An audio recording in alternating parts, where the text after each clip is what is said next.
Okay. Let me see. Snapshots. Let's see who's currently playing in NA. Dissobe actually lost a little bit of LP. All right. All right, just so that we're clear. Tactician's Cup. 28 from North American Ladder. 28 from North American Ladder? Oh. Players to watch. Okay, Tactician's Cup. Top 28 snapshots.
Okay, how about now? How about now? Are we back?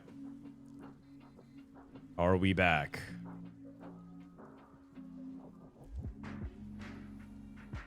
GG's, Frodan. I played Beppo Comp. He converted me. GG's. GG's, BV. Next time, I'm gonna hit everything though. I mean, bro, look at your board in stage 5. Is that even reasonable? What do you mean I played the Beppo Comp? You had a okay, whatever.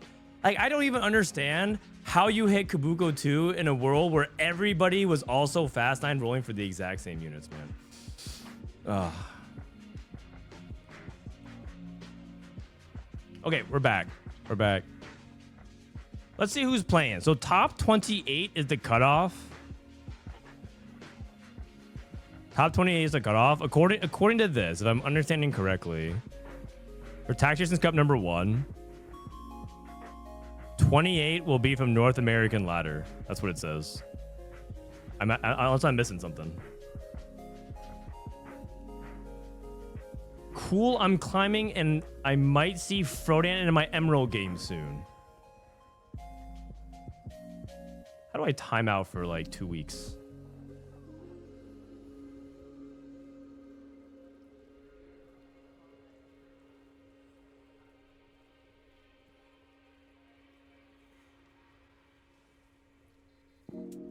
$28 from North American Ladder. So if we're looking at North American Ladder for the top 28 right now, Aesah is in. Does that mean Grea is playing right now? He's not. Am I misunderstanding something? Are you sure it's top 32? The rules say top 28. I'm like literally reading it right now. You can scroll down. It's +4.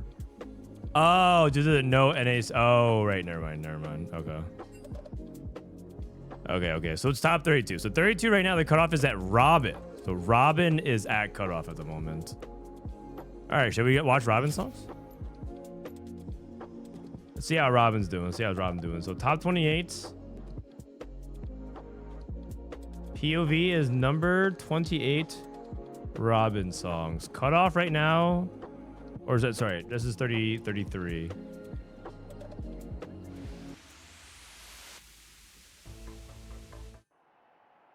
And then cutoff at the moment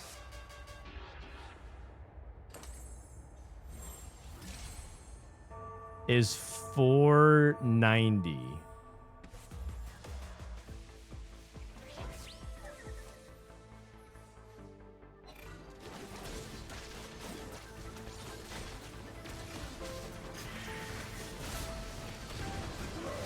Number 33, 487. Okay. And the portal is augment rounds.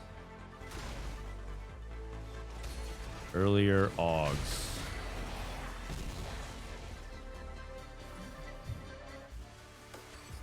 All right. And is anyone else in this playing for snapshots as well? Spencer? Is Spencer playing for it? Spencer is as well. Okay, so Spencer at 456. Robin at 487. Kiting at 137. He's out. Jason, who is playing for nothing. Sakaran playing for... Oh, Sakaran's at 300. Spetham at 200. Hot Dog TV at 110. And, yeah. Can we get the GOAT Solus in call? Solus, you want to join call?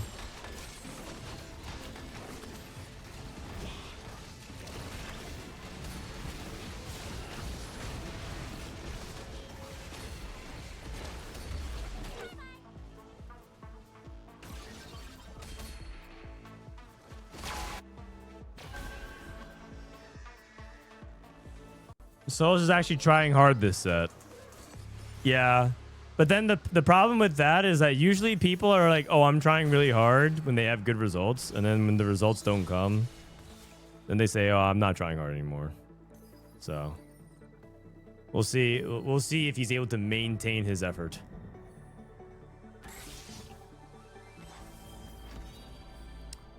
All right, so let's talk about Robin. What's going on here? He's playing...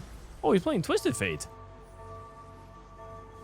Yes, Twisted Fate with no bow. Is he playing Twisted Fate? He might be playing MF. Keep your friends close and just play MF. But he has a Spark Slams. Oh, he has Spark from Ion from his Augment.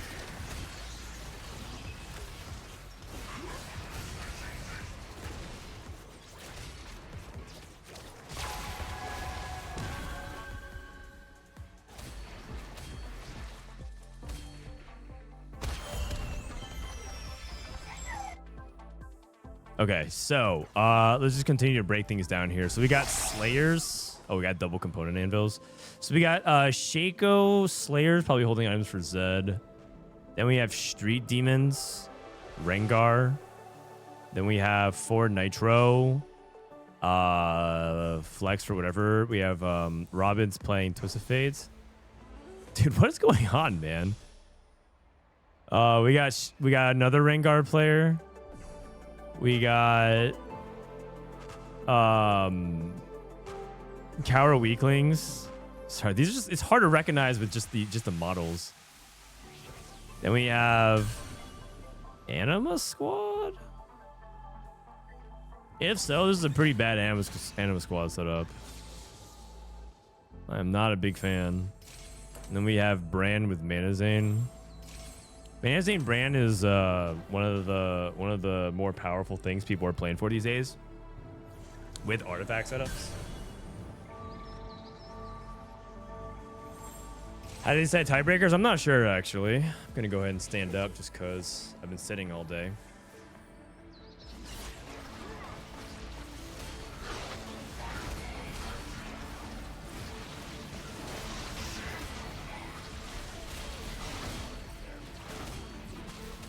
Yeah, you can see like Manazane Brand is insane. What is with this green, crazy green highlight saturation stuff? It's like kind of weird. It looks like the undead army of solo leveling, but green. Is Spetham a necromancer? Graves 3. Nico 2. Rory just won the Masters. Roy McIlroy. If so, that's pretty beast. All right. So we're looking at Robinsongz and we're looking at Spencer.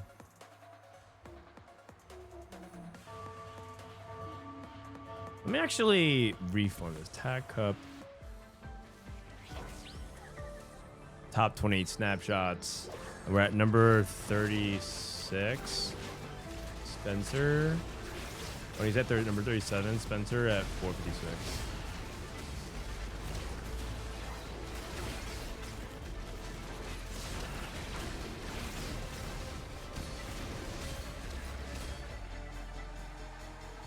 All right, Robin finally got Rage Blade.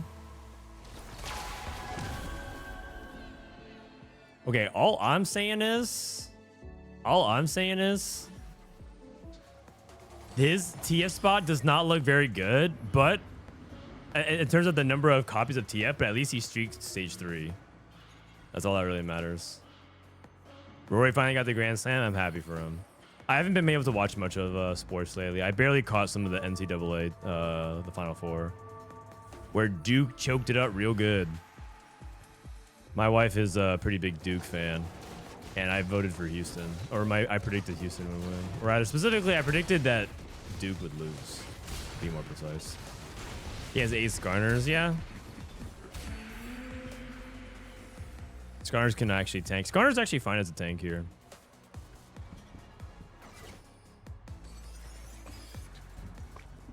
Did you go over the 4.2 rundown day yet? I did. So Spencer's roll down. Spencer level 8. Shojin red buff, so he can play. Is he playing Annie? He's gonna go Shojin Nashor's red buff. You don't really look for Annie when you play this because you already have anti-heal in the form of Annie, but we'll see. If he just makes Annie too, he's just gonna play best tempo. Wow, his board is real sus. Wait, he's holding Cho'Gath pairs? Is that a thing? How's Robin doing? Giant Slayer.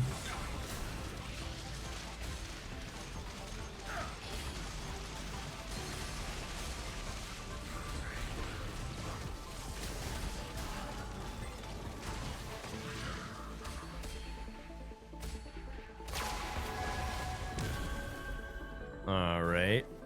Robin's streaking. This is actually really, really big for him. Wow, what a contrast to even the Twitch game that we just saw. Like, part of it is you're supposed to control stage 3 and stage 4 really well. Vex 2. This is Rengar 3 already. Spencer rolling. Could be Dynamo. He made Annie too, so I think he's gonna go Shojin Nashor's. Red is not very good on Annie though. Oh, he's trying to play like Brand. Why is he positioning this way? He has like a Brand in C1. Gem.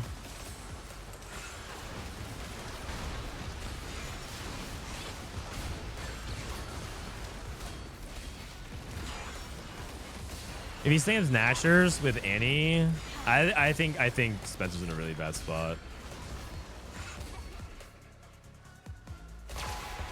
Damn. You know what it might be? It might be that Robin, like, having he just has a lot of item tempo right now compared to his opponents who don't have the DPS to actually cut through a Skarner 3. This guy's Anima Squad is horrible. I didn't like it when you like loose streaking. I think Anima Squad is not a loose streak comp. I think the problem with Anima Squad as a loose streak comp is that you just run into a lot of matchups where you can't win. And so, like, I don't actually think you can beat the Rengar comp without Aurora 2. And, like, fully itemized. Okay, if you have fully itemized Xayah 2 and, like, a really good beefy front line and you position correctly, you probably can. But it just doesn't feel reliable. I think this guy is just dead.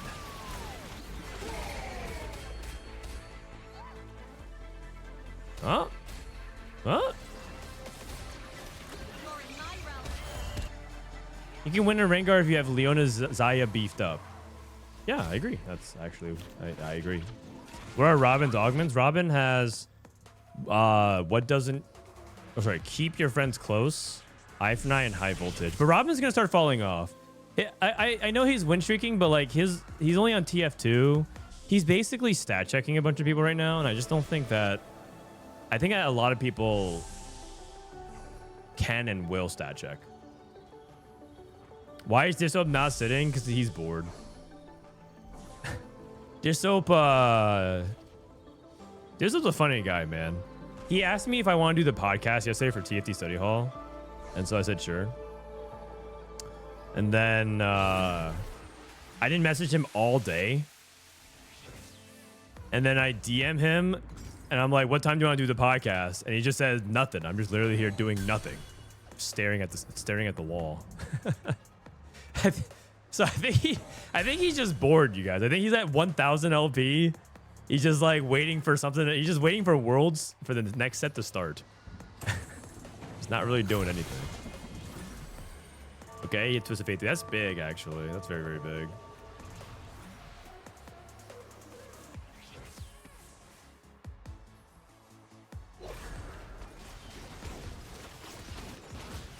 He might be also playing to get a little bit of a lead in box boot camp.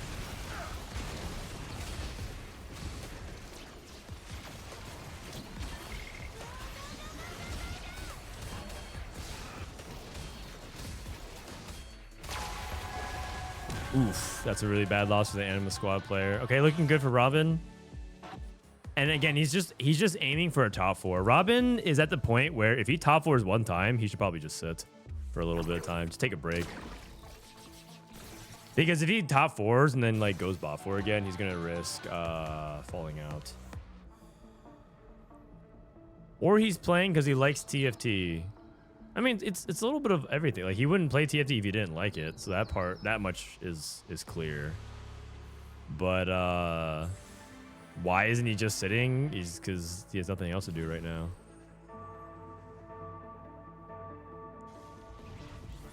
Okay, let's see if Spencer can turn this around.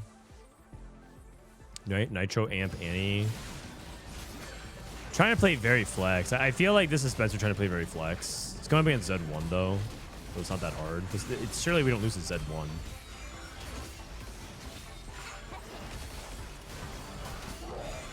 Okay, gem activated. Unfortunately, it looks like we lost to the Z1. Yeah, you know what? Wait. Sejuani? Yeah, unfortunately, I think we lost to the Z1. I think we just deal no damage is the issue. Like, the fight went so long and we couldn't actually kill anything. What is Snapshot? So at the end of the night, Rise can take a screenshot of people's ranks, and then wherever they are, they guarantee them the spot for the next qualifier. They're playing a qualifying tournament right now. Robin has Gunblade.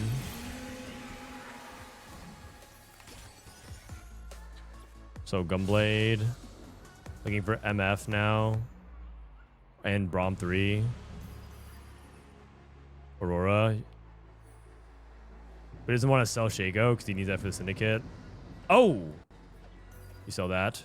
Oh, but it needs 7 out of 8. It's fine. It's worth.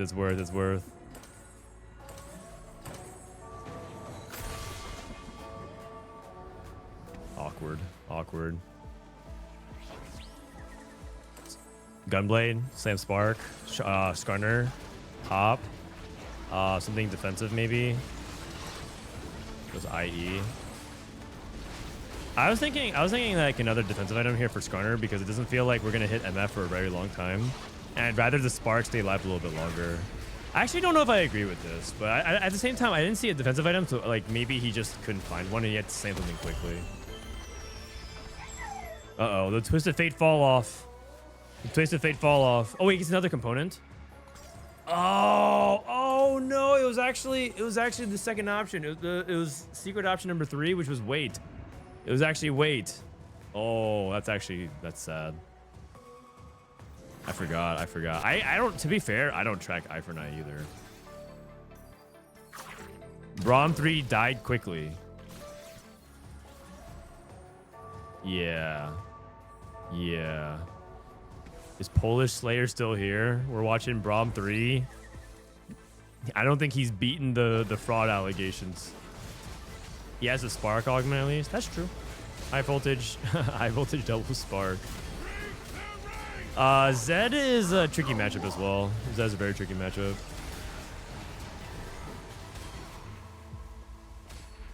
Just depends on how fast you can work their front line.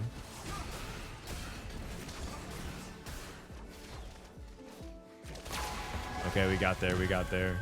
Spencer's going 7th. Ooh. Oh, no, it's a 6. That's good for LP preservation. And Sakharon going 7 is really bad, too. How much is Snap around? 500. The Snapshot right now is at 490. If you look at the bottom left, it shows you the current LP requirements.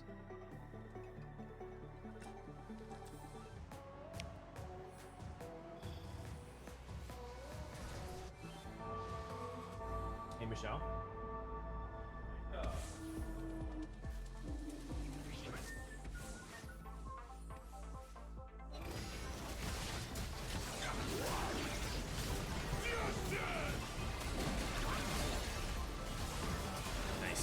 Yeah, just order for me whenever.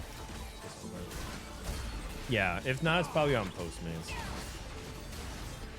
All right, Robin. Spencer's dead.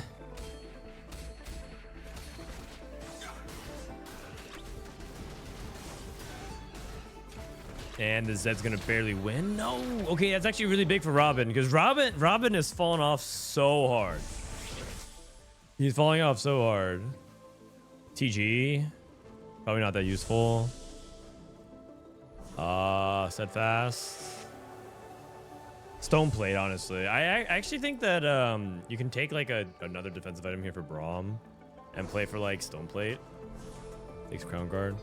But you could just like play Stone Plate, give Braum more tankiness as well. I mean, part of the issue is that Braum doesn't have this hat. He needs MF. Oh wait, no, he's not playing it. He erased the Shaco. Darius.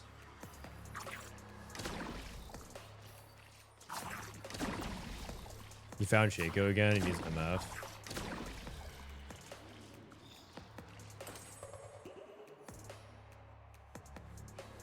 Dude, it's cooked. What if Braum has an artifact? The Ascension one? Oh, I don't think it's good enough either.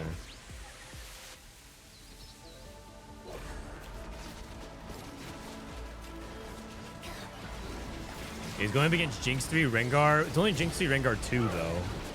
And that means that Rengar 3 won't assassinate his backline. I think he can win this fight. If he loses this fight, it is cooked.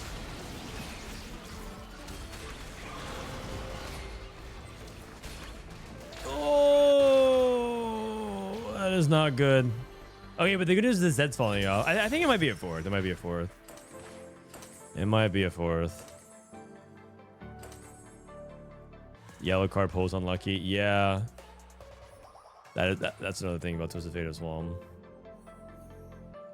I think I'm gonna not play Twisted Fate anymore. I think I'm just done playing around him. I think I unironically would rather just play a 4-way with Zeri. I mean, not really. I think Zeri is so overplayed. But then I ended up playing a lobby where 4 people played Brand. And they went 6, 7, 8. 4, 6, 7, 8. Like, I don't want that either.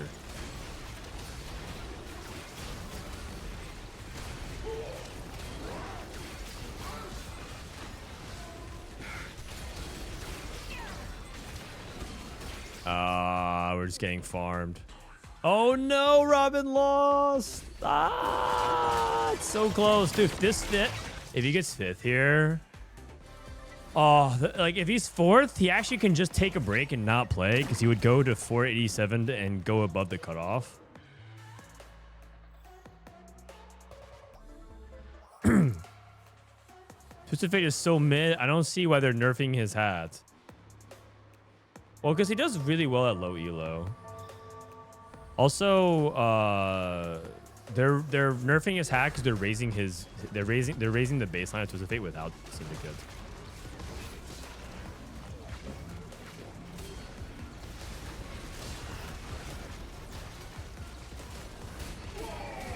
Why is Robin off stream?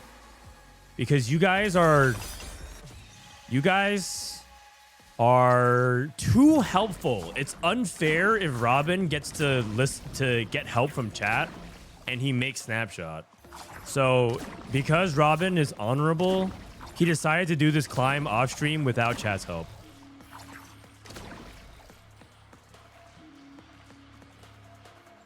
Guard breaker. So yeah, I think that's a good call. I think it's a good call. Getting a lot of blobs. How much do we have here? 1743. I wonder if I wonder if these items are better on Zach.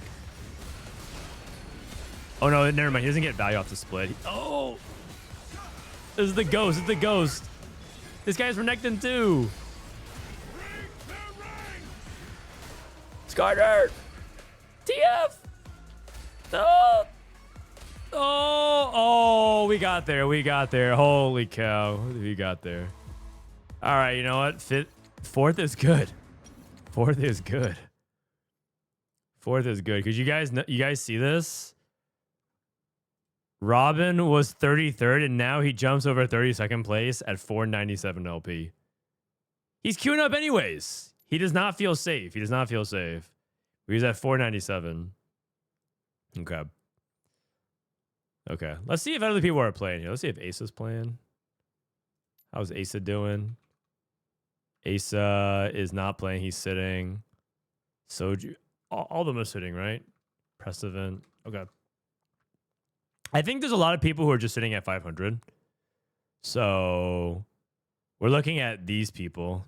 Dude, Dihua is going for the rare Masters to Challenger in one sitting. Is Soju safe? Yeah, Soju safe. Soju is right now at 23. He shouldn't be overtaken. I think, in my opinion, I think the safe spot right here is probably going to be where Aesah and Grea are tonight. Aesah and Grea should be safe-ish. 30 LP in 5 hours is kind of hard for multiple people to do.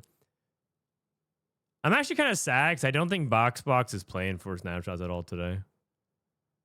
All right. It says top 28. Oh, yeah. Sorry. It should be top 32. Should be top 32. Let's look and see if Spencer's back in game. Let's see if Spencer's back in game here.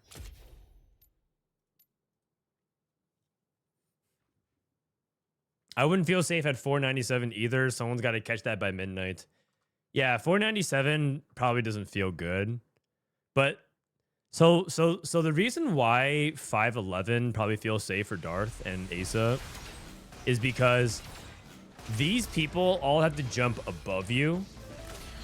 And so it would require 1, 2, 3, 4, 5 people, four people to jump above you, but also to cross the threshold in the first place. And that there's only so many games that could be played in 5 hours. We're also in Setsuko's game. Okay. Let me sit back down. Oh, you guys, after Box Bootcamp is over, I think I'm probably going to take a 1 or 2 day break from streaming. Been going kind of hard ever since I got back from Japan. So we'll probably take it easy. What up, Tleyds? How you doing, man? Guys, be cool. Greg's in chat. All right, so we got Spencer. Spencer took a pretty fat loss just now, so take a week off, dude. I actually haven't taken a day off in the past month. Period. I actually streamed every day for the past 30 days, so I probably should take a day or two off. All right, we got Spencer's at 456. Oh no, he just took another loss here, so Spencer's at 434. 434 is 38. So he fell one placement. And then let's just look at other people. So DQA's in this game, he's at 400. Number 41, DQA, he's at 400. And then Lumen is not really, and he's at 300. Weijin and Setsuko are literally ranked like top 5 right now. And Marcel's at 279. It's looking like Marcel is playing in trials, guys. 220 LP in 4 hours is really hard. Is it top 20 or top 32? It's top 3. It's top 32. My bad. Give me a sec. Let me fix the countdown timer. So I'm gonna do this. I'm gonna do snapshot cutoff. I'm gonna do it 9 p.m. today. Share.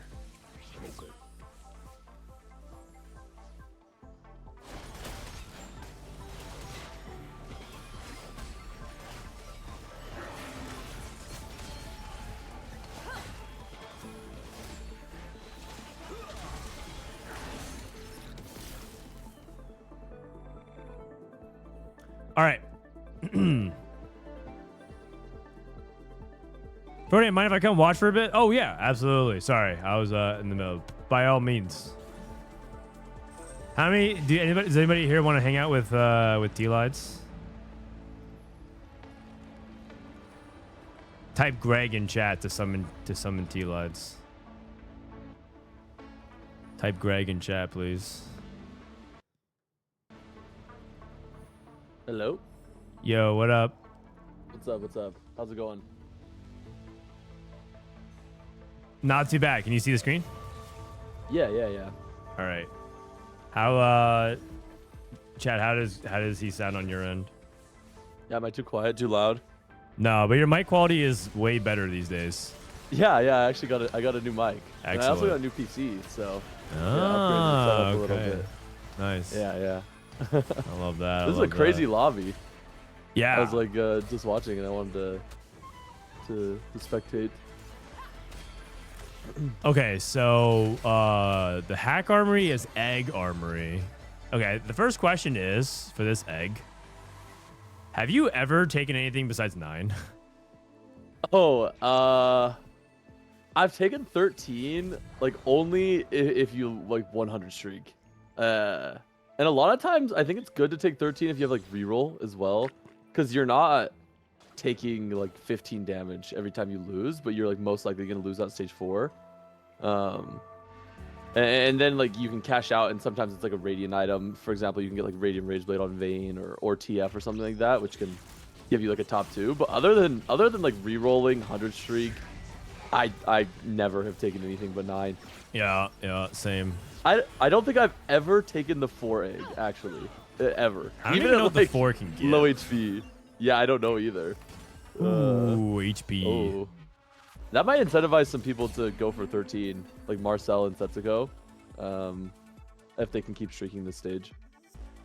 The problem with like 13 is that I feel like one of the cash outs I think is a Tactician's Crown, and I think that just comes like so late in the game that it's kind of hard to actually capitalize off of some of those rewards. Do you know? Yeah, I mean, I think the cash out tables, I mean, they probably need to be a little tuned, like retuned a little bit. One of the 13s is a ZZ Rot and like 20 gold. yeah, which is like okay, because I think the way they value these things is literally the gold count. So it's like, oh, this cash out is worth 45 gold. They're like, oh well, support item is like 20 something gold, so let's just give them 20 more gold. And that is definitely not how it works at different parts of the game. Especially in the late stage of the game, if you're catching out a 13 on like on stage 5, for example. I had a game where I got a ZZ Rot and 20 gold, and then I looked at someone who took a 9 egg, and they just have a Radiant Morello Ziggs. And I'm like, or like a Radiant Shojin, I don't remember the exact item. But they're just up a Radiant item on me because they took the 9 egg, and then you got know the what it random is? Radiant. You know what it is? It's because in the past, those frameworks made sense because there was also a limitation of what you would expect in power spiking. But in this set, because everyone has so many resources, everyone's getting to the same equal board states of hitting everything. And so then they're just up items over you while you have like, because that gold value would make sense if you had a trade-off of hitting versus not hitting. Yeah, exactly. Like if you were the only one in the lobby that could play for level 9 and get 2-star 5 cost, then I would like 2-star 5 cost and a ZZ Rot over someone who's stuck on level 8, right? But with the inflation of like gold because of hacked augments, also the hacked orbs, I don't know do you know the average amount of gold that those drop? I feel like it's 20. It scales with stage, actually. So the late stage of the game give you 25 gold on average. Look, you just get 25 gold, and then you're just straight to 9. So, yeah, it definitely feels bad. But I think that's just due to, like what you said, is overinflation. Yeah. So I do think I think they need to do an overhaul. But they're actually nerfing the number of like cash out rewards for hacks and stuff. Yeah. Okay. Man, Setsuko looks like he's going first. He hit the Golem augment as well. Yeah. He's actually kind of been on a tear, so he's back. I know. I'm trying to play for Box Boot Camp, and I just see this guy's going 1-1-1-1-1-2, and now he's skyrocketed up to, I think he's second right now behind Dishso. But Yeah. That's good. It's good. I think Dishso's been kind of lonely. You gave him a good like 3-day run, and then bro, yes, I was like up there, and then all of a sudden I'm like stuck around 600 LP, fighting for my life out here, and then I look over and Dishso's 1K. And Yeah. like, are you kidding me, man? And now he will try. Yeah. He just messaged me every day and says, "You know what? I'm a little low LP. Let me go climb real quick," and then he just climbs. Like, yeah, I think, he's playing right now, I think. Yeah, if he's not like at least 1600, I think he just feels like I think it affects his self-esteem or something. Like he just like, yeah, I'm too low LP. I'm like, what do you mean you're low LP? You have a 300 gap over second place. Like, nah. On the rest of the server. I'm kind of low. You want to know what I thought he was gonna do? I just thought he was gonna sit. Like when you have like a 400 LP gap on the rest of the server and it's 2 or 3 days till Box is over, I'm pretty sure he could just sit and then try to like have people climb up to him, and then you make it a race once they get there, right? But, yeah, I think he just doesn't care, and he's just playing for the fact that he wants to climb, or he's bored.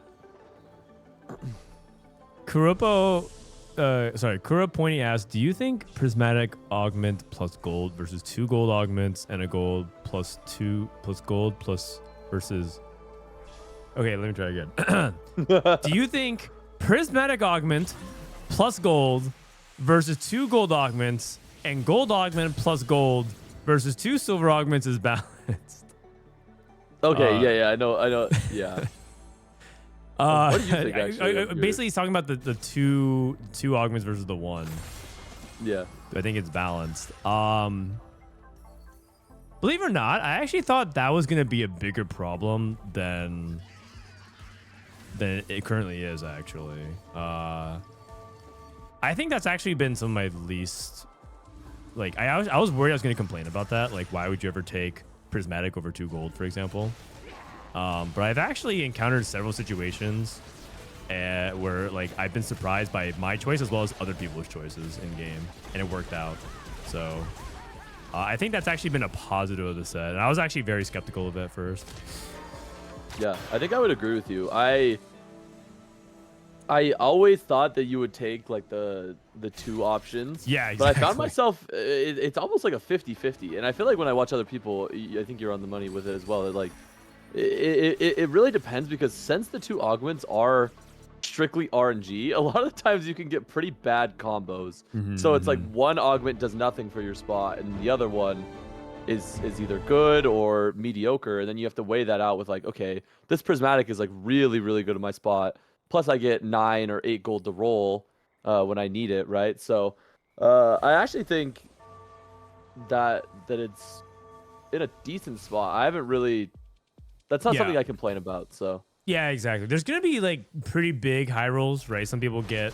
Some ones that, like, all 3 go into Portable Forge. Yeah, like, some people might get something really insane. I saw Kuramex get delayed start plus AFK.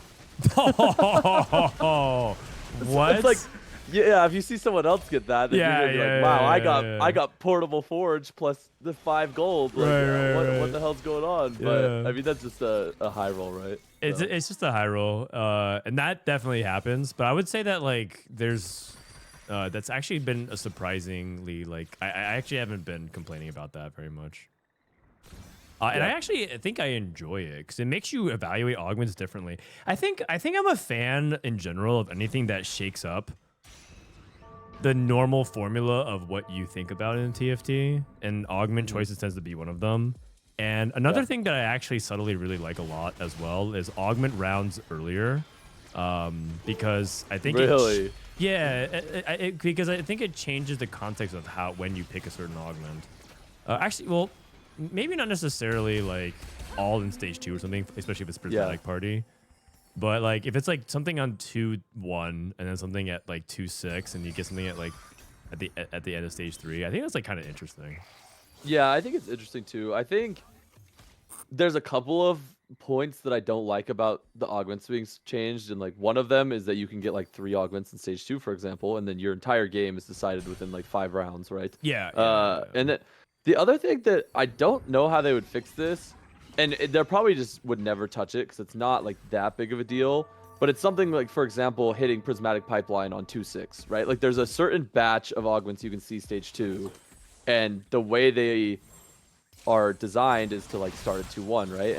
But some of them are high roll, some of them are like weird. For example, if you have to wait, like if you got like support mining on 2-6, it's like kind of awkward and stuff like that. Sure. So I don't know if they would ever like change that, but I think there are some elements that like feel low roll when you get those types of augments. But other than that, I think it's like fine. Yeah, I can get behind that. I just think like if you hit pipeline on 2-6, it's like, oh, it feels so bad for the other people. Like if you see someone else get pipeline, for example. Right. That makes sense.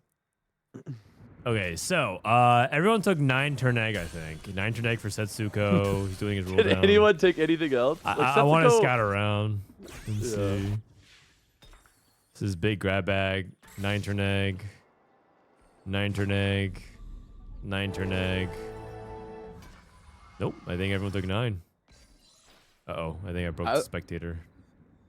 I wonder if Setsuko would ever take 13. Like, he still took 9, but he's probably in a spot where he could take 13. Yeah, he'd probably in a spot where he could take 13, but I think he's approaching it correctly here. Just take 9. Yeah. Man, his setup is so good. He even hit the Viego as well, which is very nice. Has he had Nitro in the whole game? What is his stacks at? 64? That's probably like stage 3, right? I think this is stage 2, just he didn't hit many upgrades. Stage 2? Yeah. I see. Because if you have 3 Nitro, which is what he has, and you have like, let's just say like 1 upgrade or something like that, that's 7 per round. So that's 35 per stage. He's at the beginning of stage 4. So it's like it's like probably stage 2, late stage 2. Wait, what was Lumen playing? He's dead. Lumen 4-2. Oh, he just FF'd. Okay. He took Trade Tracker. He said, no, I don't want to deal with this. He just FF'd. Oh my. Yeah. Or maybe he rolled and like tried to hit 8 trades and just didn't hit.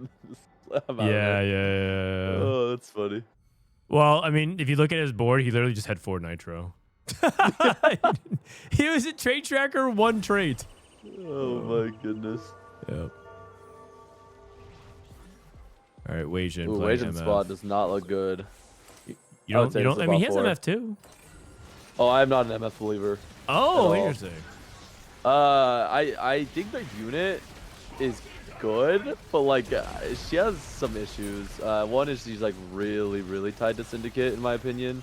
Oh, interesting. Okay.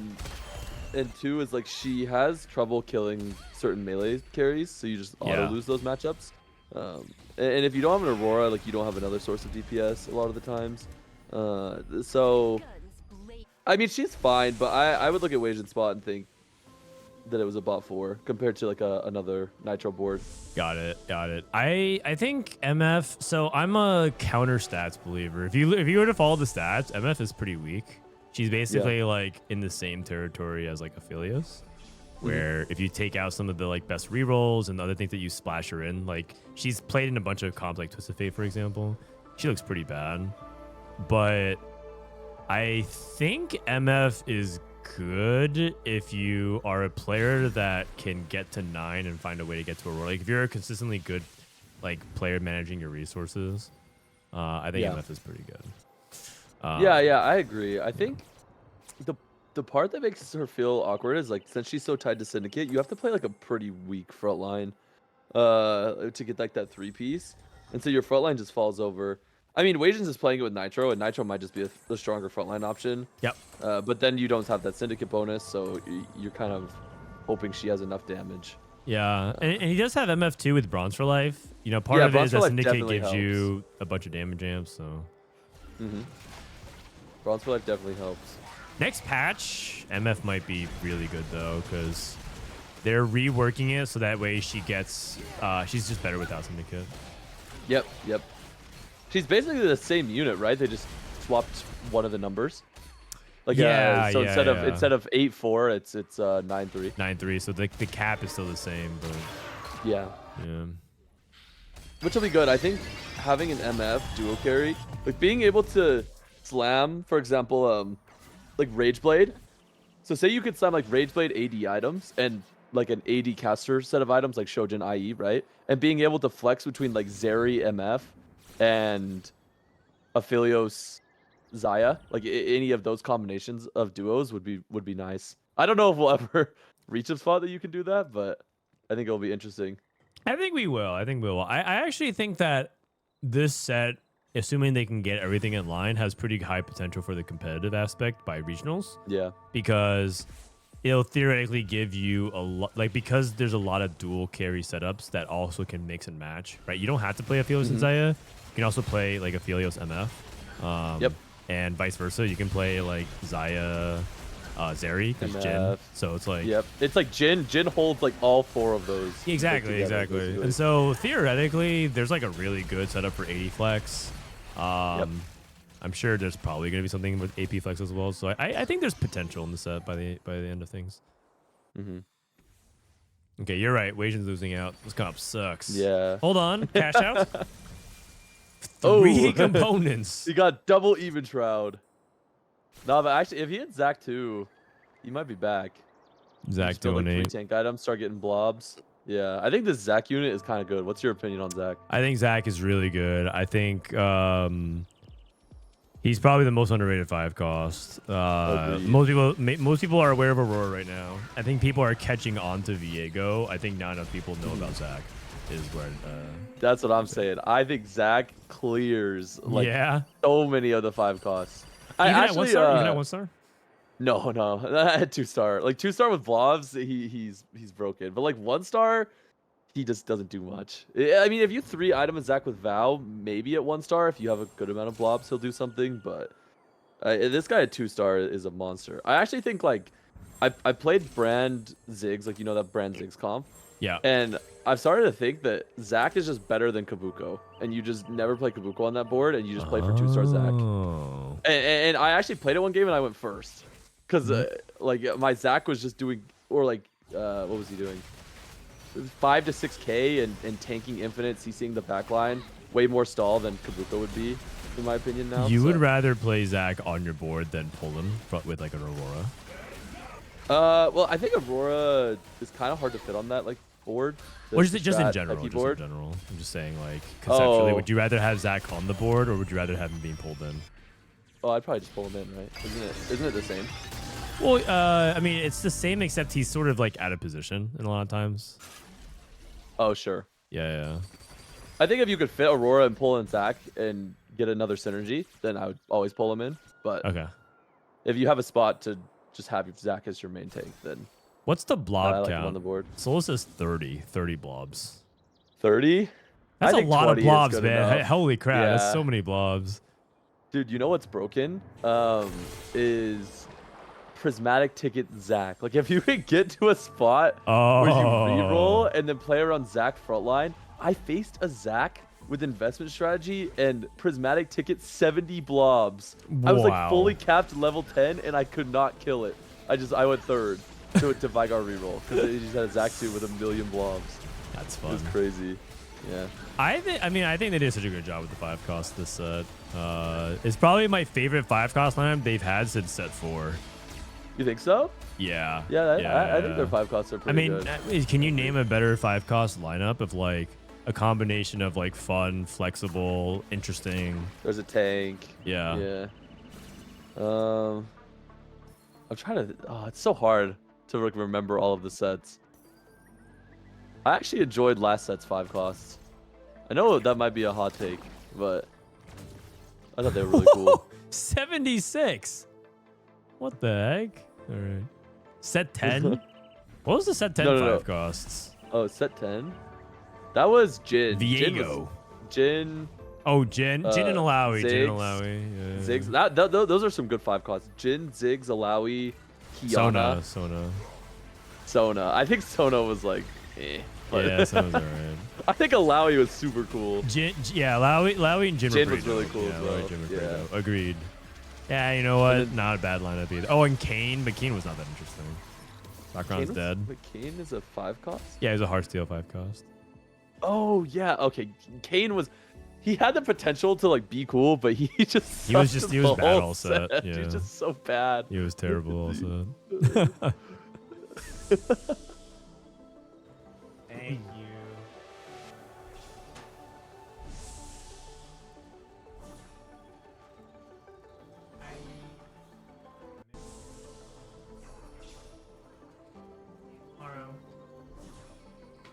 Sorry, I'm just kissing my son goodnight.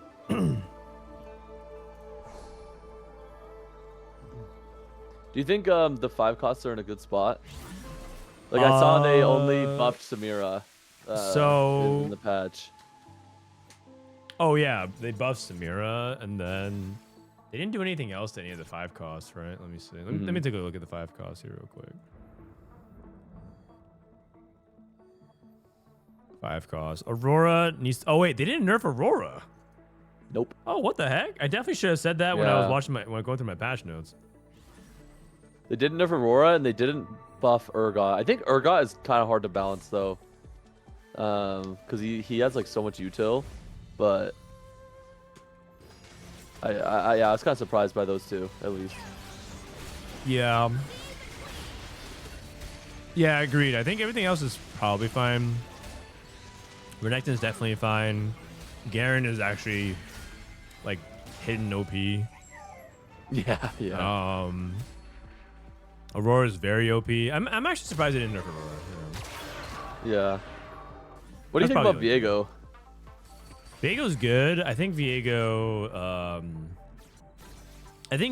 is strong in a good way. Like he feels like useful. It feels like you can invest big and also small and still get returns. I also think that like some people like don't understand Viego. They're like, I don't understand how you can do anything, and it's like I feel like you have to use him correctly.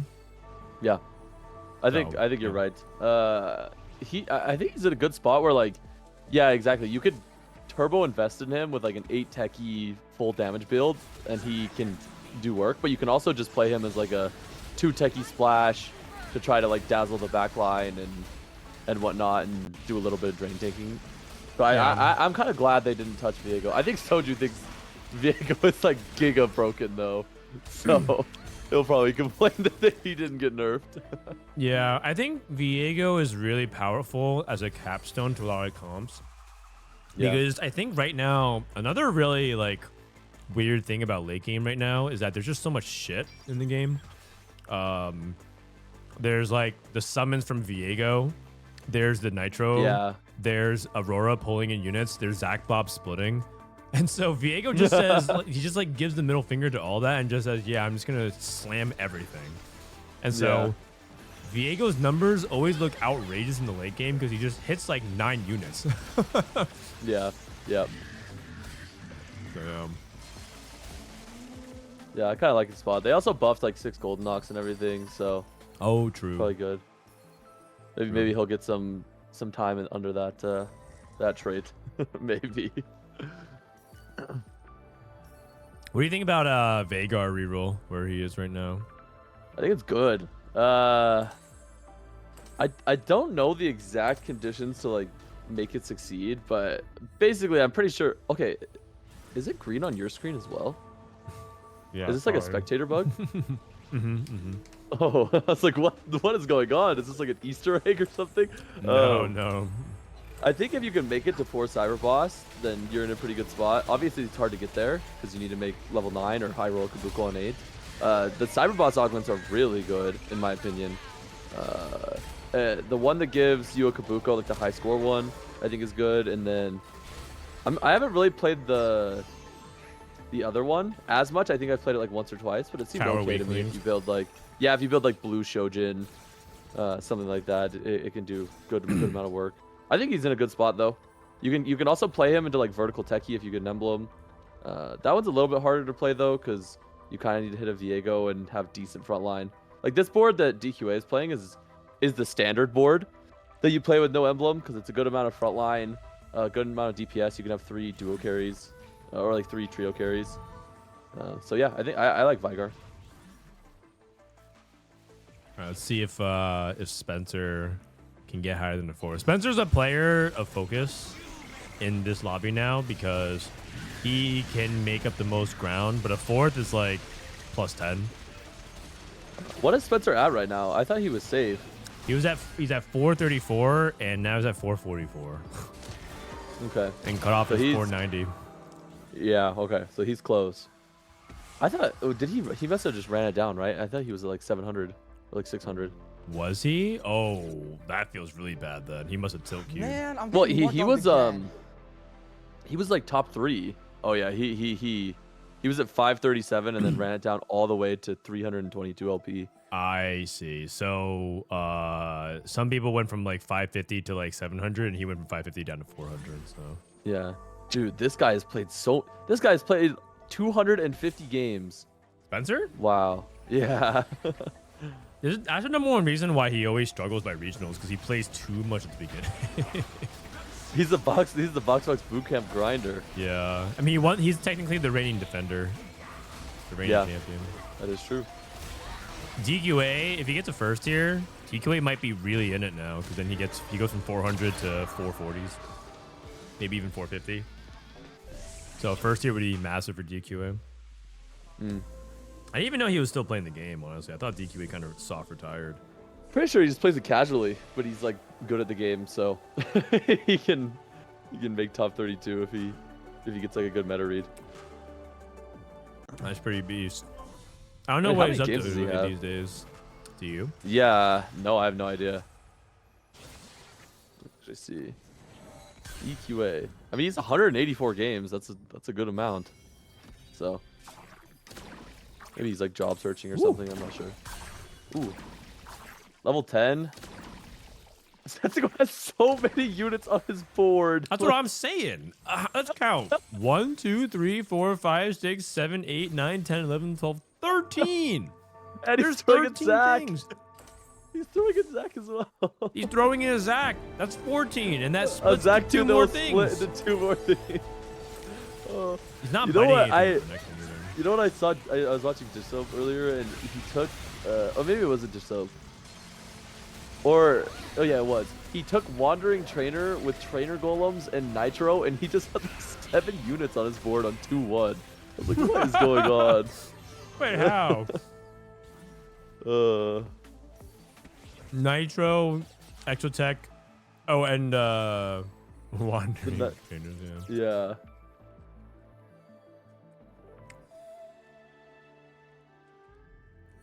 How come he's level 10 Gar. carrying Jin? I mean, he's carrying Zeri, but yeah, he's dual carry. He's carrying Zeri and Viego, but Jin.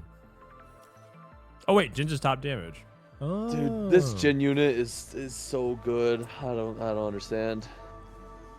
He's really a 3 cost. Dude, he might be a 4 cost. Like, I whenever I play these Exotech boards, like even if he doesn't have the emblem like Setsuko, if you just put 3 items in this Jin, he'll compete with Zeri for the numbers. Granted, Zeri is a scaling champion, so if the fights end quickly, then it makes sense that he does more damage. But still, Yeah. like, he's good. He is good. I mean, I kind of like that Jin's good though, because I mean, he's because Varus is so bad, he's holding Exotech together. Like, yeah, exactly. He's holding his attack, and he's also a really good launch pad until a bunch of other AD carries. Because of his Yeah. traits. His traits are very dynamic, because the Dynamo lands to MF and the Marksman can land to either of these, and he can hold up for all of them. Why do you think Varus is so bad in Exo but so good so bad in Exotech but so good in Executioners? Is it just because like he needs the full crit and the Hollow Bow is like, I mean Hollow Bow is still good on him, but It just feels underwhelming when I try to play Varus. Yeah, I agree. So, I've done like the thing where like I was contested Zeri. It was like a 4-way contest. So I said like, okay, I'll play some alternatives. So I played into Fury 3, Jin 3, Varus 3, and all of them had items. What do you think was like the 1, 2, 3 order? Like who was the best and who was the worst? oh, so out of those 3, I mean Jin, Nefiri, Varus. It was Nefiri 1, number 2, 3. 1, but barely. Over Jin. And then my Sejuani 2 outdamaged my Varus 3. I had one game It where was so where embarrassing. I was like, what? I had Exotech. I mean, I think, okay, don't get me wrong. I think Hollow Bow Varus 3 is good, but it's just so hard to reach that. Like, I had one game from where I got Exotech from Trainer Golems, or like Exotech Executioner, and then I naturaled a bunch of Varuses and took Heroic Grab Bag, and then got Varus 3, and like he was good there, but it's just hard to stabilize him as like a 2-star.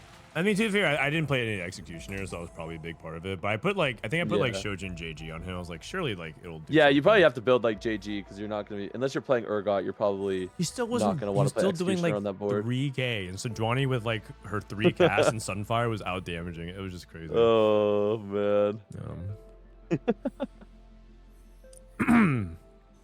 I mean, is Setsuko winning out here? Is he just doing the classic Setsuko level 10 high cap?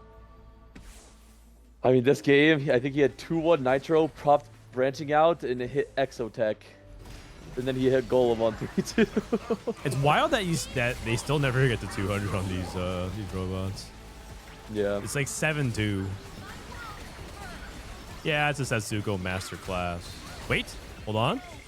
Oh, this Veigar just did crazy damage. No. Oh, it was very close. It was really very close. close. Wow. Man, he's back. This guy needs to slow down. I'm like waiting for snapshots, and I just don't want to queue, but like these guys are getting a lot of LP. Where are you at right now? Let me see. I'm at 780. Oh, it's pretty damn good. Do you think anything has markedly changed in your approach, or do you think it's just like a good start? Just like a This set? yeah. Oh, I VOD review a lot more. Oh yeah. I think I found myself like not VOD reviewing as much. So yeah, that's probably the difference. And I also play like a lot of PBE, and I feel like I took PBE pretty seriously. So I think that helped with like the first patch, and then now it's just VOD reviewing more probably. That makes sense. All right, let me see if Robin's playing. Robin's in game. Let's hop on board back with him. Do you VOD review by yourself, or are you VOD reviewing with folks? I VOD review with like Pocky sometimes, and then I think Deepay is kind of back low key. So I talk with Deepay a lot about the game. I think he's like very, very smart. He is, but he has like too. the craziest blind spots of all time. What does that mean? Like sometimes I am blown away about what he doesn't know about the game, because I feels like he's a really good player, but sometimes he like doesn't know certain like basic facts about like, did you know that, what was it the other, was it him that was like, he didn't even know that Twist of Fate gains AP when he attacks? What? I mean, I hope he knows that. I just need, okay, I just need to say, I need to search one term in this Discord, rage bait. Give me a sec.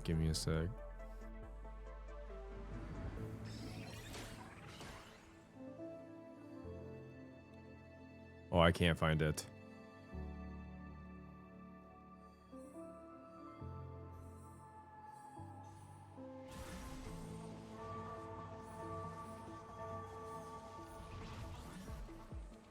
Okay, Filup. Did you know TF gains AP from auto from passive? Deepay, I did not. ... Deepay, okay, sorry. Am I being rage baited? No, you're just talking to a grade A moron. That's what Deepay said. Wow, okay, well, that's interesting. That probably should have been brought up in the VOD review. Okay. Yeah, I also think I actually never watched other regions before, but I feel like I've been trying to watch like each region as well, which is kind of helped. because a lot of the times you can get stuck in a pocket meta. Yeah. If if you don't watch other regions. Or just even So an echo chamber as well. Yeah. I like pick one player from each region that I want to watch. Yeah. And then I'll just watch them like occasionally. So Robin's actually tied with Nikhil for the snapshots. Robin's at 497 and Nikhil's at 497. So Robin's trying to play to separate himself from the pack. He's technically in right now. This actually is a game with a lot of people in this. Wait, this is actually the snapshot lobby. We have Robin at 31. He's at 497. We have Pockygom at 34 at 457, and he's 34th. Brosiv is 37th at 437. Dranox just went 8th. He was 38th. And then Robovan Kenobi is 393 at 40th. And then Cookies OP is 43rd. So we literally have like 6 of the 10 players chasing a spot right now. Wow. So do you know the reasoning, or like why was the snapshot so early? Was it usually this early? No, it's never been this early. It's early because it's a shorter set. Pockygom went 6th. Ouch, with Anima Squad. Oh, I thought his setup was really good. Yeah. And so I think the official messaging was either we have an earlier snapshot or it's like, I mean, I could read the message. Give me a sec here. I don't want to misquote. Man, Frodan just leaking everything today. Give me a sec. America Esports. You're also right to complain about that. With scheduling, we ultimately had to make a call between doing 2 cups this set or having one earlier than we would like. With the importance of the set, we felt like just doing 2 cups to determine golden spatula qualification wasn't sufficient. Oh, I see. I mean, I'm glad they did that. I would rather have like an early snapshot and 3 tourneys than the last one, like when you have 2. I mean, last one we had Macau, but yeah. Okay. Hit me with it. This is actually going to be a big test of our friendship. What do you think about Vayne reroll? What do I think about Vayne reroll? You know, okay, so The Slay Queen. I actually thought Vayne was a pretty min cap, like you just play for your 3rd or 4th type of comp. But then I VOD reviewed Wasion Iverson, and I'm pretty sure I just suck at the comp. And because that guy, I think he played it like 2 or 3 times and went 1st. So I think the comp at its cap is pretty good, is what I'll say. What's the like, cap? The comp is good. I mean, if you hit Emblem, obviously it's going to be 6 of either Vanguards or Slayer with the Emblem. But cap is just Jarvan 3, Senna 3, Vayne 3, Zed 2. And then ideally you have enough items for them or like good augments. When you play 6 Slayer, what are you dropping? It would be 6 Slayer on, I think it would just have to be on 9. Or like you would play it on 8, for example, here if you had +1. Like that's why it's only good from +1. Is you would just put it on I see what you're saying. Yeah. Because the board technically finishes at 7, so. Yeah. But like Wasion one game, he had like a super high capped Vayne board where he went 9 and had like Slayer, Renekton 2, and Zed 2 and all that stuff. And so I thought that game was like, he actually played like a very interesting Vayne game. Where he took he was like win streaking and then he took invested and just like slow rolled on 7 the whole game and then went 9. And so I think the board's good. I think people probably just don't know how to play it. They also are still building like the wrong items. Like, the stats changed once they nerfed Runons and stuff like that. So yeah. I haven't actually played, so I probably have to update it then because I haven't actually played it in a while. I mean, it's still good. Like, don't get me wrong. Like, Runons is still going to be good on 4 and 6 Slayer. Robin went so much 5th. AD, but oh no. Wait, Jungle Book is also in the running as well. I didn't even mention that. Oh, is he not safe? Jungle Book is 30th. He was above Robin, so he just top 4 to lock it in. Okay. Wow, that's actually Giga Chad. He didn't have to play. Queued up some Rengar. That's the safe top 4 right there. Yeah. You actually might win this game. He's 10 units on his board, level 9 with reroll. Cookies OP. Do you feel like 4 gold augments Four gold augments sometimes feels like triple prismatic to me. You think so? It feels like boards can know. cap so friggin' high with 4 gold augments. Yeah, I mean, I've seen. What's crazy is when they have quadruple combat. You're like Yeah. facing a Vayne reroll. It was Darth. I faced Darth Nub yesterday, and he was quadruple combat Vayne, and I was like, what is even going on? Oh my god. Oh, wait, he died. Who did he die to? Robovan? He lost to Broseph. Oh, what is Broseph playing? Broseph playing cap level. Nitro? Or no, he's playing Fiddlesticks. Oh, what the? Wait, Robovan's playing no scout Fiddlesticks? How do you even get to What? this spot? Yeah, Broseph's Again, playing Broseph Fast is just 10, but Fast 10. this guy was legendaries. playing Boombot Gragas, Bruiser Fiddle, What? Okay. no scout, no pivot, How do you even take no scout, no pivot on 2-1 and hit this board. Fiddle? Like he had, yeah, and also how do you hit this board? I don't understand. His 2-1 board must have been like Mundo, Alistar, Fiddlesticks or something like that, and then just like slowly but surely added over time. Yeah. What the? This guy's a genius. Also, the 3-2 Pandoras is the Robovan. That is like the most Robovan thing. Yeah.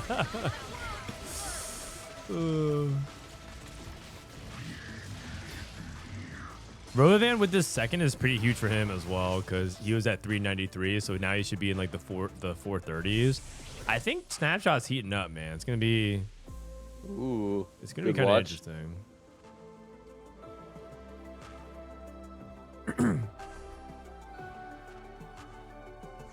We have seen this before. Why are they so shocked? I know. Every time I see Robovan do something, I'm like, what? When was the last time we saw no scout, no pivot fiddle? Oh wait, has someone else done this? I was thinking he was talking about like Robovan doing something crazy. No, I feel like I feel like I'm being gaslit. Like when was the last time we saw this?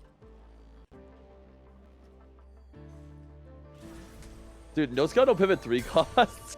I feel like I usually see the person, they'll have their like initial 3 costs at 2-1, and then all of stage 2, stage 3, they're just playing like 2 Rengar 1s. It's like a Graves because they can't play anything else. Yeah. It's actually so hard. Well, I mean, how much stats has this guy racked up? This guy's racked up a ton, 31 stacks. I mean, can he beat the cat board? Man, what is Broseph's call? Is it XP? Let me see. How does he have all of this? Oh, you're right. Yeah. 64 EXP. He has like no Let's say he's combat. double econ. Yeah. Dynamo He probably got mod. XP. He actually got XP plus gold because it's double gold. Oh, he's doing the double Aurora. You get both of them getting modded. Oh, sell board, sell board. Oh, for the what? for He the has- for the 3-star, for the 3-star. He's gonna still live. He's two gonna live. lives. He's gonna still two live. lives. He won't die. Yeah, He yeah. won't die. And he has neutrals. I mean, he's for sure hitting. Like it's actually guaranteed. He has so much gold to roll. Level 10 odds. He's 2 off Annie 3, 2 off Samira 3, 2 off Aurora. I'm pretty sure you can't miss. It's impossible. Yeah. I've never missed these. No, I think you're right. I think he's actually very, very likely to hit. I feel like you would just sell preemptively, like sell your nitro. Yeah, you sell your nitros. Zac. You sell your. I would just sell my Annies. Like, isn't Annie so bedge? I feel like you can't really be like playing for bedge. You get to play for highest win rate. Hey, here. what? I would for sure. I would play for the 3-star 5 cost. If you're at this point, you got to go for it. Golden Ox mod?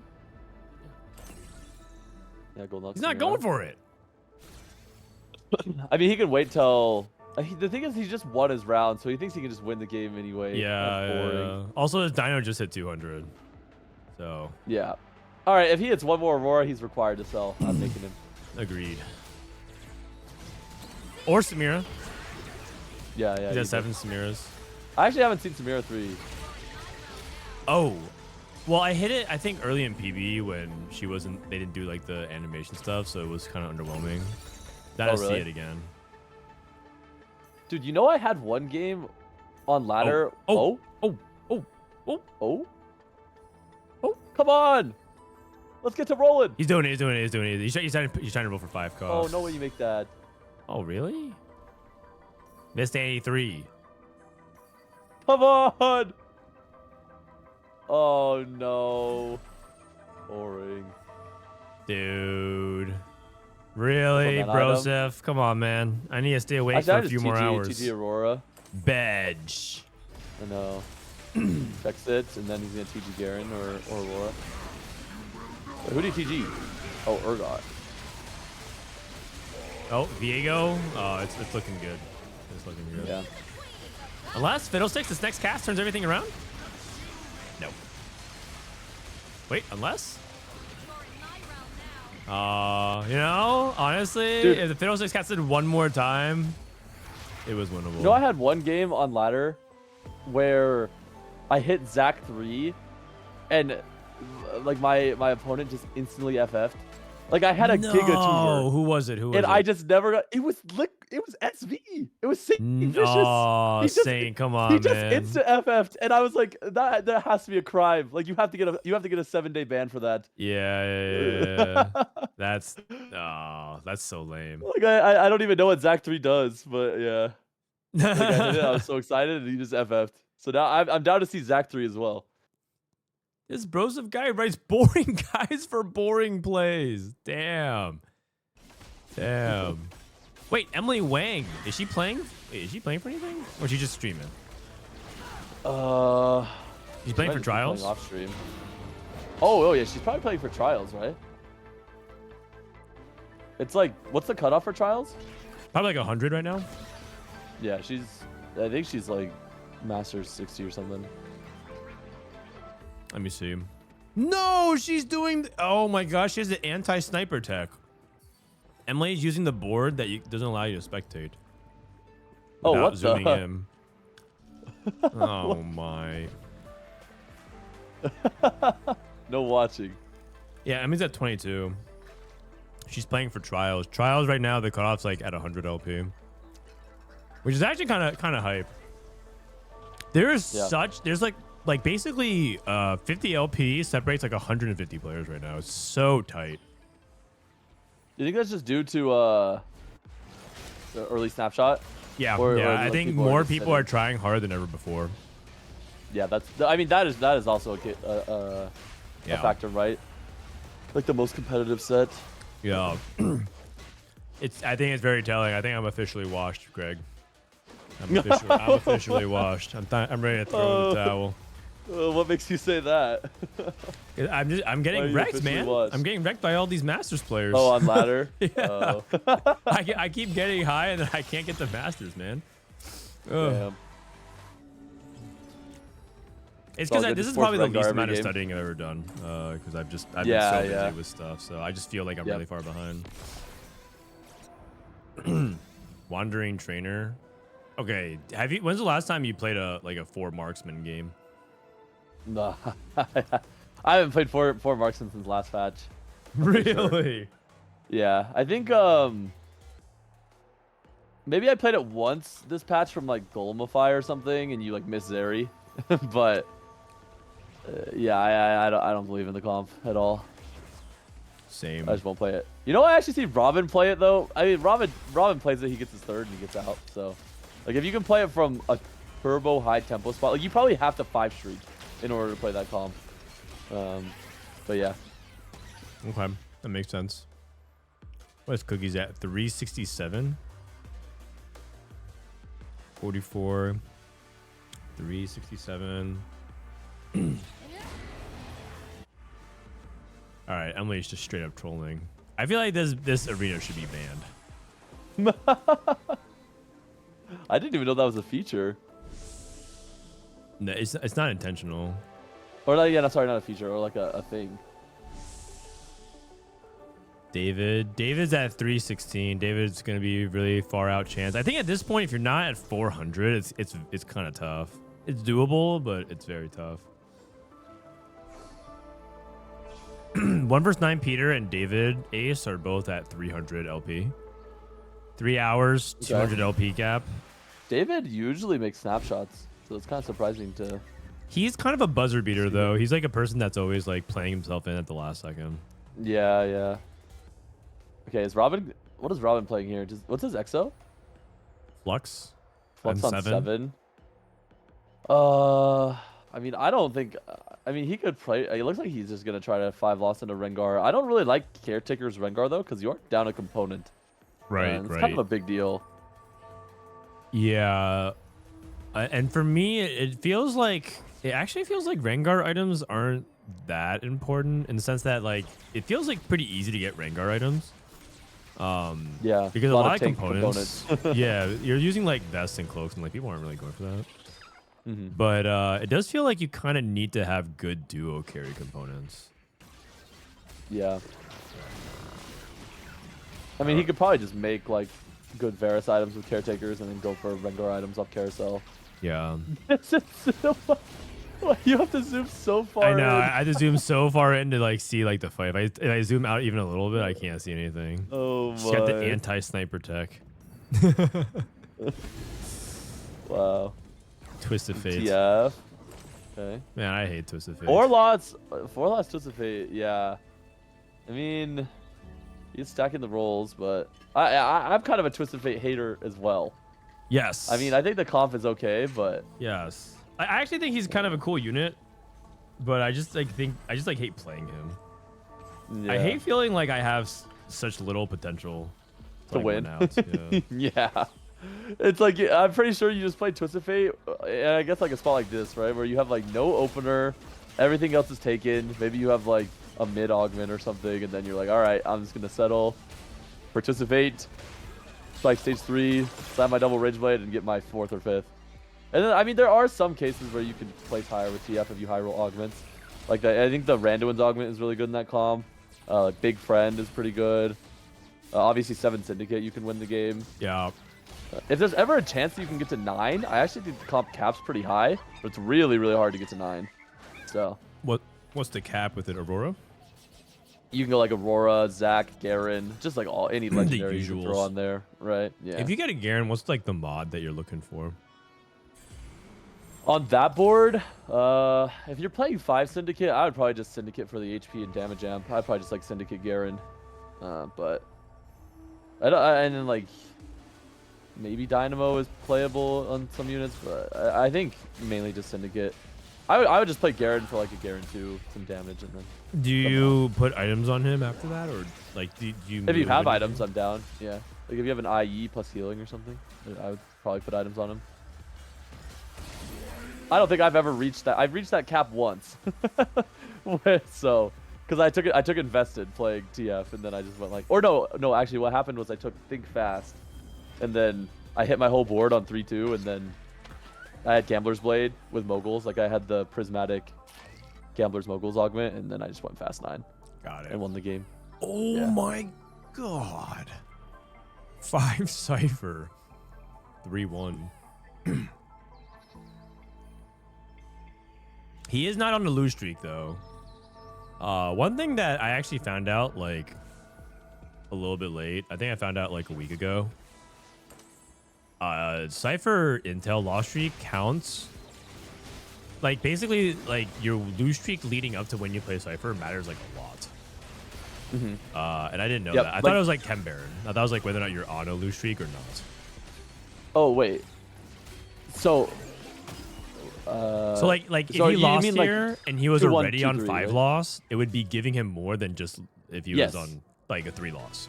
Yeah, so that's like if you're ever fishing for Cypher, I feel like you want to lose like 2-1, 2-2, and then try to find the 3rd Cypher on Carousel, so you can start that 3 loss.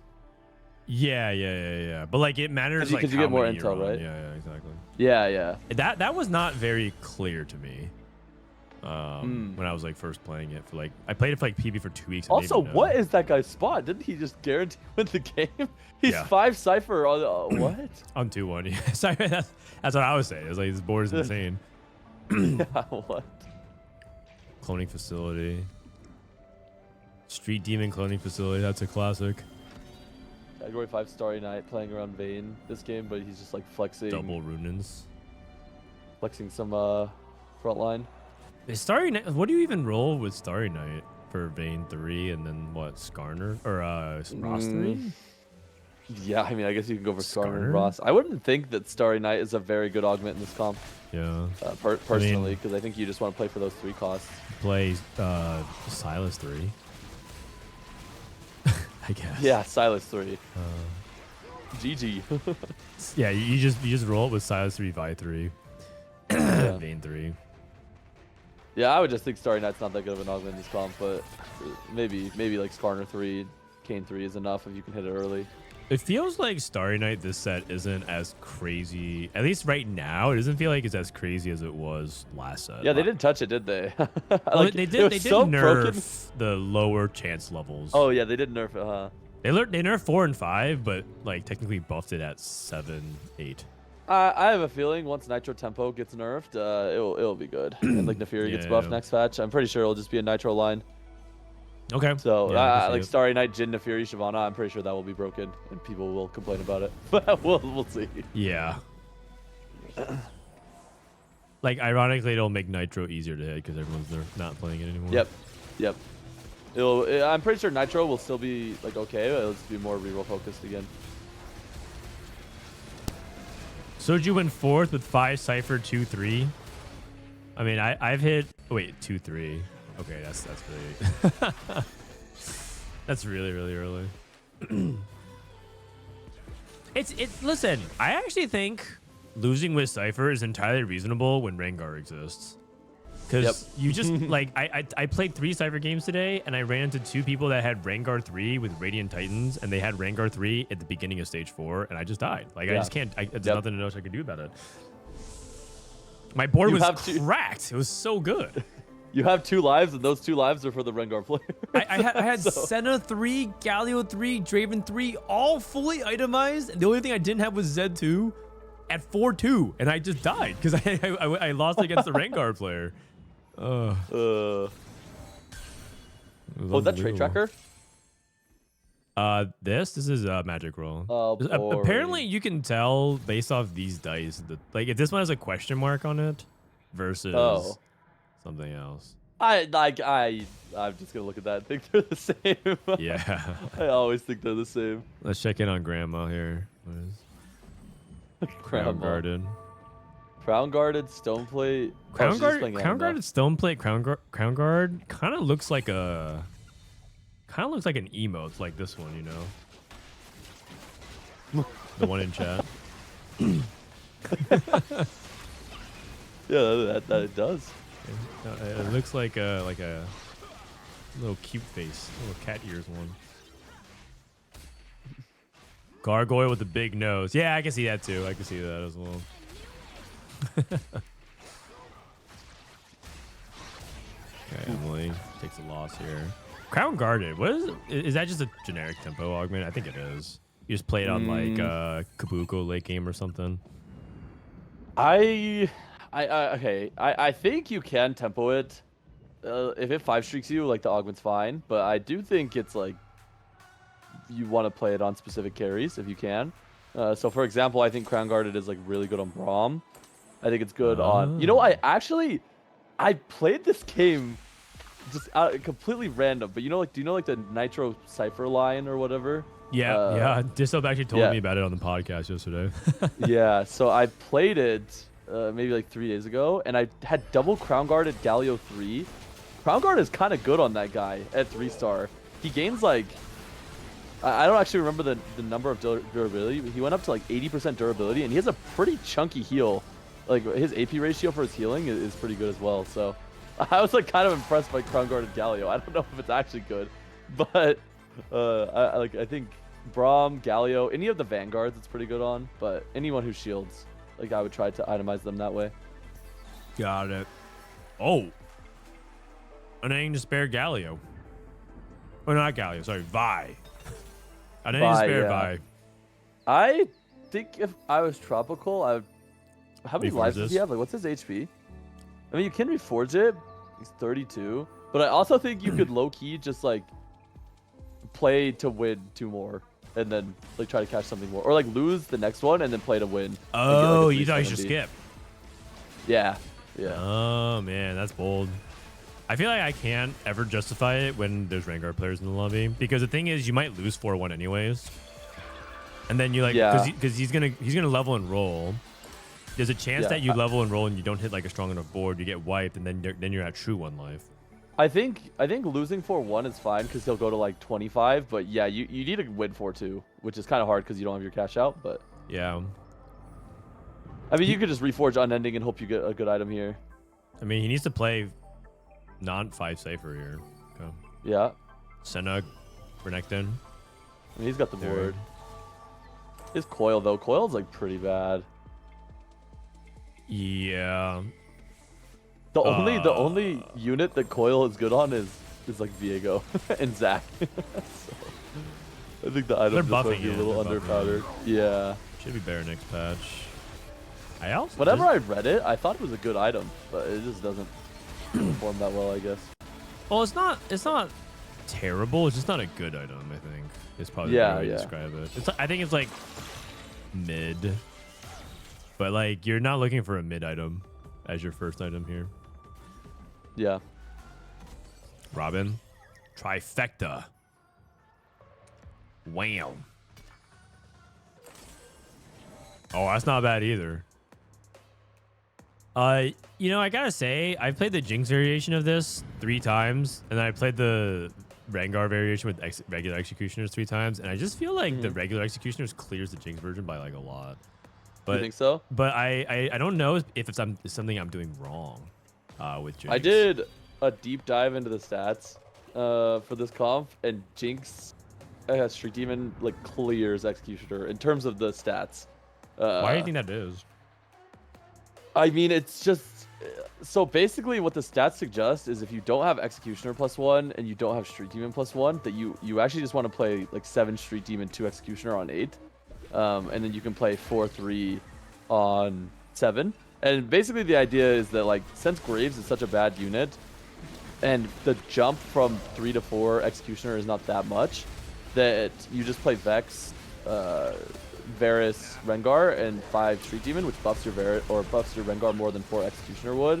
And then you don't even have to reroll the Jinx, but it gives you another option. Say if you have Jinx items or you have a reroll augment, then you can go for all 3 of them.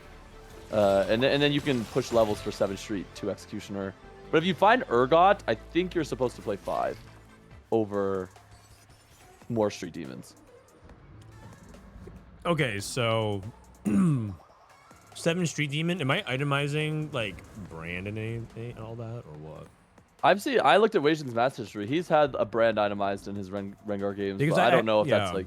The situation that I was in was I had Rengar 3 with these exact items. I had Jinx, and Jinx had, like Last Whisper, Guard Breaker, and I think it was like a Quicksilver, and she had the Executioner mod on her from Garen. And I had 7 Street Demon, level 8, 3-star Jinx, 3-star Rengar.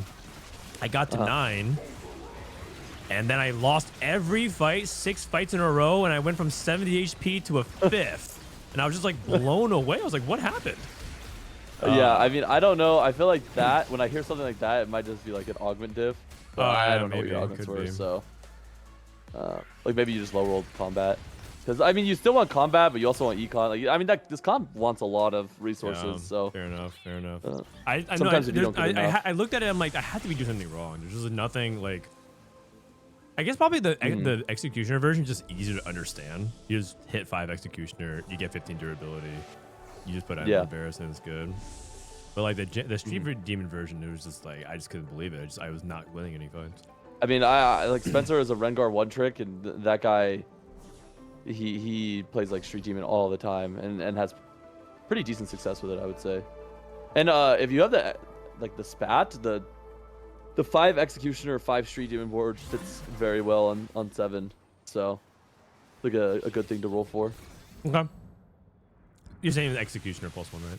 Yeah, so with +1, I think it's like really good to put the M1 Jinx. And then even without +1, I think you play at least 5 Street Demon unless you find Urgot. Got it. Good to know. Yeah. Okay, I think these are the spots where MF really sucks. I mean, this is an 8th. I mean, I mean, it's easy to say now because he's at 21 HP, but I feel like MF from behind and like not even a fully itemized tank type of situation. Yeah. I I have a feeling he might have just been playing towards like Anima and missed, or like it's too contested or something. And so you just like find MF, and then you're like, all right, well, we're gonna have to try to get some placements here, play around MF2. But he couldn't even find MF2, so yeah, I'd be cooked. Also, Gold Collector, I feel like is just not the same. They like nerfed it repeatedly over like multiple sets. Doesn't feel as impactful as it was previously. I usually take. I actually had my last game I played on ladder. I took Gold Collector 2-1, and I played it for Anima, and I went first. But like, you just have to have the spot for it, right? You have to have like an IE on 2-1, someone who can hold it, and then I think. Who are the good Gold Collector holders? I mean, I think MF and Xayah are both good with it. Is there anyone else? Urgot looks okay with it. I mean, that's probably fake because of Living Forge, but it looks like all the marksmen are good with it, which makes sense. And MF looks decent as well. Nothing too crazy, but definitely playable. Yeah, it's just no longer as like all that shimmers 2-1 into, man, my spot is so good. Yeah, yeah. I mean, right now, if you were to take all the shimmers, most of the time it's probably just a Gambler's Blade, right? Yeah, because Mogul's the best one. On the A patch, I made a mistake of picking Mogul. This is like day 2 of the patch. I picked Mogul's mail. I didn't farm a single gold until the middle of stage 3 because everyone was open forting. Oh my. That was your first mistake. I was pretty healthy. I was like like people would play boards. You're like, yeah, I have a Poppy 2 with a stone plate moguls. I'll farm infinite gold, and then you realize no one's playing a board. Yeah. It's like you would it's when you would take pilfer in open board patches as well. Yeah. Or Spoils of War. Oh my god. Yeah, spoils as well. Oh my. For enable link where I can track the snapshots, I've just been using the ranked leaderboards. Is this snapshot on the 15th? That's for a separate snapshot. That's for like the regionals qualify. That's for qualifier point snapshots. This is for Tacticians Cup snapshots. Do you know? Oh, we're back. What's up? Do you know how many people are getting ladder snaps? It's 2, right? This set. I can check. I think it should be 3. I feel like it's the exact same. Oh, as is it the last same? Set, but let me check. Give me a sec. Schedule, rule set.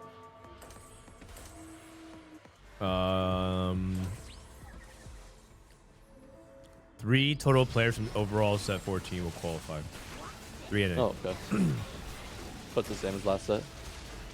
Yeah, if you guys need verification, you can just even look at a stream real quick. I'm about to show it, but leader points, 3 players from the total set 14 overall leaderboard will qualify for Golden Spatula.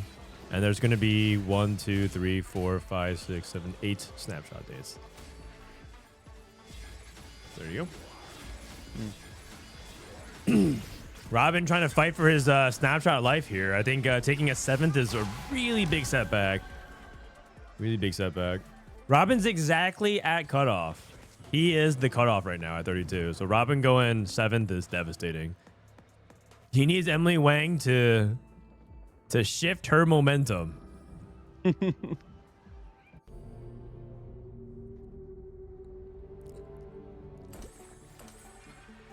Cookie's looking pretty good. Triple Rage Blade TF. But his fall off is about to start anytime here. In fact, he might already be in that point.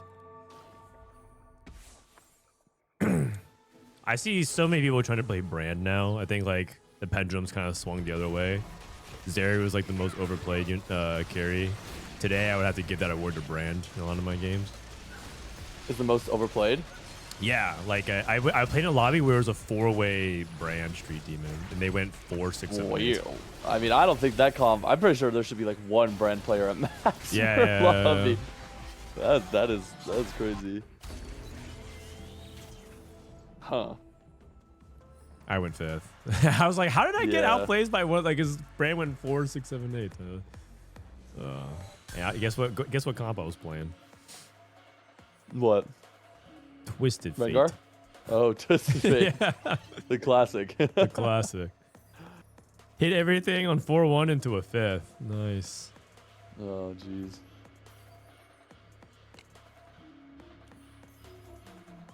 He hit the Urgot, 5 executioners. What do you think about this like positioning?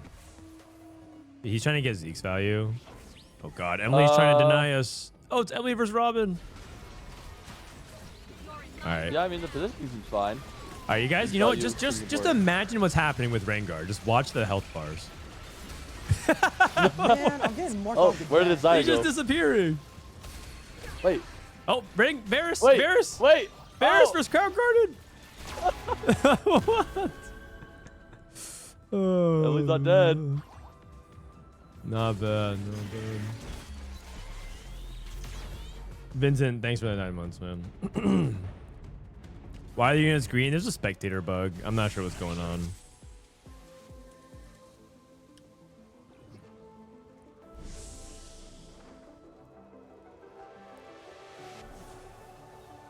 Why is Soju not on the Snapshot leaderboard? He may. I mean, I think he should have signed up. Oh, you know who signed up as well? My boy Dog. He signed up. Oh, I saw you talking about Dog. I've seen him on Ladder. Is he like a streamer or something? He's one of the most successful Hearthstone players of all time. Oh, wow. Dog. Look this guy up. He was like he was like also like a really accomplished gamer. Like he's basically became like a popular streamer, and they started entering a bunch of like random card game tournaments of other things. Like he's won tournaments in a bunch of other strategy games. Oh yeah, wow. He's Hafu's cool. husband. That's cool. He's very good. Anyways, he enjoys playing TFT a lot. He always gets really addicted to TFT at the beginning of each set and just like stops streaming Hearthstone. I think he just likes that TFT has a competitive scene. Oh, Robin lost. Oh, Emily. Oh. Okay's business. 07. Okay's business. Wait, he lost a brand? Huh? He did. He lost a brand. He lost a brand Ziggs too. And I mean, the combat for this guy is pretty good, I will say. Yes, Cybernetic Uplink. This thing is so good. Yeah. It's like Cyber better plus than Wand Mana Overflow. Yeah. Infinite component spread. Yeah, I mean, his board's pretty good. That's actually bad for Emily. The Wanger's suffering a big loss there because she needs to get back in and climb like 50 more LP. And that's 6. That's her. How much time? 3 hours? Oof. Yeah, it's something that actually Aesah talks to me a lot about, which is like TFT players have really bad expectations when it comes to like, oh, I have 3 hours. How much LP can I get? On average, in 3 hours, you should be only able to get like 40 LP or something, and that's assuming you're like a winning player. Yep. So it's kind of hard. Unless you go on like a tear, like you have to go on 1-1-1 breeze, right, to actually climb. Yeah. But the alluring fact is TFT, it's always possible. You know, you definitely you could go. Yeah. It is always possible. Even though it's not Sometimes likely. we see people go from masters to like challenger in one sitting and make snapshots. It's definitely possible. That's what Deepwa's doing, man. He's at like 470. He's masters. Wow.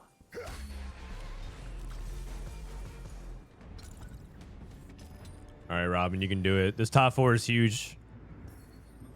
Oh, that loss was such a big deal. He needs to beat. Oh wait, he's going up against 1 versus 9P. Oh, this is for top 4. It's Vayne versus Rengar for top 4. I feel like positioning matters a lot, and I just feel like this positioning is not great. Yeah, I don't really know how to position this comp besides like the fact that you want Varus same side as their carry, so he can like snipe backline. Because Rengar just kind of jumps around and goes where he pleases. Yeah. Oh, okay. This cat should go to the back. I mean, I don't think. Never mind. Does this Vayne have enough damage to kill Rengar? I don't think. Yeah, No, I don't think it was kind of close. Yeah. Wow. Wait, is Cookies dead? What is this cutscene? we get the alternate view. The alternate view from one of the side of the buildings. Okay.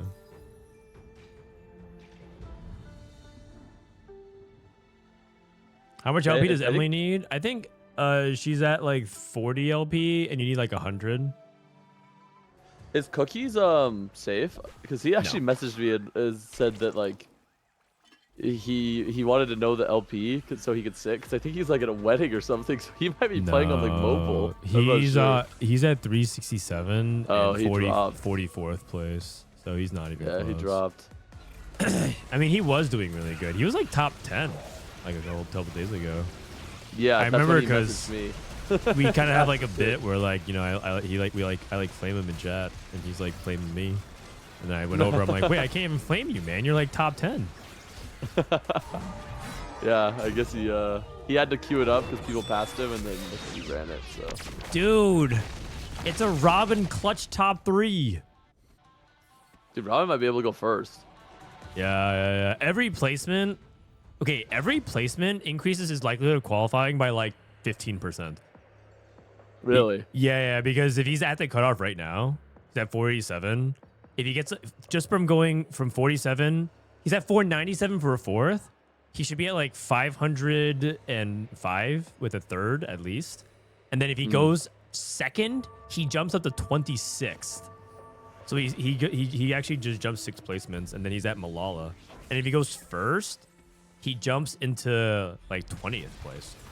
So he's just safe. So he's just very, very safe. So with each placement, I actually say it's higher. I would say with each placement, he's guaranteeing qualifying by like 20%. Oh, wow. Oh, Rengar! Oh, NT. Oh, if he got a second, I think his second, I think he's like 80% safe, but now I think he's like 50% safe. I mean, he still has like 6 or 7 games in him, right? He's chilling. Robin's a top 4 machine. 502. 502 is 31st place. Hey. Thank you. Hey, you going to bed? What do you think? Is Robin going to make it? All right. Have a good night, buddy. I'll see you tomorrow.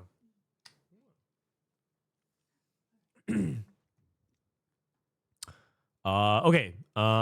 Who else is playing? Let me go ahead.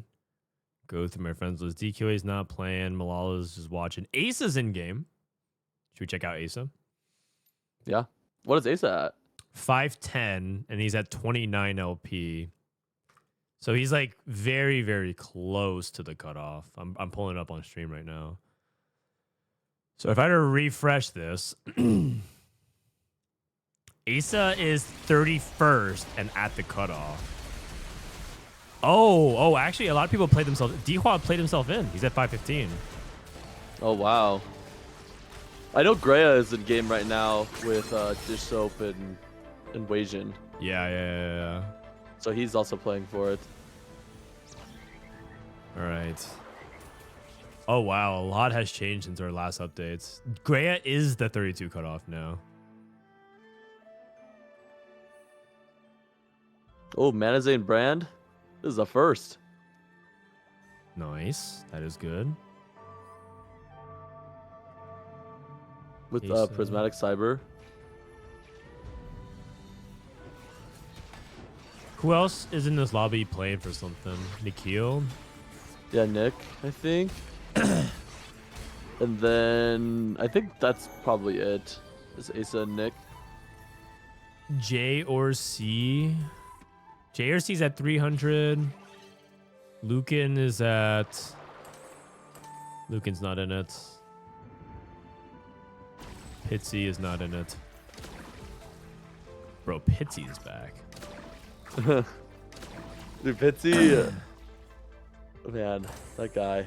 Oh, I can't take this any. Actually, is at 11 LP and they are GM, so they're running it to straight 0. Oh no! Oh no! Did they sign up? Did they sign up for the cup? They might be out. They are straight no. running it down to 0. They They're might be out of GM trials. today. Minus 200 at least. That's I mean, brutal. I wonder why their name is I Can't Take This Any. Oh lord. Pocket 25 is 100 LP. Aesah actually lost. Interesting. Oh, he lost to Senna 3. Oh no, I can't take his money to 8. No, he's down to 0. I've been seeing people talk about this. So a lot of people are saying that the cap of this board is like 5 Street Demon, and I saw some people actually say that 4 Cyber Boss caps the brand board over 5 Street Demon.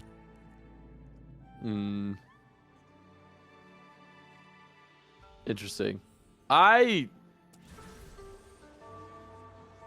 can see it if you're playing around like Ziggs, right? But if you're not playing around Ziggs, I just don't really see. I mean, maybe Kabuko is just so much better that like if you're Kabuko main tank, it makes sense. But if you have like items on Nico, I feel like I'd probably play different legendaries. I'm not sure. I should go look. Yeah, it's just something to think about. It's definitely a nice +1 if you have no gold, though. Because most of the time you play like 3 Cyber anyway, and then you can just go 9 for Poppy. The stats seem to like 3 Cyber Boss, 5 Street. 3 Cyber Boss. That just means you're playing Ziggs, Kabuko, And Vagar? Vigar, right? Yeah. Weird. I feel like you might as well just play 4 at that point, but I guess Poppy's a bad spot. Let's see. Dude, this spectator bug. I think it's a Street Demon thing. I think if you activate Street Demon, it just like bugs out. We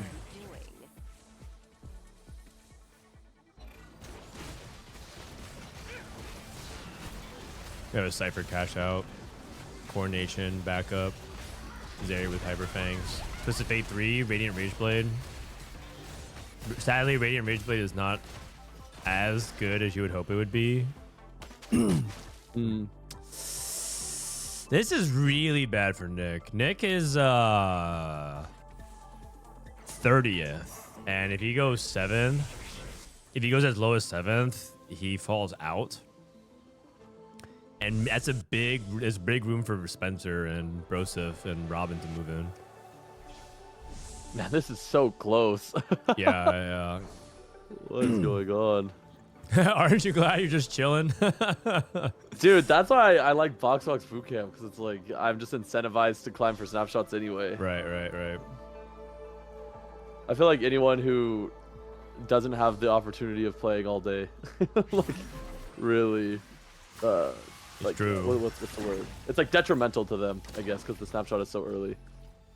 Yeah, I know Wajan, for example, is working, and he's just like stressed out beyond imagination. Yeah.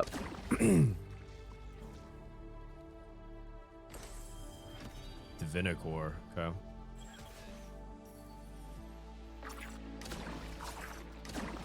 I think Pitsy might have won the game. Yeah, I don't think Pitsy's going bot 4, and so it's like I feel like that's one fewer. I feel like Nick's in big trouble. Yeah, I think his max placement this game is like probably Like a a fifth. fifth, yeah. Like scam a win here, 2 people die and then die. Yep. Except I think he's dead here. Ooh. He is like not getting close to killing this front line. Yeah, that is a Zac 2, Kabuko 2, Brand 2 with Blazing Soul Mana Flow. Ooh. It's a 7th. Oh no. Oh, that's terrible. So that's gonna be minus what, 30 LP? Ish, yeah. So then he's at 480. And that he just went from 30th to like 37th. Oh my god. That's brutal. That is brutal. I mean, he still has time though. Yeah, he still has time. He has 3 hours. And the one thing I will say about snapshots during this period of time is that you are queuing with a pretty wide range of players. Like if you're a player that has significant edge in the field, you should be queuing a lot at this period of time and theoretically you should be like getting a lot of the people who are also queuing for trials.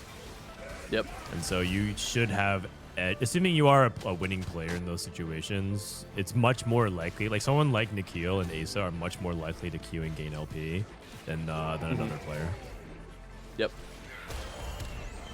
Or you could just rotate into, you know, a dish sub Setsuko lobby because they're playing. Yeah, exactly. But that's what you're supposed to do. You're like, oh no. A lot of people just like have their streams open and wait, you know, and add them. Yep. I mean, it's actually a tactical dodge. Yeah. There's no shame in that. Dish sub's queue time is just gonna be like 25 minutes. Is he crushing it today? Actually, I don't think so. Maybe he came back. Oh yeah, he came back, but he had a rough start. He started banning people. He's back. Yeah, he's back. A bunch of backseating people in his chat just insta gone. 07. It's wild, man. Like you could be dish soap and you take like a good fifth, but then like everyone just backseats you and tells you like, man, dude, the comp you played is so bad. I said this in dish soap's chat. Like I literally said it in his chat. I was like, why is everyone in this chat like? I've never seen more backseaters in my life. Like, why are you going into dish soap's chat to backseat? Like, why are you backseating him? Like, I don't understand. I think a lot of people are actually trying to make him feel better in some ways. Yeah, I mean, there's some people that are trying to make him feel better if he bought fours, but like some people just like are there to speak their opinion and what they think is right and wrong. And it's like, Dishop just tells them straight up they're wrong, and then they argue with him. What are you doing? Like, there was one player who was like just turbo backseating, and Dishop was like, link your lol chest right now, or you're banned permanently. And they did, and they were like platinum. They did, and they were platinum, and I was just like, what? Why are you, like, why are you trying to backseat? I don't understand. It's so weird. I think people at like the plat ranks enjoy like the challenge. You know what I mean? Yeah. It's like there's like this report a while ago that I forgot exactly how many men out of 10. Like they surveyed a bunch of dudes who thought that they could take a point off Serena Williams in tennis. And I think like it was something staggering, like 8 out of 10 men think that they can do it or something like that. That's crazy. It's probably something similar to that, where it's like a lot of people, they just talk the talk. Yeah, they love the idea of like being able to correct Disso one time. Yeah. Just like being right once and Disso was wrong once. And the funny thing is, Disso's wrong like a lot. Like everyone's wrong a lot about TFT. But it just feels like he attracts a lot of those specific people who want to catch him, you know? Yeah. Oh, it's crazy. Well, let me see. How many men out of 10 think they can take Serena Williams? Oh, sorry, I misrepresented it. It's actually 12% of men, period. Yeah, that they can. I thought it was like 8 out of 10 tennis players, something like that, but 12% of men is crazy. I'm not gonna lie. Yeah, they did a survey like of a bunch of British dudes. Bro, I bet you these guys don't even play tennis. Like, come on, man. I mean, I think some people probably think that it's possible that she like messes up or something. Because in tennis, you can also score a point by faulting. Yeah. You just hope you that she score misses. one point by high rolling. Yeah. Man, maybe everyone's just gamblers. Yeah. Who knows? True. Third for Aesah. Third is good. Oh. Third is good. That was a close fight though. It was. All right. So Aesah with a third is really good here. So just checking in. So Aesah was at 31, and a third should put him like at 520 and change. Let me see. So Aesah is at 524, which puts him at Soju. He's tied with Soju. So he jumps Milala. Who wins the tiebreak between him and Soju? I don't know. I'm assuming in the past it was your top 4, right? And Aesah's a tied top 4, right? So it looks like Aesah would win. But I think Soju is very safe. I think 524 is very safe. I think my prediction was around the 511 mark. Although that's becoming less true by the minute. So Yeah, dude, these snapshot climbs, like everyone just plays one game, starts climbing, and then all of a sudden the cutoff is raising like 20, 30 OP, and it just goes higher than you ever thought it would. yeah, so Robin is still the player to watch. He's at 502. He actually is not in. So let's go ahead. Oh, Pocky is, what is Pocky at? 437. He might be playing trials. Wow. Pocky, well, yeah, he's at. Oh, he just went first. He's at 486. Never mind. No, Pocky's back in it. He just went first. Okay. He just went first. Nice. Okay, so Robin is at 33. He's at 502. Cutoff right now is Grea at 510. Dude, I'm pretty sure it's impossible for Robin to bot 4 from the spot. A 5 streak with Nitro on your board and slamming. Yeah. You can play anything. Yeah. I mean, I think this is the best MF spots to play. Oh, really? Yeah. I would just play Nitro Aurora.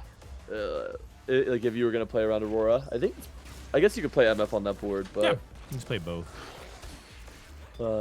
yeah, I would just angle towards Aurora. I think you could also play Brand for like a safe top 4 if you want to, but you're gonna cap lower.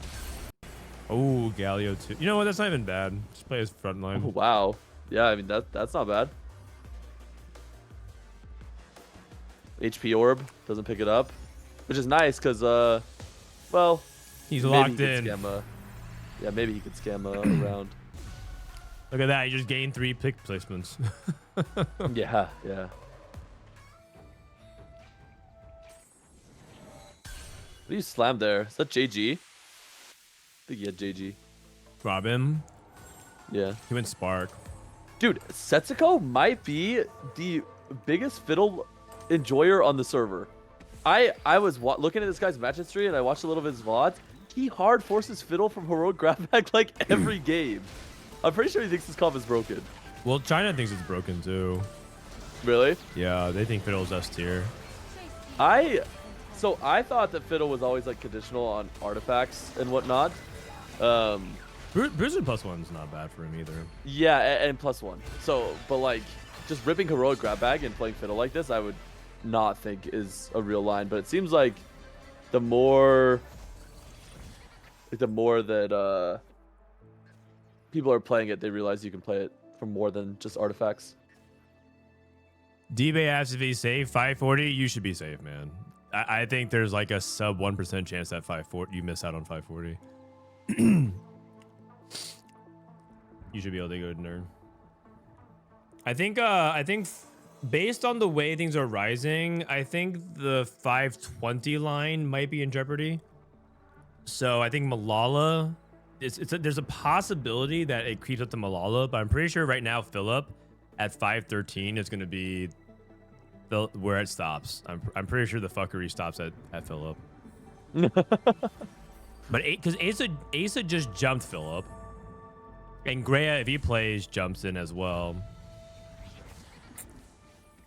Oh wait, Dihua just played himself out. Wait, what? Dihua was at 520, and then he just took. He just went 8 or 7. 515. What is that score line? It was going crazy. Wait, you didn't? Hold on one second. Oh, it didn't update then. Oh, it didn't update? Oh, I might have the old version. Oh, no, I have the... wait, what?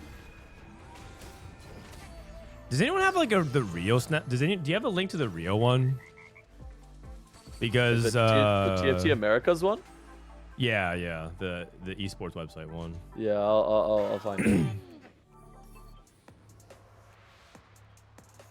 No, Dihua got the 5... Okay, I refreshed it. So, anyways, I think this 513, 515 line is where it stops. I'd be surprised if Milala and Zealman Cat have to play.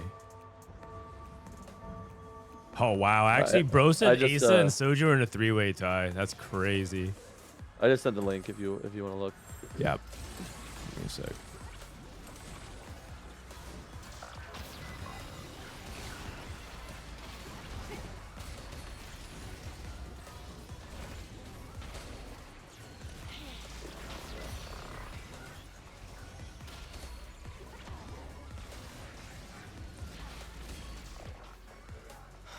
man, I'm getting more dogged again.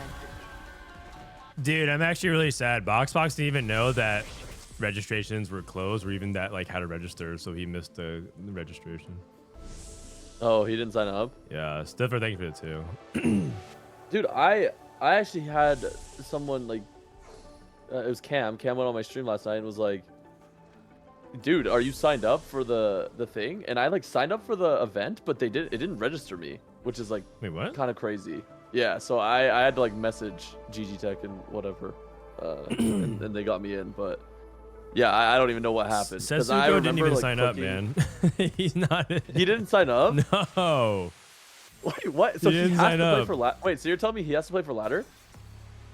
I guess. Wow. Wow, that's crazy. Actually, what the? Well, I mean, I guess technically he could just like spike the next 2 ones and he'll be fine, but. Yeah. But you'd have to place like pretty high, right? Yeah. I didn't know Setsuko didn't sign up. Well, yeah, I think he thought he could sign up today. Oh. Yeah, Robin's spot looks really good. Yeah, I don't know. Maybe there's something with like signing up because I clicked the button and I thought I was in, and then my name didn't show up. So I can't say enough bad things about this website, man. I'm sorry if anybody who watches my stream worked on that site, but it is just not. It is not it. yeah, it's pretty hard.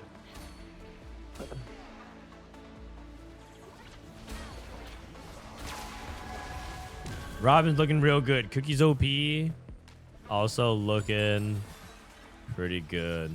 You know, Pilfer is actually kind of nice in the current meta because everyone plays Nitro, so you basically farm 2-star Shyvana, 2-star Nidalee pretty easily. So I actually like Pilfer a lot in the current meta. What site is he talking about? I'm talking about the TFT Americas website. This website. How to sign up for the Tacticians Cup.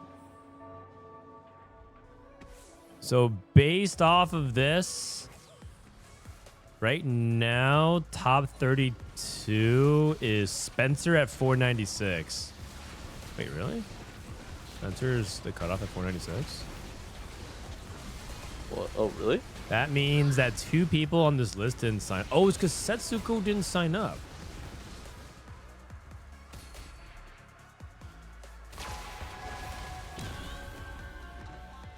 Oh, this is not up to date. It says Robin's at 47, and yeah, okay, it's not up to date.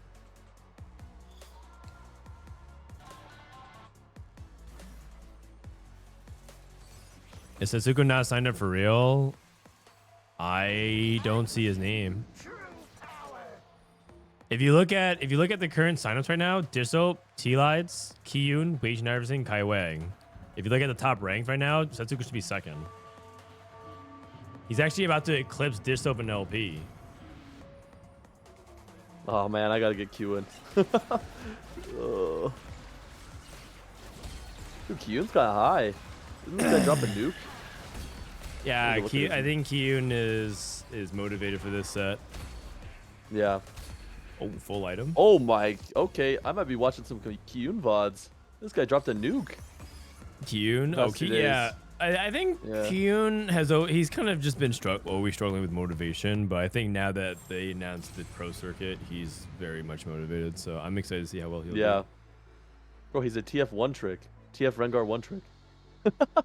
I'm scouting his match history. This is like the only 2 comps he plays. Twist of Fate? Yeah. This has a lot of TF games, like all top 3s. Twisted Fate. He's a beast. Yeah. Top 3 is like going first with Twist of Fate, so he basically went It really is. first. 100% top or top 1 rate.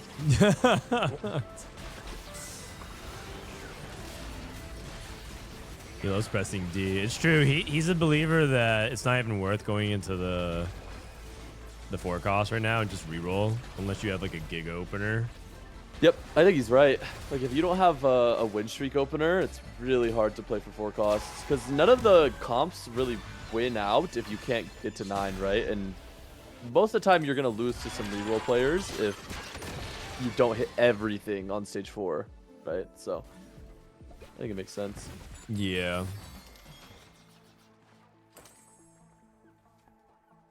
All right. I'm the carry now, little buddies, healing orbs. This is Robin's POV. Final polish. Wow, okay. I didn't actually expect him to take that. Viego. Final polish is pretty good. Yeah. I wonder what kind of support items he's looking for. What is he rolling for? Is he rolling for Annie? I feel like I would have stopped a while. I probably would have stopped after at least 2.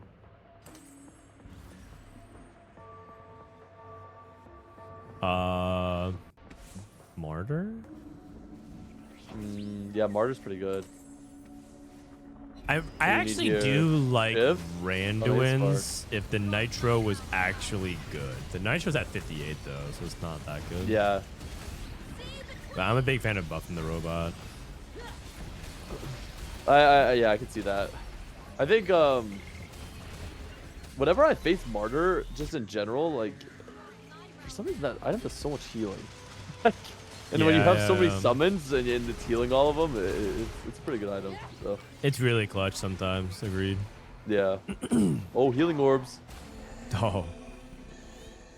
Yeah, this is actually, again, one of those things we talk about where it's just like, I expect a lot of people to take 4 gold augments this game, but you have a handful of people who took prismatics, and then Yep. a handful of people who It's took just like because double the gold. combinations aren't good enough, right? Yeah. I was gonna say the Lix X guy who's playing Rengar or Vigar. I will say that line seems really hard to play because how are you ever supposed to find Shyvana 3 in this meta? Oh, he did. He found it. Wait, what? He had 6 Shyvanas and he actually found it. So Yeah, well, interesting. I feel like a lot of times you don't expect to hit Shyvana. You just like roll. Yeah. And then you do a check-in after you hit Vagar 3 and you're like, okay, 4 poppies, 4 Shyvanas, let me just move on. Yeah. I think that comp does cap a lot lower though, to be fair, because your Mordekai's are 2 main tank unless you can find Kabuko or like Nico 2. Right. But yeah, if you get a Shyvana 3, I think this comp is pretty decent. If you can make it to 8. Yeah, I played this. I think I've played Vagar reroll a lot because I do like it, and I do run into issues where I hit Vagar 3, and I don't have any other 2s. It's like Twisted Fate when you hit Twisted Fate too fast, and you're like, I only have Braum 2 or Darius 2. And then I run into some issues where like there's this big question mark gap of how to fit your front line in, so you push levels and hope it works out. But then you miss Kabuko and you're in big trouble. Yeah.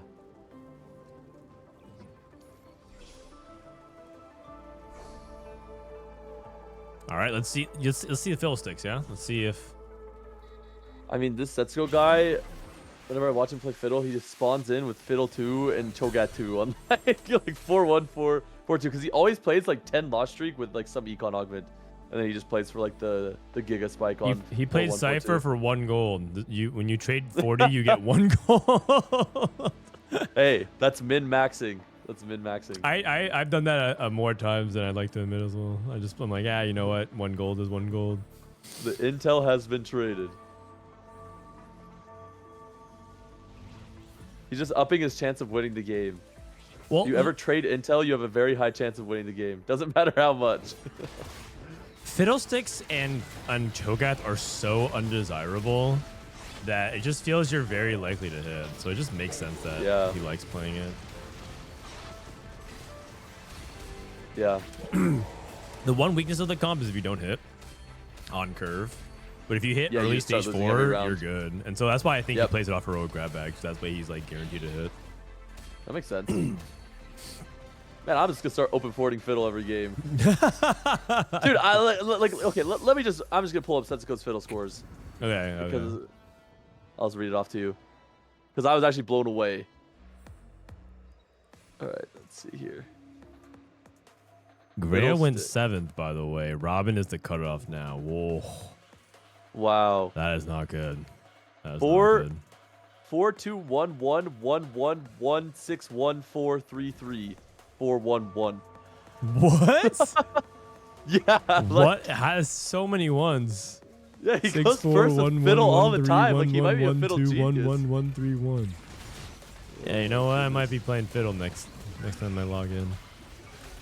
And Yeah. does it? From the looks of it, it's not like a lot of artifacts either, right? Let me actually go back and look. There are definitely some. There was one game where I thought he was going dead last. I was in his lobby and he had latent forge and hit RFC fiddle, like he completely missed, and then he just hit a reforger on 4-1 and reforged it into ascension, and then the next carousel was a hacked carousel with Ornn items and he hit blinding, and then he went first. And I was like, there is just no way, man. There's no way. I did something like that yesterday as well. Artifact scams are just, oh man, Yeah, they're so dumb. they're so silly.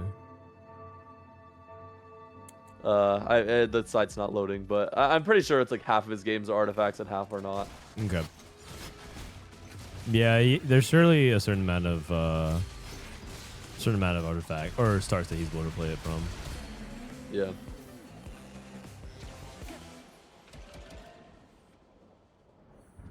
Rageblade, IE Misfortune. Okay. Wow. What a setup. He's missing anti-heal. That's He not could good. always just level for Renekton, but I think he's thinking about making Aurora item here. GS. Oh. IEIGS. Ginsu. Ginsu? Or wait, Ginsu Crown Guard? So he put on the oh yeah, what the heck? He has a TG on bench. Hey! Oh, he got it. He got on the bro. Okay. Oh wait, MF might snipe the fiddle with the autos. Oh. Oh wait, no, the fiddle cast. Healing. How is that? What the? Wait, I'm pretty sure Cho'Gath Wait. clears though. Yeah, do we have enough DPS for the Cho'Gath? Oh. He just healed that's some bad 1,000 with a breath. redemption That proc. is some bad breath. 1,000 HP healed. Nice. Cho'Gath. Dude, you were there today when Mordog was explaining the rework to Cho'Gath. Oh my! I still don't understand. He explained it twice, and I'm just like, I don't know. If you guys haven't heard, they're reworking Cho'Gath's HP stuff. We'll see how good he is, but Mordog explained that like he doesn't work off percentage HP scaling, so he doesn't double dip, and so they're like reducing his percentage HP gain off of his max health when he casts, but they're compensating buff him in other ways. It's just like one of the more confusing changes, so we'll have to see. Yeah. Are you working on a downloadable app for TFT Academy? Yes. If you look at the top right, we're working on an overlay. That overlay also doubles as like an app. We're working on it. Show him your Rengar sequence. I posted on Twitter. It was disgusting. Did you see what I posted on Twitter yesterday? Oh no. So at 3-7, I had one Rengar. My board was so bad, man. Okay, remind me to show you after this game. Okay. Let me show you after this game. All right. In the meantime, Robin's fighting for his life out here for the top 4. Still carrying Elise 2. He's actually biting his Elise. I think oh, he has no removers. Like, he doesn't really want to sell to downgrade unless it's Aurora 2. But I was gonna say I'd probably just move items to Aurora 1. But if he hits Viego 2, he's back. Yeah, 100%. Is it not worth for the clone Renekton to bite anything? Probably not. Yeah, probably not. I mean, I don't think Robin has enough DPS to actually kill Setsuko's board here. Okay, interesting that China thinks that Fiddle's S tier. NA's probably underplaying it. I think they are. I actually think again China's ahead and NA's behind. You think so? Yeah, but that's because I'm biased. Like I tend to think NA's behind because I think the people that I talk to tend to undersell how much they're like reading into things. You know, like because when I talk to players, they always say, "Oh, I don't know, I just copy X," or like, this person says this, so like Dissoap says X, so I do X. And then when so like it makes me feel like I can't take these guys seriously. And so it makes me feel, the NA echo chamber. Yeah, exactly. But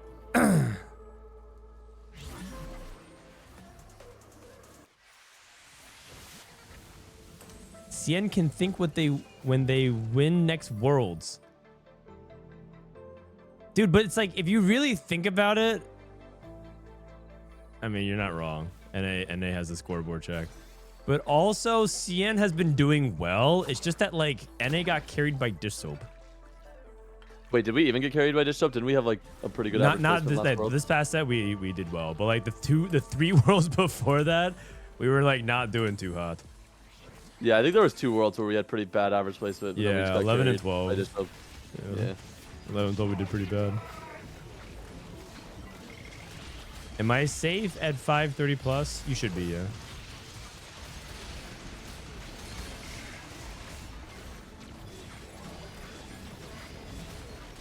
Okay, Cookie's trying to go up. Dude, this feels like his board is a menace. Cho'Gath. Dude, Cho'Gath is kind of crazy because he grows so big, and you expect this Cho'Gath to do so much damage. Then he casts, and then nothing happens. I mean, if you have a lot of boom bot, then he actually does damage. But yeah.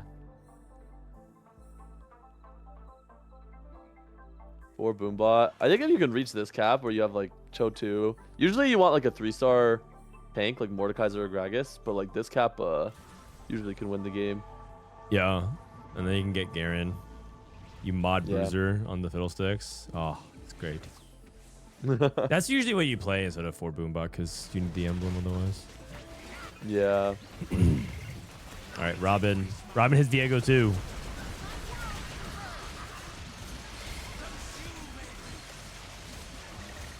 The problem is he's only on Viego carry and his back is Aurora is not doing enough. Oh no, she's doing a lot. She's doing a lot. Looks good. She's doing a lot. I mean, Aurora is just Aurora. Yeah. This unit is so broken, man. Actually, it was pretty much the Viego show. That was crazy. Wait, I mean, there's no way she did only 1,700 damage. Like, isn't that bugged? She doesn't have any magic damage. Probably. She did all physical damage. Yeah. All physical damage.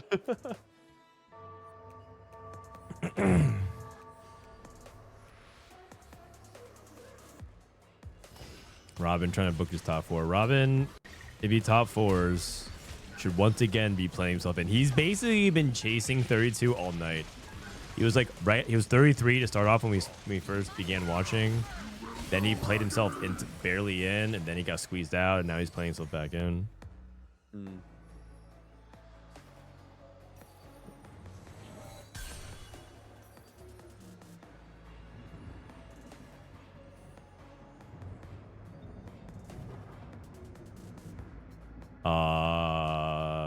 He doesn't really have many item slots. I guess you can take them for Sejuani. Oh, he's gonna go for actual 3-item damage item setup. Oh, JK. I feel like a 3rd damage item is really good.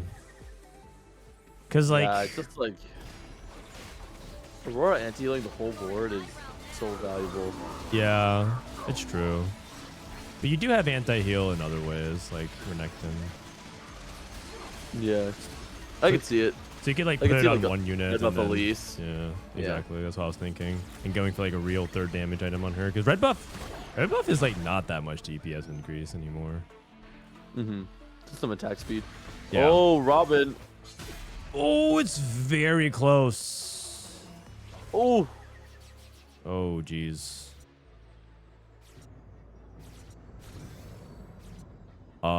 And David, by the way, is probably out because he went bot 4 again.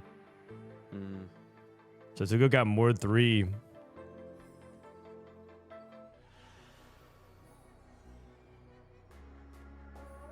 He's double biting with Renekton. Going against Lixx. Lixx going against Robin. Cyber boss. I mean, Lixx reached the cap. okay. I mean, Cookies is just playing Jin Aurora for Necton 2. Yeah. Oh, Vigo's locked down. Oh, Vigo didn't cast twice. Ooh. That is really bad. Dude, this Zac unit is so good. Yeah. And Robin has to hope that Looks like took the worst loss. He did not. Looks like Damn. that's a 5th Robin. Oh. Not bad though. It's only like -10. Still easily come back. Oh man. That is brutal. That is brutal. It's looking like another potential 1 here for Setsuko's Fiddlesticks, by the way. All right. I'm Fiddlesticks every game. Yeah, I think I might be a Fiddle main. I might be a Fiddle main. Yeah, Robin was literally on 32. And now he's out. Well, actually, no. Interestingly enough, Spencer's at 46. Actually, Robin still might be 32nd. Because Grea just got a 7, so he just lost. Grea just lost 50 LP for a 7. What? That's brutal. Grea was at 510, and now he's at 459. Wow, that's crazy LP losses. Must have been like a lower LP lobby. Yeah. So ironically enough, Robin went bot 4, but still holds on 32.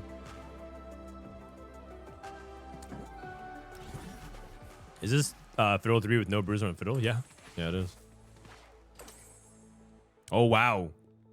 He has 2 Boombot emblems. Boombot Kabuko. Boomco. If he gets the 6, if he gets 6 bruisers, 6 Boombot. Oh, it's over. It's over. Because Boombot just does so much extra damage. Yeah. I wonder if no, it's probably not, right? 6 bruiser is always better than 6 boom, right? Yeah. Yeah. Or do you think he has enough front line with like Mord 3, Gragas 3, Cho 2? I actually think he can get to 9. Like, he just, if he wins 1 and loses 1, he just gets I guess to like 9. in a scenario you couldn't get to 9. Like say you had to roll an 8. I would imagine 6 bruiser is better. But he doesn't have a bruiser emblem, so maybe not. Also, it does look like Asuko's gonna lose this one. So it looks like we are going to stage 7 then. And then the Boombot he's missing is Kog'Maw and Skarner.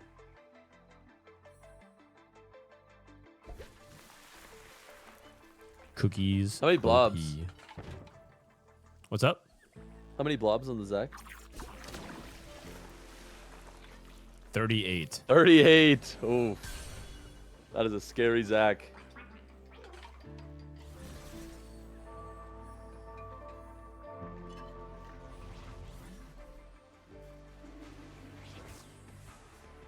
All right, so no matter what, the fight's not going to end here. Meanwhile,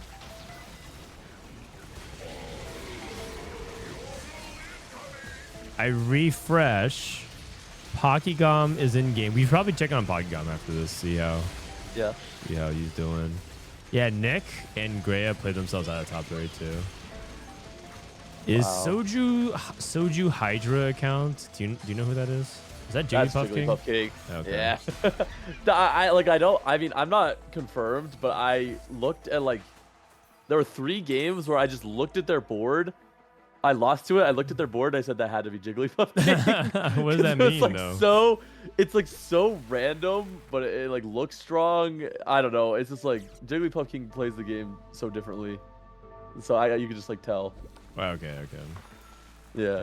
He had like one game where he took like Call to Chaos and hit like a Galio 3, and then he played like a Grand Galio 3, Fiddle 3, level 9 board with like a bunch of what? Like it just like some crazy stuff. Like and then you just know it's him. Got it. That makes sense. All right, let's see it. Going to 9. He's rolling for Boombot odds first. 52. he can't, so he just levels for Rost. Okay. I don't know. Something for Kabuko maybe. Steadfast. Damn, I kind of wanted to see 6 Boombox, 6 Bruiser. I don't think this Ross is gonna be that impactful, but we'll see. Yeah. He's on the same side as Sejuani and the Aurora. Okay. Sejuani down. Urgot getting pulled. Renekton getting through the Gragas. Still 6 is dead. And Cookie's OP went out. Man. We love Nitro. Nitro's cool. Very cool. Oh yeah, someone said to remind you about the Rengar post. Oh, okay. So the Rengar post. Man, this one's a banger. Okay, so at 3-7, I had Rengar 1 with Titans BT Infinity Force. And I played 3 Cypher for 30 gold, so I got 1 gold. Okay. And I had 1 Rengar, 1 Graves, 1 Zyra, and 1 Echo. Yeah. That was my board. This looks giga doomed. Are you just 8? I'm 50 HP, no streak. I took Freaky Friday first pick because that was the only thing that could be made play with melee. Everything else was like unplayable. Then a Prismatic Orb drops. Okay. Okay. And then look at what happens in 4-3. 2 rounds later, I have Rengar 3 Silvermere, Prowler's Claw, BT, and then with Find Your Center. How is that even possible? And then actually what's not shown is 2 rounds later, this Gragas turns into a Varus, so I hit Varus 3 as well. So by the end of stage 4, it transformed into that. And I won out the game. Did you hit Rengar from Pandora's? Yeah. Or did you just hit like a million in shop? Okay. I hit Rengar from one of the Pandoras, and then you got double Orn item. Yeah, double Orn item to exactly Prowler Silver. So I wrote a post. 98% of that is crazy. Quit before hitting big. Yep. Wow. That's a crazy. That was a tweet. Wow. Aesah was like tilted reading it. He was just like, "What the hell is this?" Yeah. Especially because you're playing Rengar. Yeah. Anyone else? It was like a completely doomed game. I just scammed it first. All right, I'm gonna go to the bathroom real quick. Oh wait, actually, this fight is so close. Look at Palky's HP. Oh. The lobby, everyone's 1 life. Grea's 1 life as well. Oh. Grea playing some Rengar. No, he's playing Graves carry. What? Oh, he has caretakers.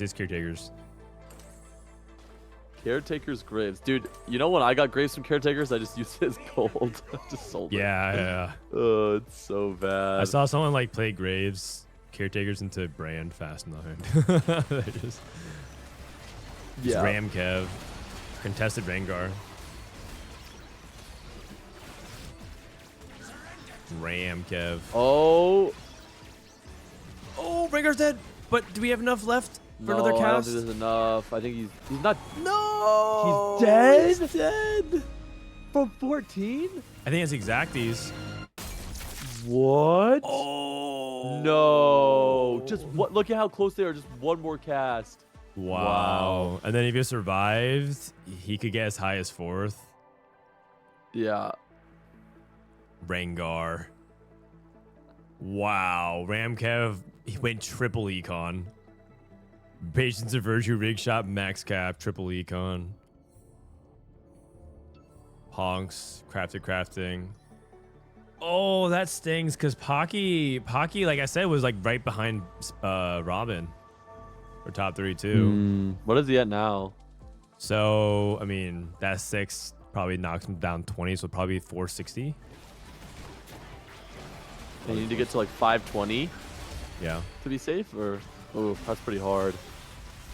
Probably will need like a 1-1 top 4 or something like that.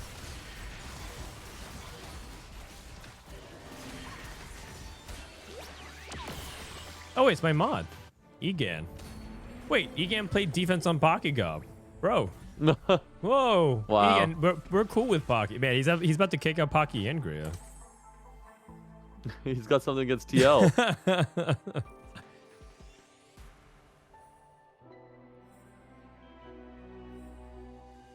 Rageblade, Rage Ruins, Vayne. Can Pocky get out? I feel like Grea is also in a really bad spot too. Yeah.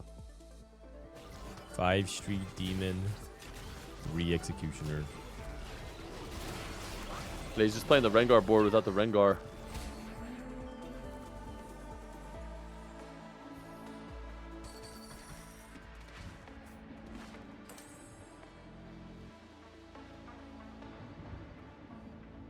Yeah, basically just playing Graves primary and hoping that he can like get it done with Vex Graves, Jinx some of its parts. Yep.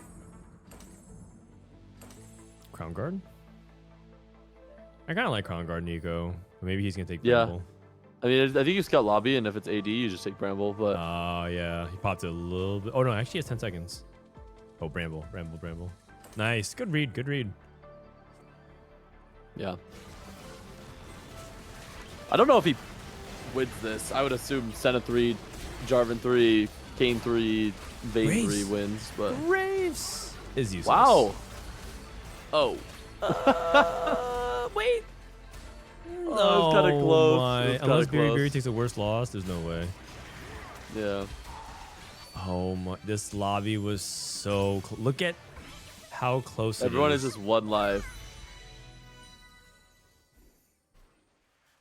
Damn.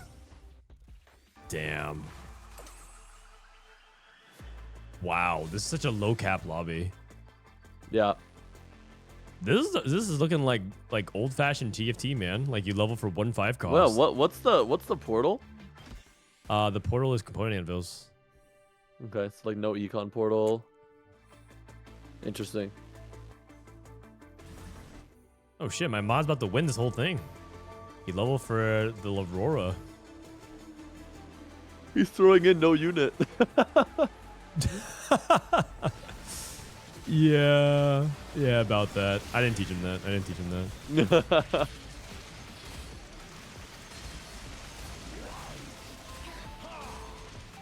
Oh. Yeah, Senna like- 3, J4 3, Ross 3, and It Beery looks like Beery. Beery might win this lobby. Oh. Oh that my was so close. goodness. The first. All right, Vayne first. Beery was actually doing very well in, and she also ran it down. So What's she at? she's at almost 400 now. Hmm. So a lot of people who played themselves out, unfortunately. All right, let me do a quick refresh here. So if you were to go off of the top 32, right now top 32 is Robin at 502, but we know that Robin just lost his game. So I think he's at 492. 492 would make him tie Draenox, and we're actually back at full circle because Draenox was at the start of this was 32. Hmm. With only 2 hours to go. Let's hop on back on board with Robin. Why does no one build healing on Fiddlesticks? He's a mid-range champion who seems to die before the front line a lot.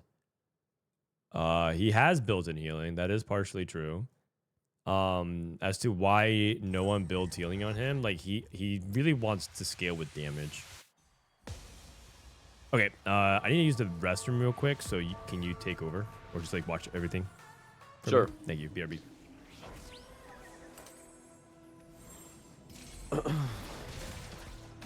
Alright, what is Robin playing? Street Demon? Shojin, red buff. Oh, I can't see the screen anymore.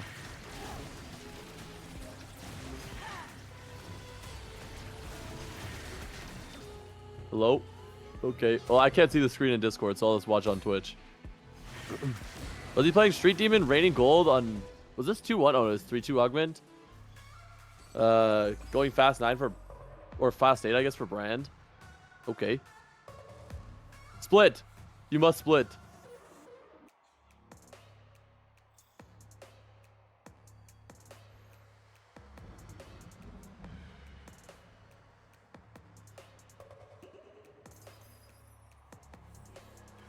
Did he split? I missed. I mean, I'm pretty sure in that spot when you have double econ. Oh wait, is this the one where you don't get econ? Chat? Is this the one where you get like stats or something? The Street Demon Augment? Because you're not painting the hexes, right? Oh, tagging spree. Okay, okay. I've never actually taken this augment before. The econ is freestyling. Got it, got it.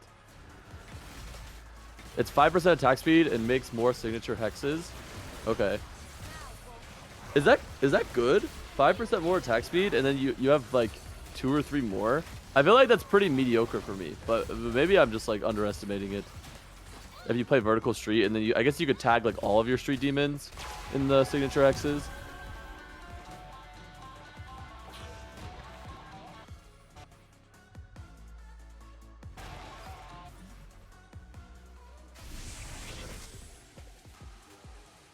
What do you go for on carousel? JG.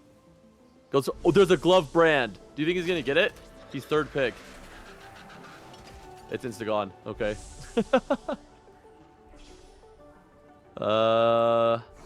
Death cap? Is death cap fine? Probably not. It really depends on the formation because sometimes you're forced to tag some random frontline garbage. Yeah, yeah. I feel like a lot of Street Demon, whether or not it's good, is dependent on the hex formation. And I personally have no idea what hexes are good and what hexes are bad. Like, I just see squares and I put my units in them, but I'm pretty sure there are hexes that are good. What are you talking about? I'm back. Oh, I'm talking about the Street Demon painting augment, the one that Robin took. People were saying it like depends on the formation whether or not the augment could be good because you can lose a lot of value from your hexes, and I just have no idea what formations are good or not. Oh.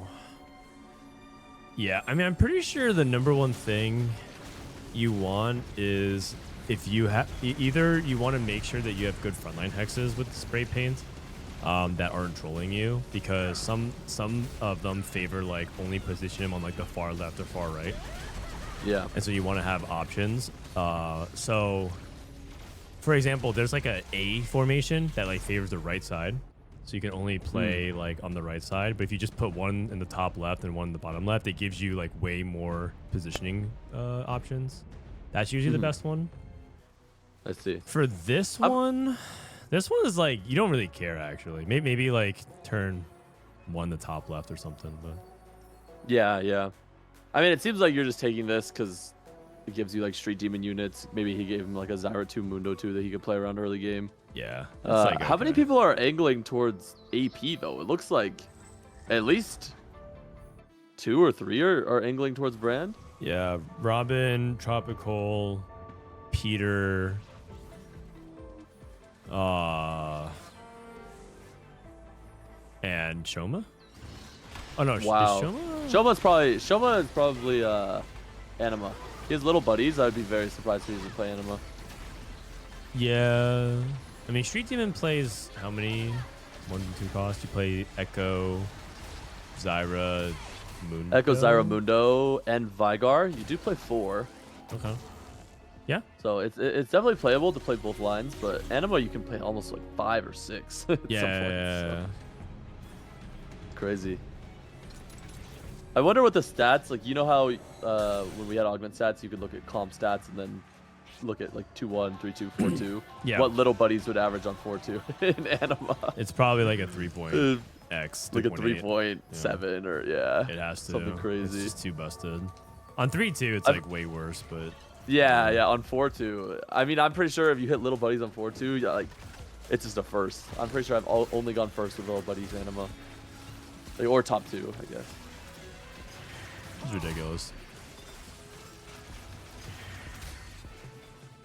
Vayne with Rage Blade, Gambler's Blade. Wow. Yeah. Gambler's Blade is actually, if you look at the data, it's good on Vayne and TF. Right. So you just reroll one of them. When you but do you want 3 attack speed like this?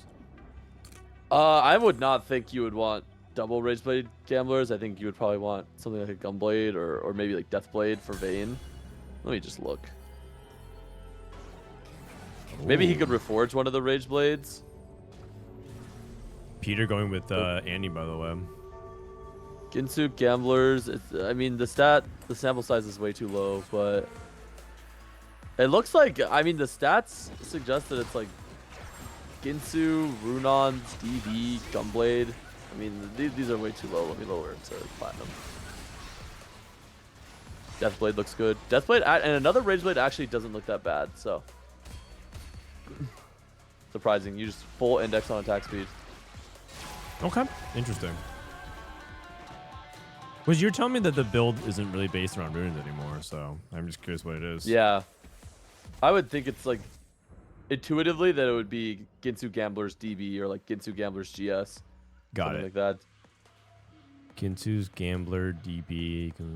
Okay. Yeah, you already have the Slayer Omnivamp, which is basically like a Gunblade, so I think you just want a 3rd damage item. Ooh, is this called the Chaos Time for Robin? I'm in.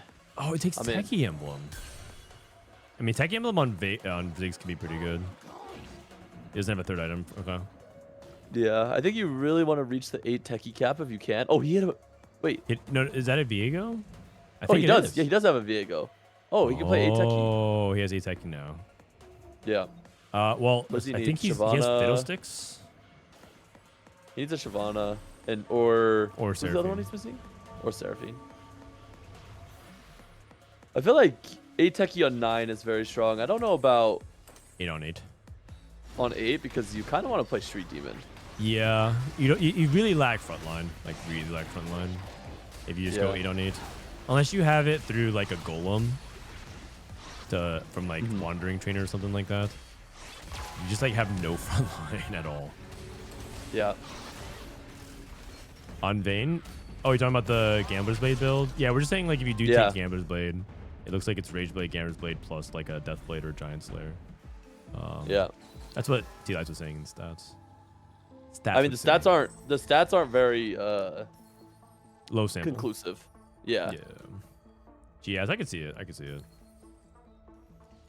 Just need to bust through the tanks. Just, like especially if it's a reroll meta.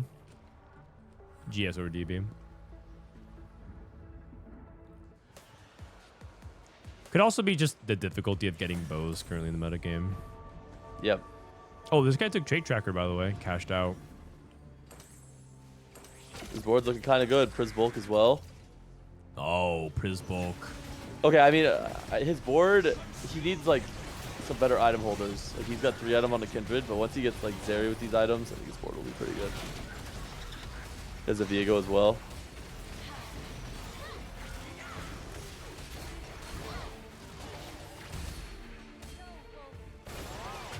All right. Looking good. Robin trading wins. He's going win, lose, which I think is okay as long as he can get to 9. I think you're okay trading down all the way to 9. Yeah. He has items, but he's not swapping over. Talking about this player. I mean, from Kindred 1 or Kindred 2. Yeah, Kindred 2 is kind of not that great. Yeah, I don't know.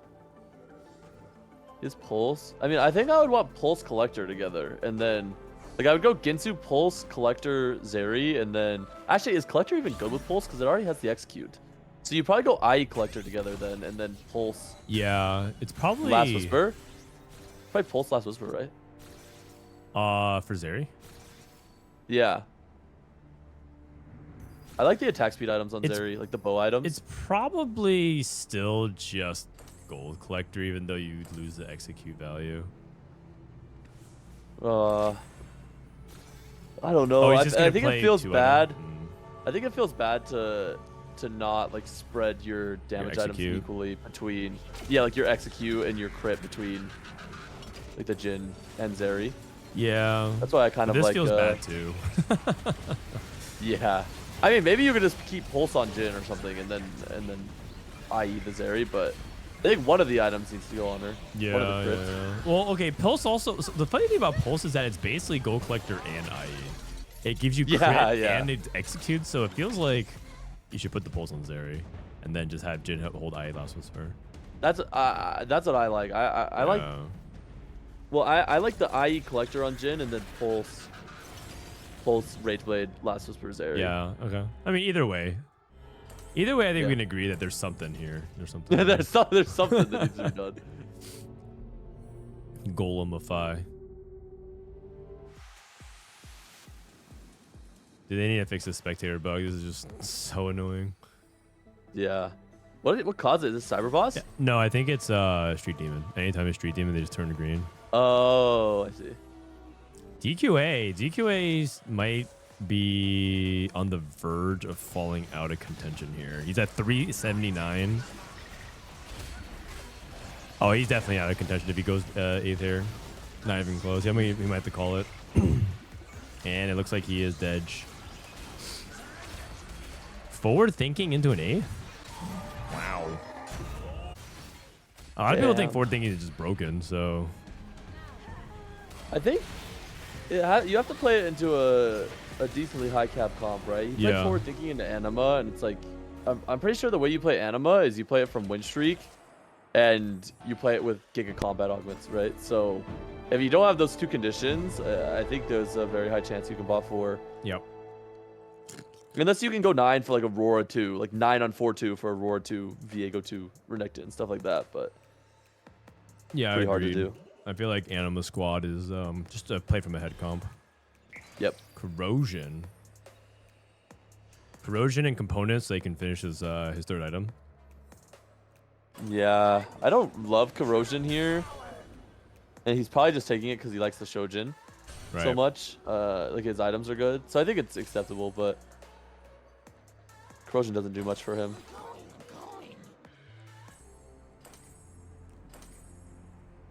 Okay. What do you think about this item? This item distribution's okay, I guess. Yeah. I think this is fine. I would probably like put the pulse on Zeri because you're probably 2-starring her. At least at 2-star, I'd want pulse on Zeri, but yeah, something like this. Yeah, agreed. Okay. So Robin didn't go to 9, by the way. He went down to basically true 0. Yeah, just playing for top 4. Playing for a top 4. And I think for him, that's probably because he's just scared of what other people's boards are going to be. And Robin is the 32nd player right now with Draynox. In fact, he's actually directly competing with Draynox for the spot. Oh. What's this called? The Chaos? All the Chaos is 40 rerolls. So he's out. Oh no. But he is level 9. Oh wow, he rolled 40 times at 9 and only found 1 Aurora.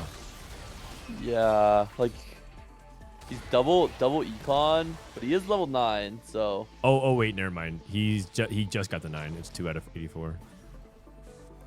But yeah, still. His win. Oh wait, his treasury augment was a support spire. That is good. That is very good. Yeah, 6 Xayah. He could go for Xayah 3. Holy. Wait, is Unending Despair good on Jarvan? He does gain a shield. How much shield is it though? It's not like a huge shield, but I can't imagine it would be like that bad. He just reforged the gamblers into Unending, which is kind of high roll. Yeah, actually, it's a playable. It could have been like DFG or something. Yeah. See, mana locked? He doesn't look mana locked to me. He looks like he swipes and then starts gaining immediately. So it's probably solid. It doesn't look broken. It's fine on him. He just doesn't gain a huge shield. Like Braum gains a much bigger shield, which is why it's better on him. Robin wins, Draynox loses. This is really bad for Draynox, really good for Robin. Yeah, how much damage did the Jarvan do? Just out of curiosity. Who was that? That was David. That was David. Yo. Oh, damage. okay. Yeah, that's pretty good. That's pretty good. All right. Basically, it carries. I'm unending to spare Jarvan every game. Slowing the spatula. Can this turn into a Slayer emblem? That's a pan. Yeah. Okay, Unending Despair. David's setup looks pretty good. There's a lot of stall for double Rage Blade carry with Gunblade healing. Yeah. Spirit Link as well. Oh, Nico didn't cast again. Dude, I think that Unending Despair is like just bursting through front line. Yeah. What the heck? Wait, who can beat David? Maybe this? With Trade Maybe Tracker? might actually be able to win this game. Yeah, Trade Tracker. I think the AP comp, like, the AP comp will never beat this board, ever. Yeah. You just can't burst through the front line. And then the backline heals itself too. Because of Slayer, because all Slayers have Gunblade. Well, yeah, Slayer and Radiant Gunblade. Oh, you're right. Yeah.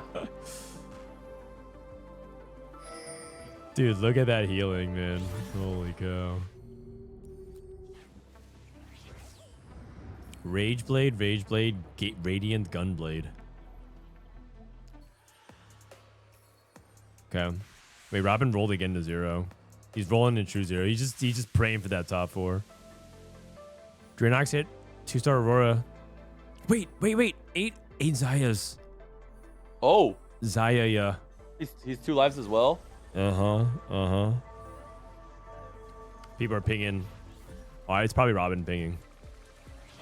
Oh, Robin versus Draenox. This is it. Robin needs to win this.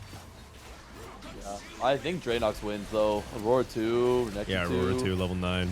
Support Spire. Support Spire. Yeah. Wait, Robin can take a good loss.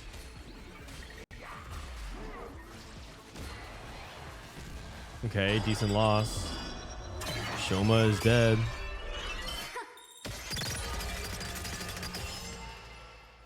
Oh my gosh, is it going to be another 5th for Robin? No. Oh, man. Why is Robin's team green? Because they ate all their spinach. It's because the Street Demon Hex bugs out the visuals.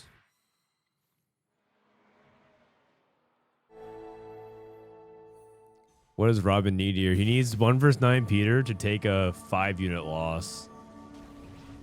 5 Street. He's playing Annie Samira. If Robin and Draenox, here, you want to hear something crazy? If Robin and Draenox both top 4, it's just whoever takes 3rd takes the lead here. What? Because they're tied at the exact same LP. And then 2 to 3 more games. Yeah. Wow. Oh, he's alive. I think Draenox could win this game very easily. I think so. Like his board is not even bad, and he has a win con with Xayah 3. Oh, true. Just rolling 0 every time. I'm looking to see if anyone's holding it.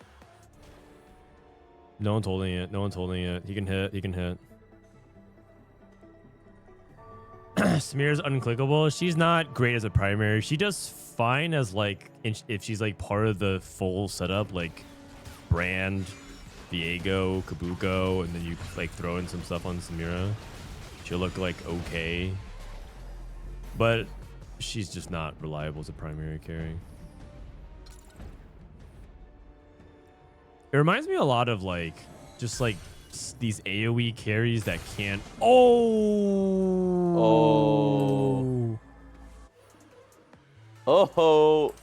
That's not good. That's a Xayah 3. That's not good. Okay. I mean, do you think a first tier for Draenox secures him? He's at 492, and a first to put him at the 530s. Yes, because he jumps into like 19th. Wow. So he goes from outside to like 19th with a first.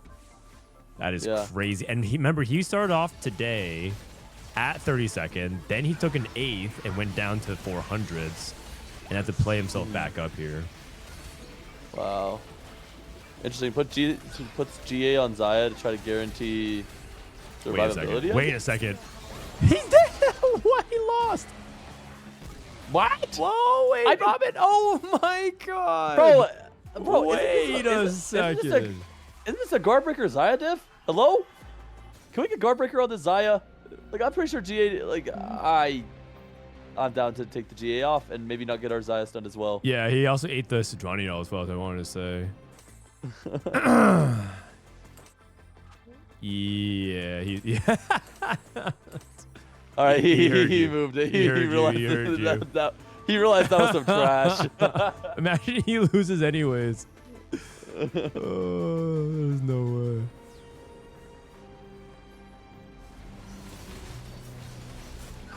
Oh man.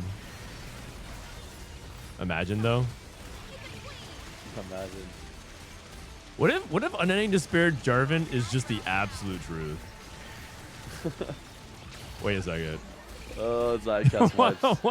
Wait! I'm just saying it's closer than it should be. Kind of close. It's kind of close. Oh my god. I'm sweating. I'm sweating, man. Dude, this Jarvan, my god. 22k. Wow. Yeah, you know what? Unending Despair Jarvan every game.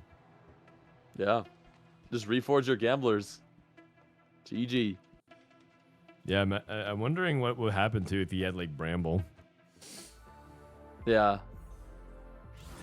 All right, here we go. That was Ghost, though. That was Ghost. This is real. Oh. Uh-oh. Lunka, real.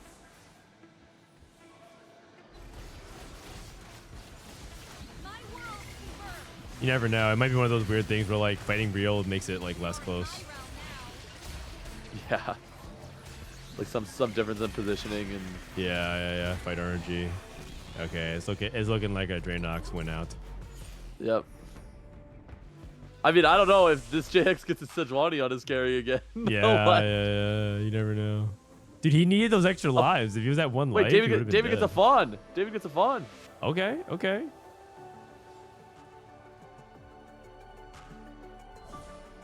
This gets a Golden Nox emblem.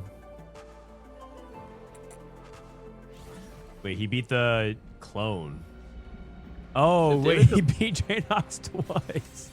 What? Dude, oh my! I mean, his setup. Like, what is this setup, by the way? He actually has almost no more items. Collector into trait tracker, bulk uplink. Yeah, everything just has 1,000,000 HP. It's just Sejuani has 4k HP. Oh my! Dude, I would not be surprised if he beats Saya 3. Yeah. I mean, we'll find out. All right, don't get stunned, man. Come on. Wait, this is Sejuani.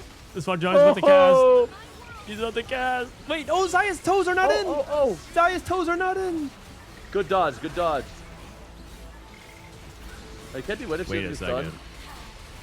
Wait a second, it's so close. Oh my god. Oh my gosh. He's like mana gen on this Xayah or something. 6 exoskeleton. Oh yeah, if he had 7 exotech. Yeah. Well, I feel like if he gets a 10 and he goes 7. Yeah, he could literally add in almost anything and probably win that fight. Yeah. Or I think, honestly, if he had Pulse on Zeri, like over the IE Collector. Oh, sure stronger, yeah, I can see that too. Yeah, you just like IE Collector the Jhin. But yeah. Guardbreaker Pulse Zeri. Come. This is David probably bowing out then. Damn, that's such a crazy board, and he's gonna get 3rd. Yeah, wow.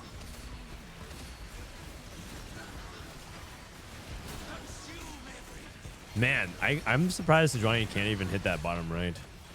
I bet you there's some I bet you there's some like positioning tech. Yeah, you probably could. That you like drag in the Sejuani. Wait, like the way you position your front line. David beats this.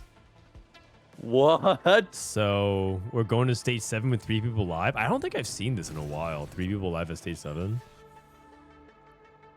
Games are so aggressive now because people cap so early that I rarely see stage 7, let alone 3 people alive.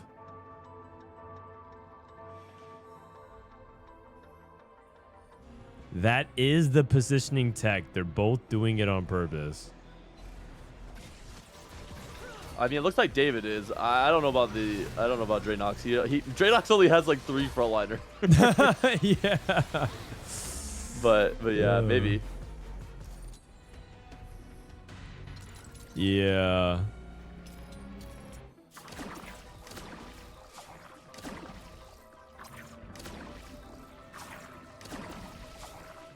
Robin's about to end his next game. Yeah, Robin already queued up and is ending the game.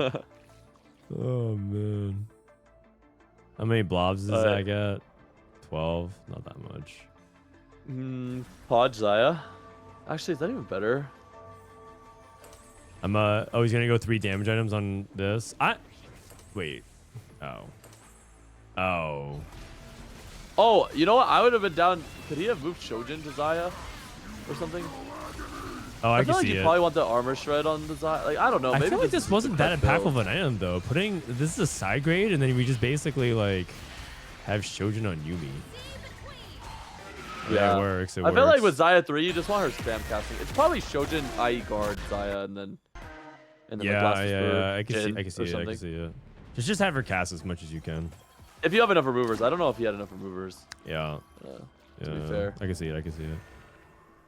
I just whatever it is, I just don't think it's like Shojin on Yumi. I think it's so useless. I'd rather put an item on a benched Zac. So like if you had pull in with like a steadfast or something. Or just like any tank item on anyone. Yeah, exactly. Okay, let's see it. All right, Nitro versus Xayah 3. Here we go. Did he hit the TX as well? So 20 on the other side. Yeah. It's GA though. I don't think he had GA last time. Xayah's gonna waste the whole cast on the Viego. Wait a second. Cooked. Wait a second. Oh my god. 7 exotech diff. That guy's setup is insane. It's so strong. Trade tracker, cyber bulk 3 uplink. Dude, this trade tracker augment, I'm pretty sure. For high elo, it's so broken, but I'm sure that like it's like the averaging stats a on 6 it are not that probably. good. Yeah, like I bet you the stats on it suck and like the win rate's high, but man, this augment is so broken. It's so good. So Draynox with that should be, I think he's gonna be like 530, so I should jump him into like 19th place. He's 100% safe. 100% safe. Oh, nice. 32 is now Darth Noob at 511, and this is exactly where I predicted the cutoff to be at 511, 513. So Filup probably is sweating a little bit. Spencer played himself in. He's at 520. Oh. So Robin, we should hop back on with Robin, I guess. Unless, let me see, is Darth playing? Darth is in game. Oh, he might be in the same game as Robin, actually. Oh, he's not. We can stay on board with Robin because he's playing himself in, but we'll keep tabs at Darth Noob. He started the game a little bit later. Filup is probably ready to queue up if he needs to. Filup is in queue. Filup is in queue. Oh, wow. You know, Soju wanted to make a money bet with me today about whether or not the line would be above or below 480, and I said, "Oh, it's 100% over 480. Just give me the odds, whatever." Did he accept? He wussed out. Because Milk was saying that he doesn't think 500 is safe, and I'm like, I don't think 500 is safe. Yeah. Milk played the 540. Good for him. Oh, did Milk make it? Yeah, actually, Milk was like 100 LP 2 days ago, like 100. Or whatever. Yeah. I saw him in like all my ladders. He ran it down. He was like on full tilt. I've never seen really? Milk tilt Q actually, like as much as like in like years. Yeah, I feel like this guy doesn't play that many games, but yeah, I'm looking at his match history. He's playing like 26 games a day or something. Wow. 20 games a day. Holy. But like he basically farmed like fourths, and he had to play like 20 games to get 200 LP. So he was just like, he was so tired. Yeah. Thank you for Robin stream when he is not streaming XD. Yeah, no problem.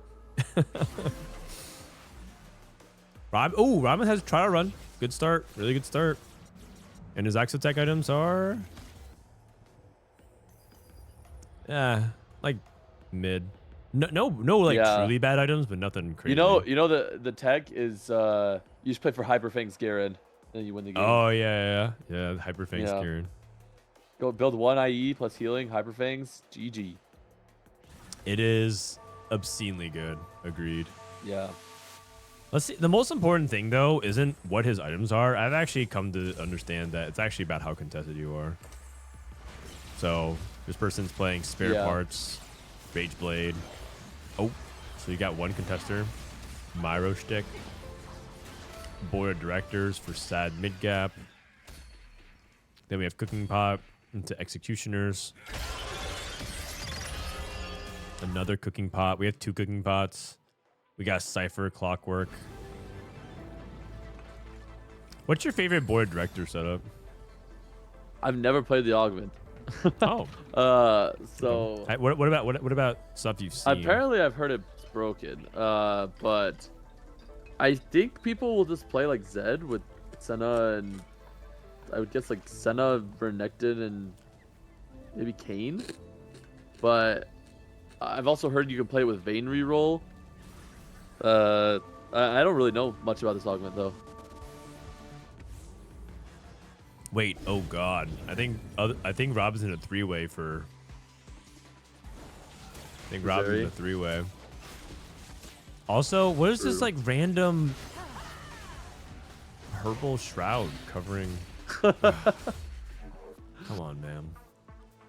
Come on, man. It's Riot Games client. Fog of War, yeah.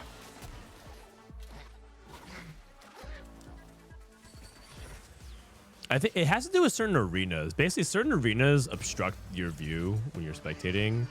And it's just like something, because from what I've come to understand, spectating is like basically there's a camera loaded into each game and you just jump into that camera lens view. But whoever positioned the camera did not talk to whoever made the arena. So the arena is like putting all these cool little shapes stuff in the map. And it's just like they happen to build it right in front of the camera. So like it's basically, yeah, just like just a little bit of miscommunication there, but it's just so annoying. Yeah.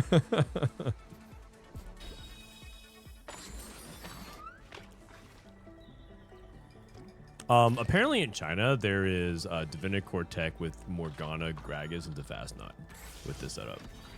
What? Like Morgana reroll? That or you play Morgana tempo and then you use it Vex? to like and then you get to level 9, then you just play all the 5 costs because it's like you just play Aurora, Viego, Zed, Zac, Renekton. Okay, wait, hold up. So it's do you play around Vex? You play Vex, around Vex like mid game, right? You play Vex, Aurora, Gragas. No, Vex, Urgot, Renekton, Morgana. Aurora. Oh, Renekton. Yeah. And then you play Aurora, and then you just like literally play anything else. Wait, that seems kind of broken. Well, and the day is always going to look insane because you're just playing every 5 costs in the game. Yeah, you have to get there, but still, like. So yeah. What do you play early? Morgana feels like she does no damage. I thought so too. And again, this is something I've literally seen 0 games of this. I've only seen people type it as a line. I go through Chinese VODs. I can't find any VODs of people playing it, so it makes me think it's like an urban legend. Like I don't even know if it's actually a real thing. I mean, Morgana. I'm sure with board of directors, the Morgana will be very good. Stage 2, stage 3. Like you're getting a good amount of AP. Like whole board. Yeah. So allegedly that's the board state, but I've never seen it. I want to. No. Like I'm down. I'm down to try that next time. I will report back to you because I'm pretty sure if you have a tier, if you have like a tier opener, like you might be able to hard force it. Yeah.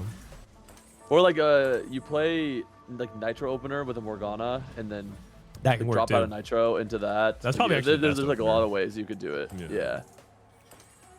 Okay. Cook. I like it. Man, now I want to queue up. Wave tech. This is so different than the wave tech. This is not even comparable, man. Wait, Frodan, I actually have a question. Who is your #1 CN player you would recommend to watch? Me? Like if you were to pick one, yes, like Flancy. one player who, Flancy. Okay. Yes. Do you think he's like the best? Do you think he's like the best CN player or like the most educational by like just watching? He's just very solid, like the way he plays. I see. I personally think that he's the best CN player. I think 60-second could do it, but I think the problem with 60-second is that sometimes he like overcooks. Trolls, right? Yeah, he just Yeah, randomly yeah. throws the game every 10 games. I see. Shitorin. I mean, that guy's the best teammate, I would say, in TFT. But I would say that I would recommend Flancy. He's like my favorite. I think Hwanmei is really good, but Hwanmei is kind of a power climber. He reminds me a lot of like watching someone like Replay play. Which is like he plays based off conviction that these two lines are like the best lines in the game. And would like I see. And they would like max his placements and he like turbo climbs and he's always like top 3. But it's like you understand what I'm talking about though, right? Yeah. Like he plays like as if TFT is like not a good game. Sometimes if that makes sense. Yeah. Okay, good to know. Yeah. Go find Flancy's stream. I mean, there's a handful of good CN streamers as well. I think Shunga's pretty decent, but Shunga. Wait, do you happen to have that document of the CN streamers? No, that thing expired because a lot of streamers really? moved platforms. Yeah, there was basically one thing that happened, that happens periodically in China is that they have kind of like a turf war of streamers where like they like because there's multiple platforms in China. There's like Twitch and Kick, and that's about it, right? But in China, there's like 3, 4, 5 streaming platforms. And they all just take turns stealing streamers from each other. And so they did like a big rotation. Yeah, like a year or two ago. Yeah. They had a bunch of players from people from Douyu switch over to Huya and vice versa. I see. So a lot of their channels are not there anymore. Gotcha. But that's actually not even the real tech. The real tech is to watch CN VODs. You get to skip through everything. The tournament or whatever? No. Just watch their daily VODs. Like basically there are dedicated accounts that just upload the 8-hour stream of a CN player. And I try to watch one a day. Wait, really? On what platform? On YouTube. Oh.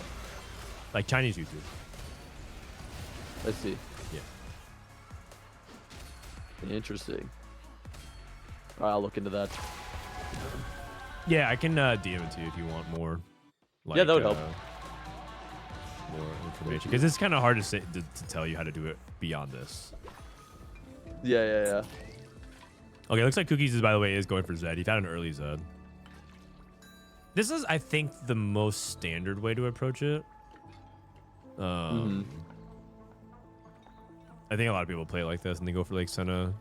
I think he might just be playing Vayne. Yeah. Oh. We'll see, but. Oh, yeah, right. Also, he is rolling a lot of 6. Yeah, I think he's playing Vayne. This is what I was thinking is how you play the line. Yeah, this is the most common version you see on NA at least. Yeah. Oh, is that LeBlanc reroll? From Sad Midgap? Okay. Whoa. This is actually a really hype reroll line. Until it becomes popular and then it's not hype anymore. Yeah. It's really good from Manazane. Like, Yeah, if you Manazane. can rip Manazane and then you just play Cypher stage 3, pretty good. Robin Spot is good because he's win streaking, but in the macro, there are 3 people at least looking at Zeri because him, Admiral has trial run, and I think one other person had this person, Myrstick, also was angling for it because they have flux capacitor. So I think he might be in a difficult. He's still gonna have a difficult game even though he's 100 HP. Oh my god, more bows and rods and swords. And he's too poor to like fast 8 and roll a lot. Yeah. What do you make? I would just make Deathcap GS probably. Yeah. I think you're gonna have to think about alternative carries. I agree. That Cottontail's cash out. We got Fawn. Ooh, he is so poor. Yeah, he got the fond gold cash out, which is actually I think this is a mistake to go to 8 when this is your cash out. I think you should stay on 7 and roll. I've been actually rolling like on 7 a lot with this comp for Cypher. Oh, I see. Because you just don't have the gold. Your cash out was a +1 team size. Yep. So like, I mean, his plus he went 8 to play another Zeri. yeah. But, like it seems like he just wanted to play around Zeri primary. And I actually was, you know, I actually played a game where I went 3rd. But I probably could have went 1st if I played around it better, because I was just like playing for a fast 8 leveled, but I got no gold for my cash out, and I ended up not hitting Sejuani. Oh, yeah. No, sorry, I was listening to your story, but reinforcement is the best thing Robin could have asked for here. Yeah, he just prays he hits just any Zeri. I mean, you're praying you hit Zeri. I think you have to skip Sejuani. Agreed. All right, one Zeri. Zeris left. There are 30 Zeris left. They might all be gone. Oh, no. Hey, he sold Aurora? Oh no. Oh my god, Zeri. Wait. There's only 1 Zeri out of the pool, or 2 Zeris out of the pool. There's 3, and there's actually 4 because someone has it in their shop. Oh, okay. Cotton has 2, and then some other guy has 2. Ooh, you hate to see it. Yeah. Oh man, you just know Robin is tilted. That's a tilter. Yeah. I can just hear him screaming, "You're trolling!" like so loud.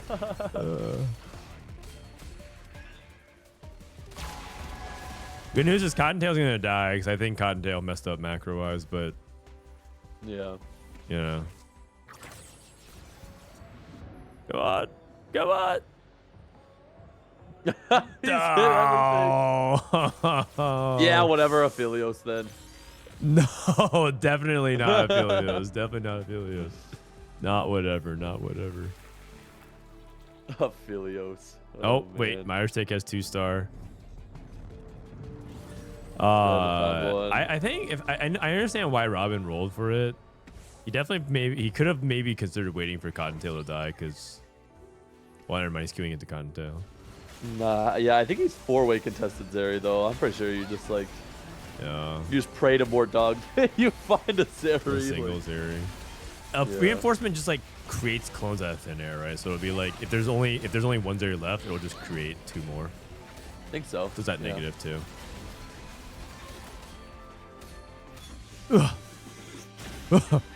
It's close. Oh man. Fighting Cottontail is also bad because it gives him more time to stabilize. Like if there's a Zeri on carousel. Or... Oh man.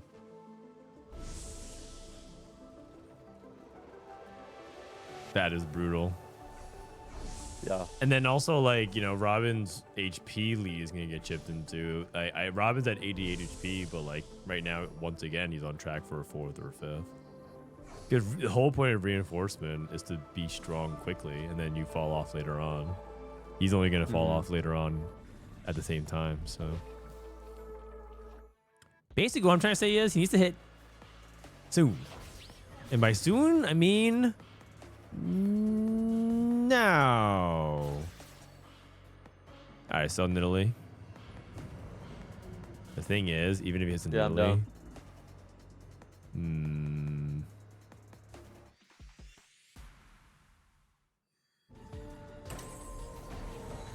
Jinx 3.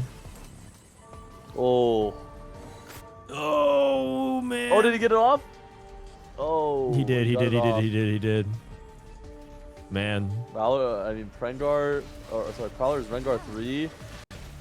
That is scary. That is Rengar 3, yeah. LeBlanc 3.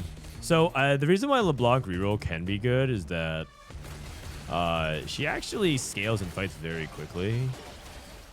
Oh, and also Robin's just like, he's like being Robin because Robin has no actual carry. Yeah.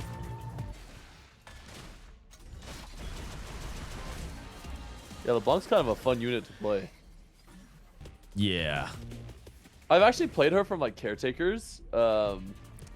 and gotten like first. That was the previous patch, like, pre-B patch, but she's pretty good with like blue Shojin actually. Like blue Shojin decap. This is painful. He passed 2 Sejuani's on his reinforcement. Yeah. So he would have had Sejuani too. Yeah. That's insane. I mean, if you're Robin, I guess you just hope that the Rengar player Kills can off beat Cotton, Cottontail. and then 3 Zeri's back in the pool. Yeah. Man, this Zeri contest feels so bad. I've played this a handful of times this patch, and I feel it's like the worst feeling of the patch. Yeah. It's like you have no... I mean, it's just because players feel like they have no other options, right? You slam like 80 items and... Sort of. I think a lot of people play themselves in the corners.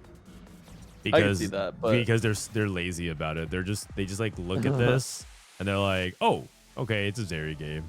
And they just like, they don't have a Rage Blade. They don't have any opener for it. They'll just like try to play it. Yeah. And so, yeah. That is true. I will say, though, if you slam a Rage Blade, it's like... What else could you play? you can reroll a good amount of stuff. Okay, yeah. So say you Rage Blade tempo, because like you can play TF in Vayne, but yeah, part of it is because Aphelios is bad. So I think like, you can't play if he's Aphelios, better, right? which is arguable why people want him to be buffed.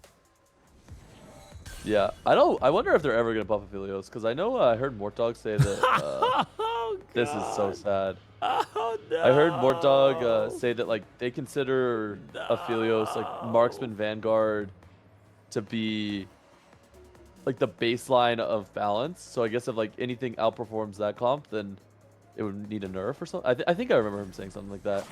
So I wonder if they'll ever touch Aphelios, or if they just keep him the same. Yeah. Bro, I'm I mean, on my it's knees, so man. sad. I'm begging.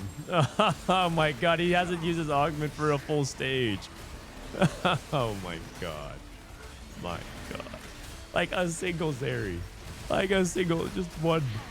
Just one. I mean, it's pretty hard for him to hit, right? There's 9 gone. Yeah, there's only one left. Or I'm pretty sure, like you actually should not roll 0 here. Like, I know it's tilting, but like you actually have to wait for Cotton. I mean, Cotton died, so there are some back in the pool now. Yeah, but this is. Oh, there we go. Yeah. Okay. He hit.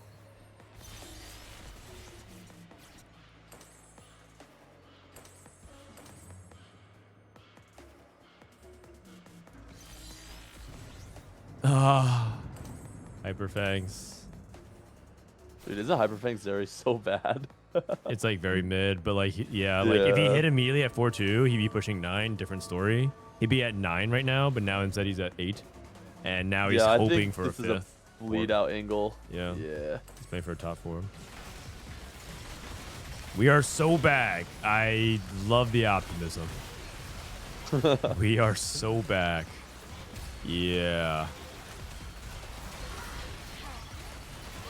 Well, the good news is that the other Zeri players are in the same boat. Oh, it's close. Oh, that's a huge win. That might be like a top 4 win. Okay, now we might be back. Yeah. Because now the Rengar player just kills everyone.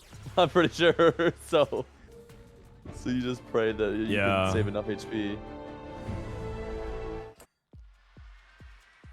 If he can win one more, he can get top 3. And that's pretty big too. Let me actually look at the rankings macro here for a sec.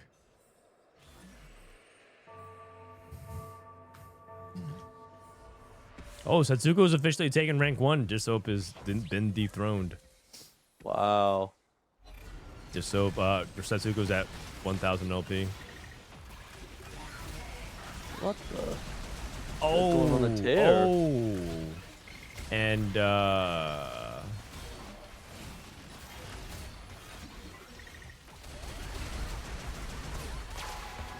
he is averaging a 2.5 today. yeah, he's officially back. Oh, 2.1. Sorry, misspoke. My bad. So I think based off our time period, Robin is basically the last competitor that can seriously challenge for a spot. If you actually look at Really? the rankings, With an hour left? yeah, with an hour left, Grea's at 460, and it's an hour and a half. He's an outside chance. He needs to basically like go first or like 2-2 or something like that. But basically, there's a 3-horse race for the last spot between Filup, Darth, and Robin. And then, of course, if they do well, then they push Dihua out. Who is the other player besides Setsuko that doesn't count on this list? Is it Zeal Mintcat? I actually don't know. I'm not entirely sure. Is Dishtop tilt queuing? I mean, probably. But I mean, maybe this is something that's good for him. I actually think Disto is best when he's like a little mad. I think it like if he just takes rank 1 for free, and it's not a challenge, and like no one challenges him, I think he like probably gets a little complacent. It's just hard not to. But I think it's good when he gets a little fire under his ass. So it's good that Setsuko is back. And this Robin guy's a beast. He top 4s from here. I mean, I think it's a guaranteed top 3. Maybe top 2. It's definitely at least a top 3. And Robin with the top 3 is big because it looks like the cutoff's going to be in the 520s now. So if the cutoff's in the 520s, he's at 502. Oh, it might be a photo finish again, you guys.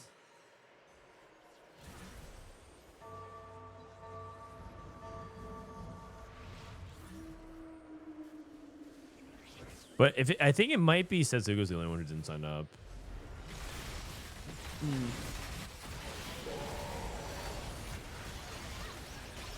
But I guess he'll just have to do it through snapshots then. Yeah. Which is actually very on brand. Yeah. All right, Laharl wins. 4 Dynamo MF. See, the thing about this MF board is that it doesn't look like particularly good. Like, there's nothing like you're playing like Braum tank, it's 21. Yeah. It's gated by the syndicate units, right? Yeah, but like there's no like so 4 good. cost syndicate tank or something like that. Yeah, Right, Aurora's right. really good. But if you just have enough like value frontline because he has like the dummy and just has like enough stuff, plus helped by the fact that like it was a lower cap lobby because so many people were playing Exotech, it's just it's like pretty good, pretty decent. Yep. I think he is like 3rd though. Yeah. Yeah, but it's probably Robin 2nd, Rengar player 1st, and then Yeah. the MF player 3rd.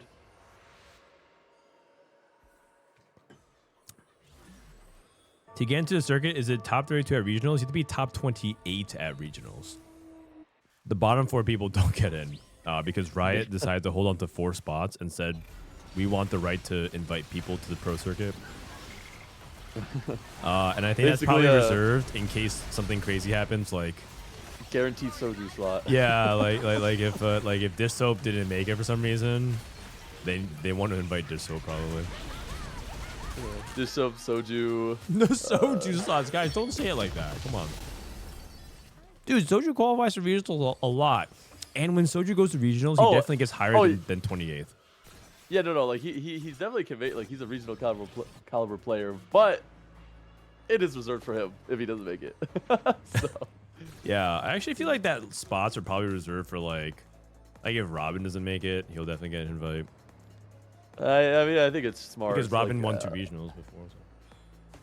So. Yeah, it makes sense. I would be very surprised if you like ran an entire competitive circuit and then if a lot of the viewer base doesn't tune in because Soju's not in it.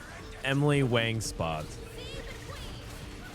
Yeah, she won't need it, is what I'll say. She won't need it. Where she's going straight to Worlds. She won't need it. Oh my gosh. So Robin versus Laharo for second place. And Robin second place, I think he's in. Except he lost at Laharo last time. Oh no, not Viego too. That's GG. Yeah. It's a third for Robin. Third is good enough. He jumps over Spencer. Not bad.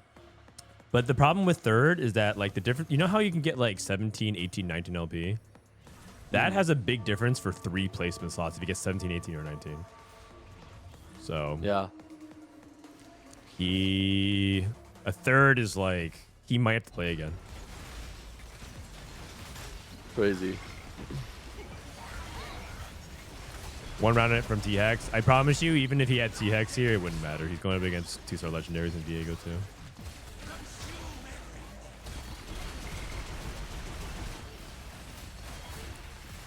Wait a second. Oh, never mind. Whoa. Is it Viego trolled? He just like wandered off to the desert. Oh, just kidding. Dude, the Viego used all of his burst on the side of the board with the golem. Wait, maybe maybe he intended that way. Genius mode. Yeah, I mean, you just make a pile and you just hope that Viego jumps the wrong way. Yeah.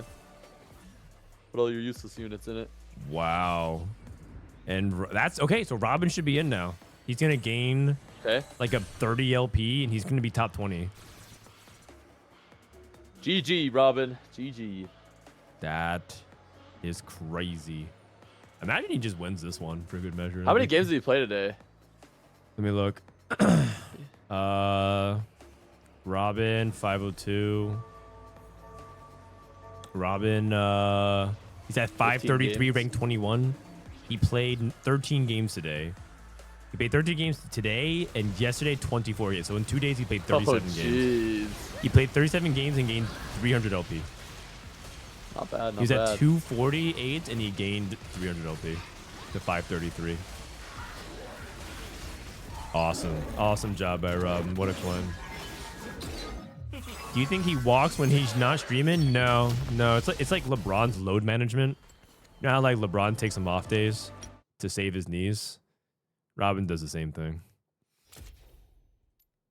He needs to take some rest days from his walking. All right, so Robin is in, which means he is going to push Darth Noob and Filup out. Let's check in on Filup. Comparing Robin to LeBron. I mean, they're both about the same age. Timeless competitors. Pockygom in this lobby as well. He can't playing defense. Oh, Pocky at 10 HP. Is it Cypher? It is not Cypher. Filup at 51. So right now we're at Filup at 33 at 513. Cutoff is 32 at Dihua 515. This is assuming the cutoff is top 32 versus top 33. I think based off what we've come to understand, there might be one additional slot. Can Pocky still make it? Pocky is 450 at 37. He cannot afford a bot 4 with the time remaining. He has an hour and 10. So the answer is yes, he can, but he cannot bot 4. And he might be dead here. No, he has Kabuko too. His board is very good.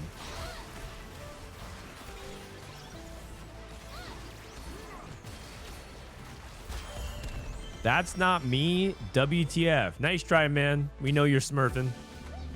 Frodan viewers at it again.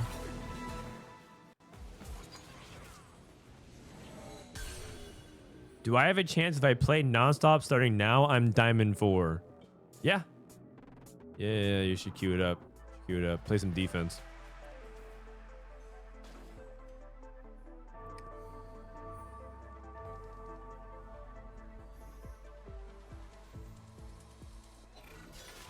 Filup, mine, tuna fish, Pockygom.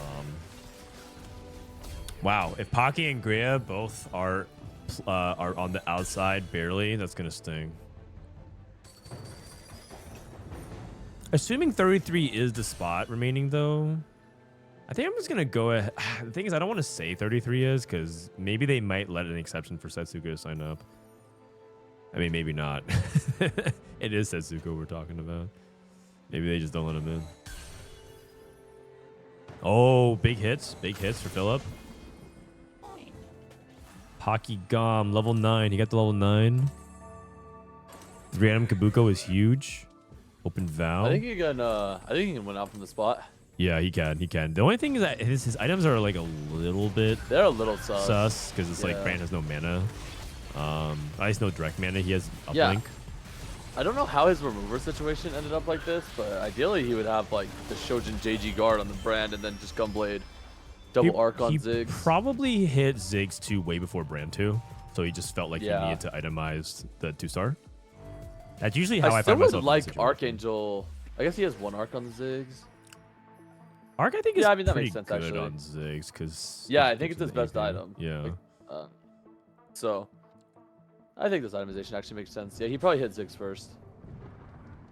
Okay, I don't mean to be mean, but this guy's playing Aphelios. Flash Dunker. Yeah, he's cooked. I mean, it's okay if you're playing Aphelios if you're like really far ahead, but yeah.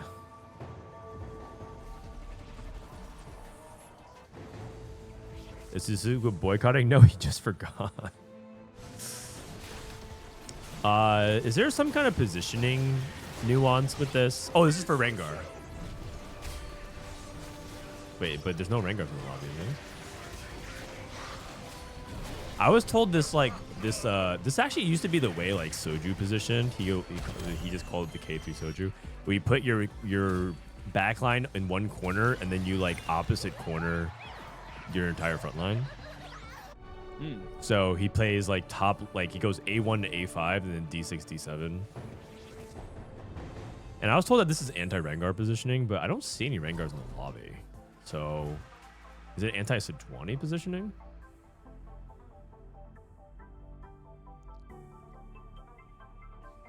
Yeah, it might be Sejuani.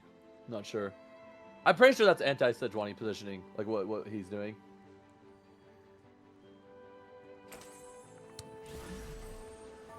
And it's only on this side, right? Because if you invert it, can it actually... Well, he just swapped, so... Oh. We'll see, I guess. Well, Sejuani is like not going to hit the vein. Yeah. Yeah, it only works on the right. Yeah, that's what I thought. Oh, actually, he just ate a fat one. Oh, he's eating another one. And another one. Oh. Another one. I'm down to never move. I'm down to just AFK that positioning and then never move. Unfortunately, it might make the difference in this fight because it's so close. Pockygom winning out. Pockygom winning out. Oh, if okay. Pocky goes first. Yes. If you want maximum chaos, you want Filup to go 4th here, and you want Pockygom to go 1st. Because Filup going 4th triggers 2 other people to play. He triggers Dihua and potentially Spencer to play again. And then I want chaos. And then Pocky is in threatening range, and then Pocky can like top 3 and get in. Wow. Yeah. Pocky basically needs 1-4, 1-3 exactly. I mean, a 1-4 is really doable. Well, the problem with 1-4 is that might not be enough relative to other people queuing. Yeah, true. So, sorry, I just keep. Dehua is in game. Dude, you know what's crazy about Dehua is that this guy literally climbed from Masters today. He actually did the GM skip. He played from 100 LP. He played from 68 LP to 515 today. He did it in one sitting. And he still might not make it. Which is the crazy thing. He actually still might miss. That is a fucking run. That is crazy. That's a run. Imagine he does that. What line is he playing? Let me see. He played Brand, TF, Brand, Anima Squad, Brand, Vayne, What? MF, Exotech, Vagar, Exotech, Vagar, Nitro, Cypher. I heard a lot of brands. Yeah, he looks like. By the way, the brands were like all top 4s. He went brand first, brand forward, brand first, and they went 8-8s with Vayne and MF. Interesting. Yeah, I mean MF 8th makes sense. Come on, man, it was not that bad. Pocky It's top pretty 4. bad. Oh, Pocky. Dude, I feel like this is such a bad matchup. Yeah, agreed. How do you ever kill Jarvan? Maybe just Kabuko? isolate, just like kill the back, like target the back line. Yeah, Isolate. yeah. Oh, also a little. Kabuko does max HP damage. Oh, that wasn't even close. All right, never mind then. Yeah, Philip's also level 7, so I think he just has like overwhelming value. Yeah. Yeah.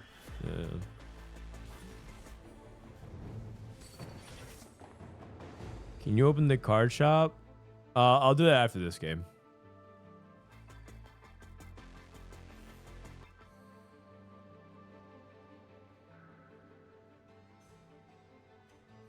My 162 board just lost to a 90 gold Rengar board.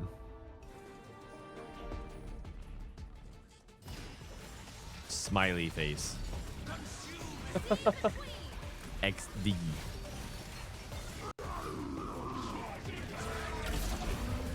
Sounds about right.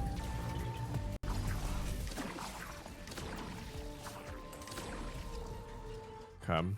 Let's go Pocky. Double item. He's looking for... Is it a remover? He's not looking for that much more item-wise, though. He's looking just for Yeah, Viego. his cap is a little bit lower. I guess he can itemize Viego. Yeah. Edge. Death Cap. Sunfire Mundo, I guess, or Echo. Probably.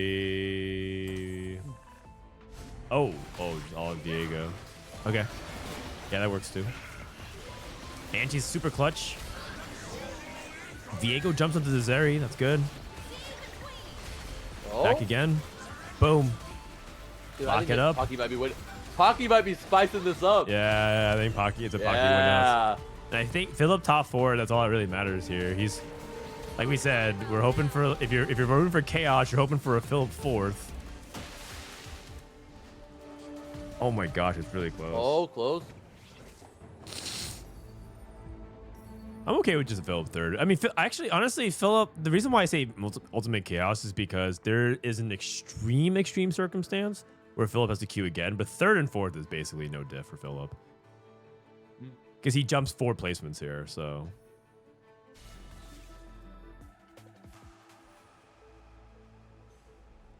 You did 162 damage. Your board was only 64 gold.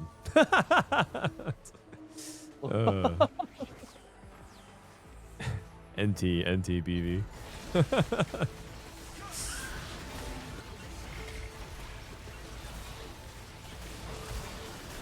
162 gold board. That's isn't that like basically 3-star legendary? Like that's pretty crazy. That's like 45 gold and 3-star legendary, and then you have like 120 more gold to fit in. No one died. Won. Oh, okay.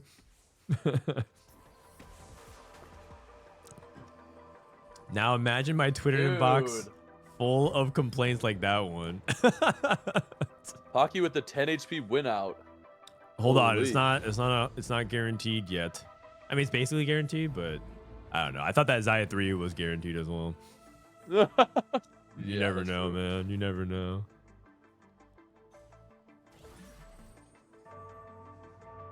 He's moving Viego back, so he's getting strategist on Viego instead. Okay. Or sorry, he's getting damage amp instead of durability. Okay. Interesting. Viego's not casting on the back line. That's a pretty big deal, actually. Yeah. Oh. Okay. He This got might one be more cooked. cast. That's huge. Oh, That's wait. huge. Yeah, we're chilling. Nice. And then Tuna Fish is alive. Okay. If Pocky goes second, is he still in a good spot, or does he kind of need this first?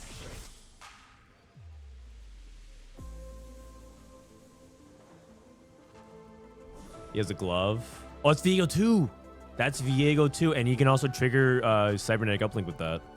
Yep, GG. Nice. GG. That's huge. Huge. Can we get anything else on him? We have a remover. We don't. Okay, I guess we're gonna just Yeah. Seems fine. Oh, Tuna Fish got an Exotech emblem, so that's 7 Exotech. Oh. 7 Exotech. Is there any crazy combos?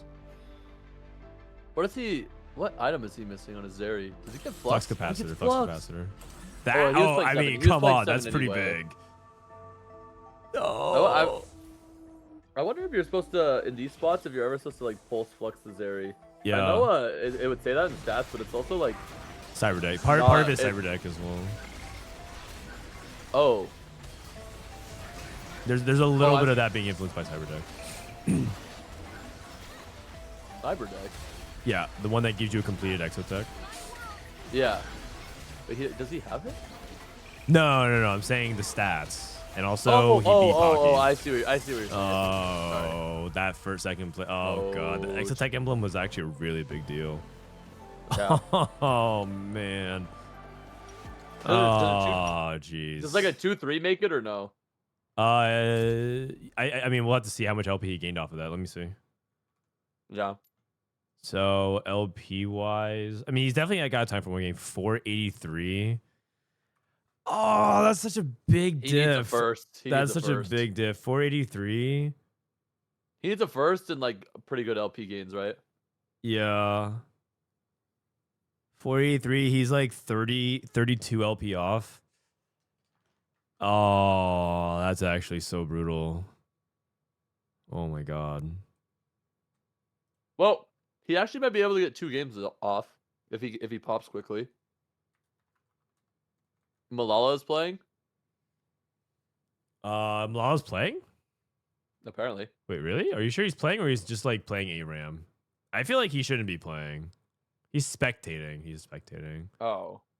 Yeah, we're just waiting for Pocky to get in the game because I think he's the last one. Wait, how did Darth do? Darth is offline. Oh, yeah, Darth Dehua? top forward. Oh, Darth top forward as well. Wait, that might mean Dehua. Oh, that's why Dehua queued. He's in game. Yeah. I don't think I have him added. Oh. What about Spencer? Now all of a sudden Spencer is not 100% safe. Spencer logged off. Yeah. Dehua is 33. Filup just top forward. So basically, it just comes down to whether or not Pockygom can do it, because I'm pretty sure. Well, I guess we could watch the end of Grea's game, and then we'll jump back in with Pockygom. Dehua shouldn't play. No, Dehua. I think he's already in game though. Oh, he's in game with he's in game with Grea. Oh, okay, we're watching. Oh, Dehua and Grea both. Oh wait.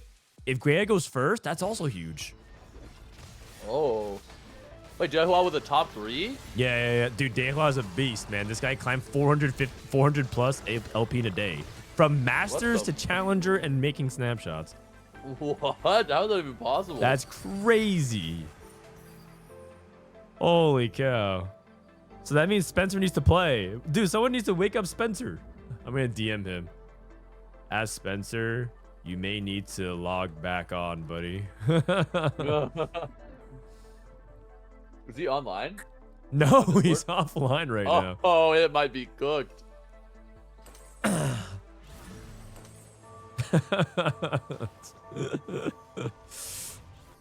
I DM'd him.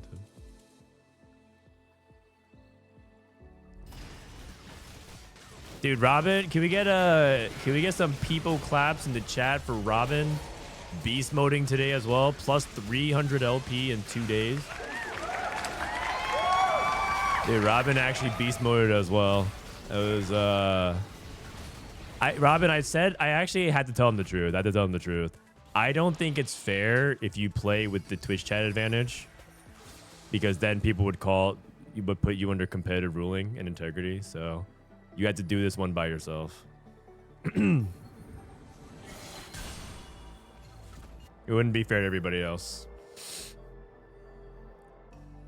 So Grea actually loses. If he gets third here, Grea I think can't get it. I don't think he has enough LP. If he gets third, he's like behind by 50. Isn't his board insane? What the? He Yeah. lost? I feel like his board should go first. And he's going up against Twisted Phase, so it's not like... I mean, he should for sure win this fight. Yeah, he has Viego too. Viego has no Viego defensive 2, double items. Archangel. Yeah, but Viego just got blown up, so... Yeah, that's Okay, but it's like fine, because... he has so much Yeah. on board. He can't even kill the Golem. There it is, the Golem's dead. Imagine he had like Ascension here. Oh, yeah, Ascension's crazy. Ascension is crazy.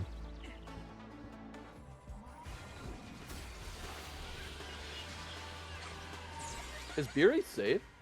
Or Beery? No. Beery was on the outside, if I remember. oh, okay. Let me see. Beery, yeah, she was safe actually at one point. But then she played and lost 150 LP, and now she's trying to climb back. But I think she's too far back. She's 90 LP back right now. Yeah. Which means that if she goes 1-1, there's still a pretty decent chance she doesn't make it because she doesn't have enough LP. We're basically seeing whether or not Grea can actually go first. If Grea goes first, he's at 464.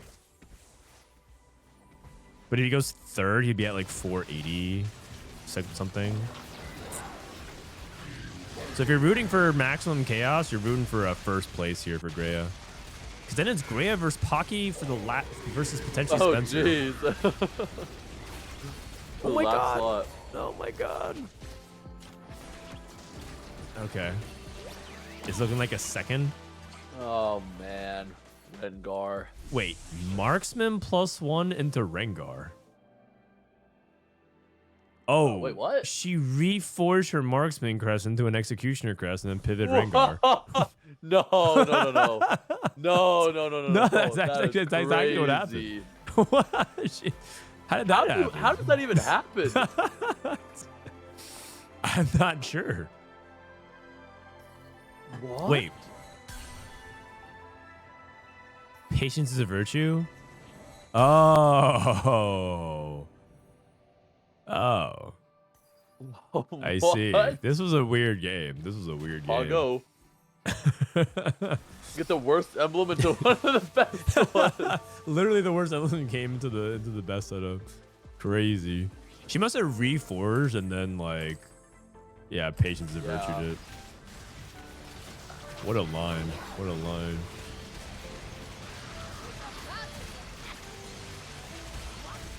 Yeah. Yeah, as Rengar just cleaned everything up.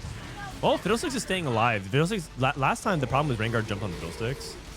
Oh, yeah, never mind. The middle. Wow.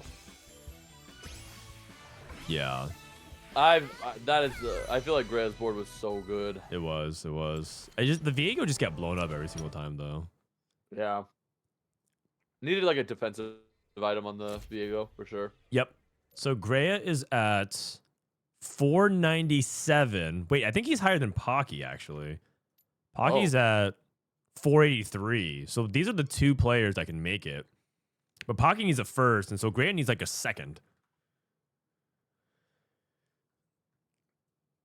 All right, we also got a request to open up the card shop here for a little bit, so we're gonna do that for about a minute or so. If you guys want to buy your packs, you can go ahead and do it real quick.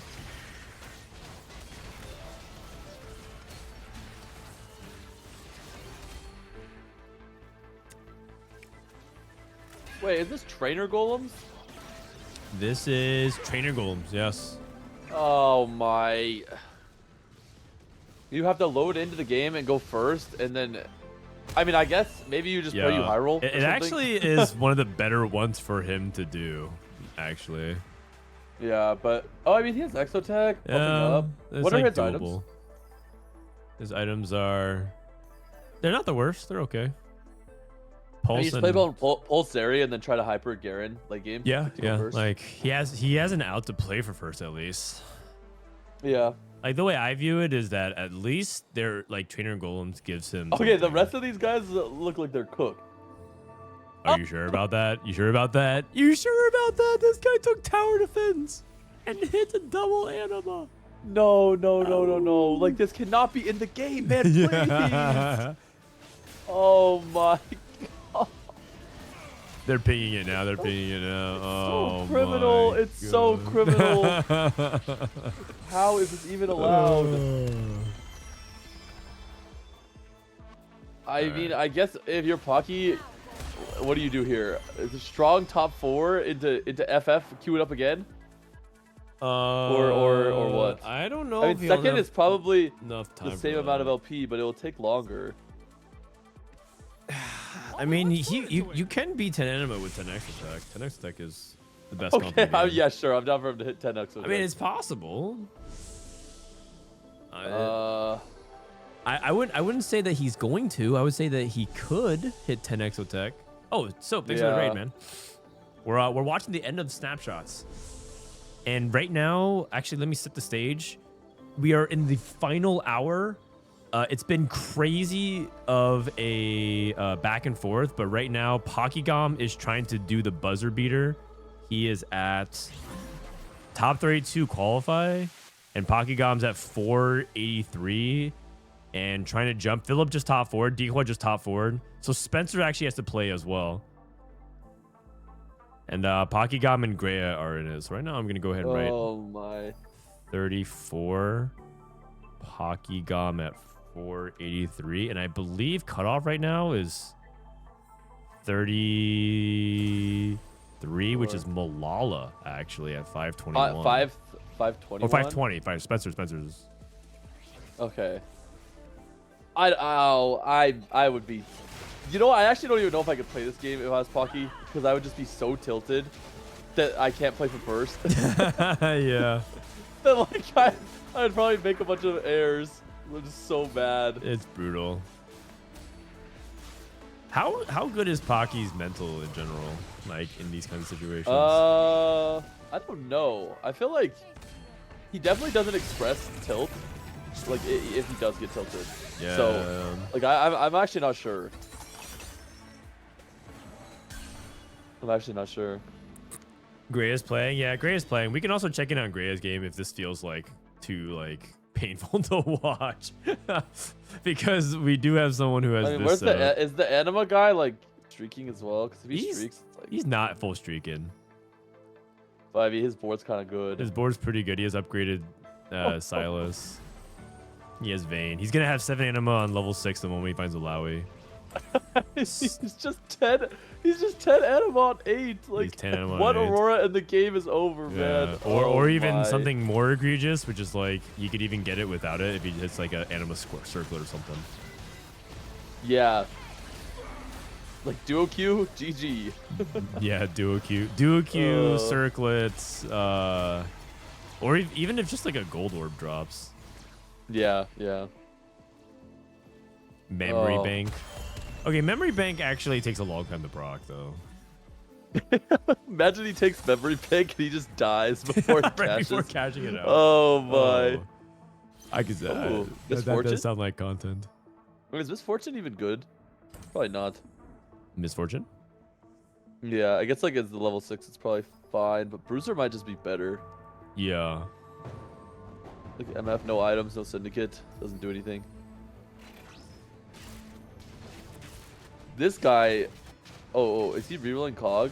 I think Appy's also had Boombot and Vanguard, if I remember correctly. Appy's has Boombot and Vanguard, yes. But he's gonna push. Is he gonna push levels then?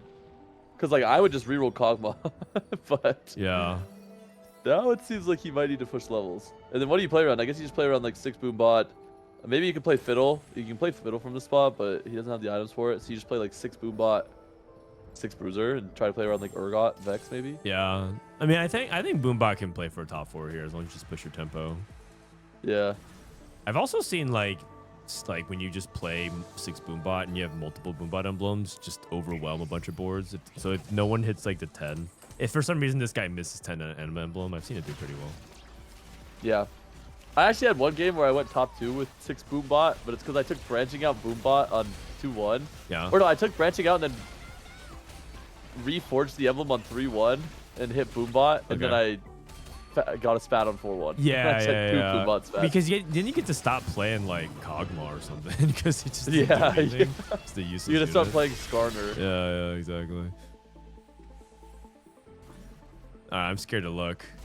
No, okay, was he gonna get the Anima Circlet? This guy's, I bet this guy's gonna roll them all, right? He just rolls all, or he just takes any gold, anything. Oh, Lotus is pretty good. Takes Lucky Gloves. Okay. I would take Lotus. I think Lotus and Anima is like really good. Yeah. Because you have duo carries, and then you don't have to build IE on Xayah. Mm-hmm. Yeah, agreed. Actually, I had that set up today. I think that's pretty good. Yeah. Milala is playing. Oh, dude, I can just hear Milala just like full on like anxiety tilting, just like saying fuck me, man, because he like played himself into like 521, thought he was safe. He was not safe. I should have pressured Soju more for the bet on whether or not it'd be above or below at 480. I can't believe this guy said 480. Pocky's combat augments are looking really good. Calculated pumping. Yeah. Like if there was an Anima squad, I actually think with Pulse and like Hyperfang's Garen, he could for sure win this game. Okay. I mean, maybe he can just win, like beat the Anima player. There is a world where Milala plays, Spencer plays, they both bought 4, and Poggy goes like second, and then gets in. Okay. That would be a crazy. That would be a crazy result. I don't think we've ever seen that where like 3 people, like where like multiple people play themselves out, and then one person plays himself in at the last second. Yeah. Beery is in it. Sort of. She's 1 LP behind Pockygom, so she's in the same exact boat. And 1 LP might make the difference. Also, Nature's, what's the tiebreaker? If they end up tying, is it top 4, right?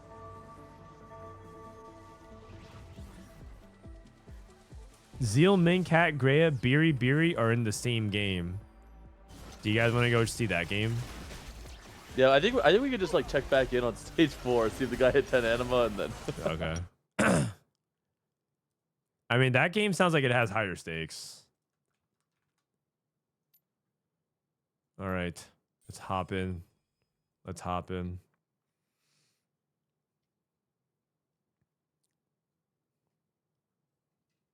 Please tell me Setsuko is out.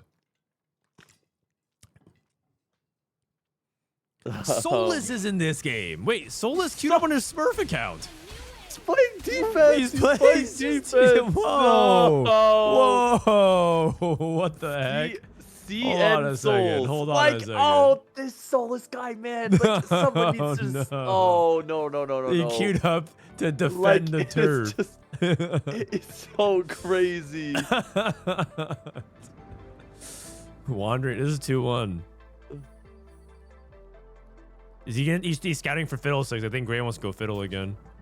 Yeah. What's Beery's spot? Beery took hostile takeover. He rolled. Gray rolled. What? Hostile takeover? Oh, he can go hostile takeover as well. I mean, probably not. Calculate loss? Okay. Calc loss? Yeah, I'm down. Beery has hostile takeover. Only 1 Cypher unit. Spetham on a Bruiser. Okay, this is why Gray didn't take Bruiser. He saw Spetham on Bruiser. Let's see. Defias Bro on spare parts. Jason Java, Portable Forge, Gold Collector. And Zealman Cat also on spare parts. Wow. 2 good Nitro openers. And Soulless support Spire. Chill, just a chill Anima Squad game by Soulless.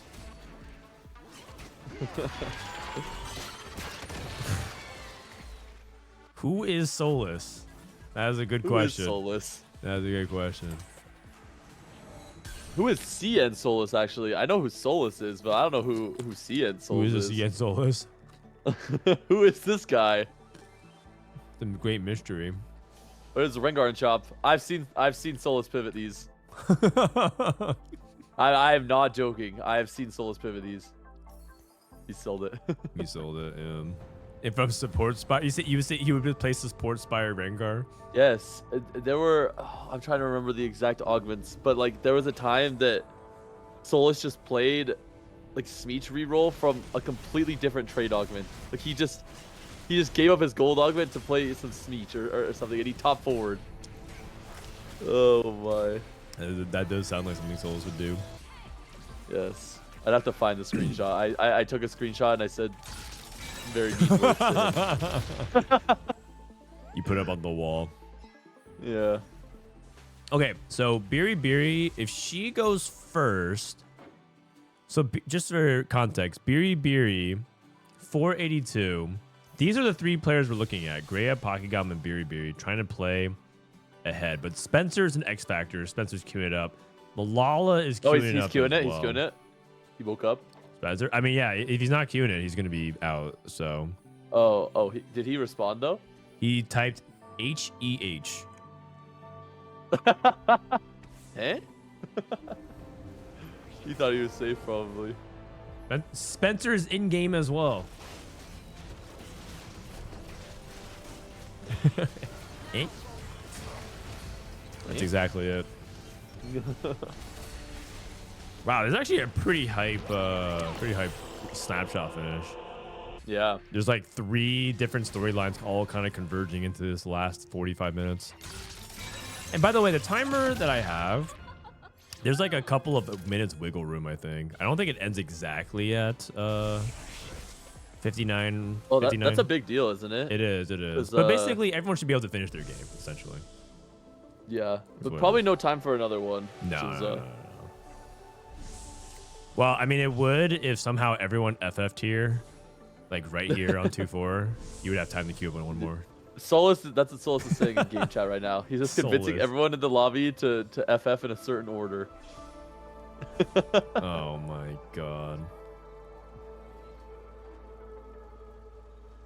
I know he's pulling some tomfoolery. He is. All right, so let me go ahead and write this down just so I understand the numbers here. So it's 35 Grea, 497, and we also have 36 Biri at 482, and Milala's right now the cutoff at 521. And of course we have Solus. Oh wait, Zealman Cat as well. Zealman Cat is at 521. Oh my god. Oh wow. Oh, yeah. If you guys don't remember, Zealman Cat was the person that shared accounts with Shunga, and then Shunga got banned from regionals. And then Zealman Cat got punished as well. Zealman Cat basically like signed up for a service to lend account to Chinese people who want to like, it's like an anonymous thing. You just put up your account, you give them the credentials, and then other people just rent it, and it's like completely, they don't even talk. It's just like a third-party app. Oh wow. And so he like let anyone use his account, and that guy, he like borrowed it to play like the B patch, and then Shunga got reported by Pipple Garen, and then Shunga flew to regionals, filmed media day, did all the interviews, and then got banned. He got DQ'd by the Chinese. I just remember seeing the screenshot, and it was, you know what was crazy is when I saw the screenshot, it was around like tournament time. Yeah. I think it was a cup was going on, so I thought that Shunga was playing in the North American I thought Shunga was playing in NA trials. I'm like, what and the I was fuck? like, what is Shunga, going the on? Set 7 world champion, is playing in NA tactician trials. I was like, well, this guy's a fucking ladder. beast. Yeah, Or he's giga washed. Oh man. But no, yeah. So then Zealman Cat got also banned for like 1 or 2 tournaments for obviously like not do. That's also not okay because technically like you're letting someone else play your account. But then the funny thing was, obviously Shunga was pissed, understandably so. And his fan base was so mad they started a Twitter account, TFT Report Center. where What? they just started reporting every CN player that ever like shared accounts ever. Like they reported Ahau, they reported Flancy, they reported Ningli, they reported What? Ace, they reported Ice. Here we go. They like literally just like straight up reporting everybody because they just got mad that everyone else like Caught. that Bro, shooter that got is straight targeted. up caught. I like how it has like 50 followers and like no Yeah. profile pic. It's just me. like- I followed them. I can't Hey, wait that's for a the good next follow. update. Yeah. Yeah, that's funny. It's good stuff. The TFT police. Dude. Beery 6 streak with hostile takeover, by the way. Yeah. Or 5 streak. But yeah, so the interesting thing about hostile takeover is like, do you just keep playing it until you just start losing a lot of HP and then you cash out, or are you supposed to cash out at other intervals? Dude, okay, my theory is that you just play Nitro Draven with this augment, and you just re-roll it. And you don't really care about your loss streak. But like, I've never taken the augment, and I've also never seen anyone play Nitro Draven from this. Maybe Dishop has, but I need to go in his VODs and watch. But He said I know did Dishop do likes that, the line. yeah. Or he's gone first at least. Sorry about the camera positioning. I'm not sure like why that is. I think that's just the map. You get this like Cirque du Soleil artistic performance art version of the battle behind some kind of shrouded curtain. He played it. Yeah, Disso told me he played it before. We did the podcast yesterday. He told me he played it. Yeah, I don't know if he played it from the win streak augment, but I think it sounds good in theory if you can high roll the units. Yeah. Grea spot looks horrible. Well, he's playing calculated loss, so he's always going to look pretty bad. Also, he's playing calculated loss because he has to play for like a first. I mean, he doesn't have to play for a first. He can play for a second, but to be... Oh, is Grea Anima or Brand from Little Buddies? Or is he playing Zeri? With Guard Breaker? Probably not. Yeah, I think he might just be playing Brand. Like, he's holding all the Street Demon units. His Exotech is Cyber Coil, Hollow Bow, Flux Capacitor.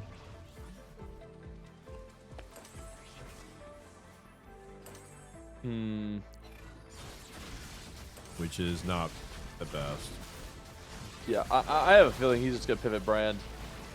We'll yeah, see. and that makes sense because Brand can technically play for big cap around the 5 cost. I don't know how much I believe in Brand as like a loss streak win out comp, but maybe with Little Buddies it's fine. Not sure. Yeah, I think you have to hit everything. Yeah.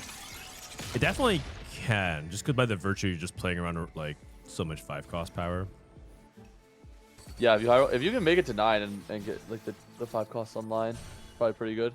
Hey, remember Pocky last game? He was 10 HP, almost 1 out. Yep, that is true. When are you posting the podcast? That should be like tomorrow. We're in the process of transitioning. We're actually redoing the podcast format and trying to change up a few things. So,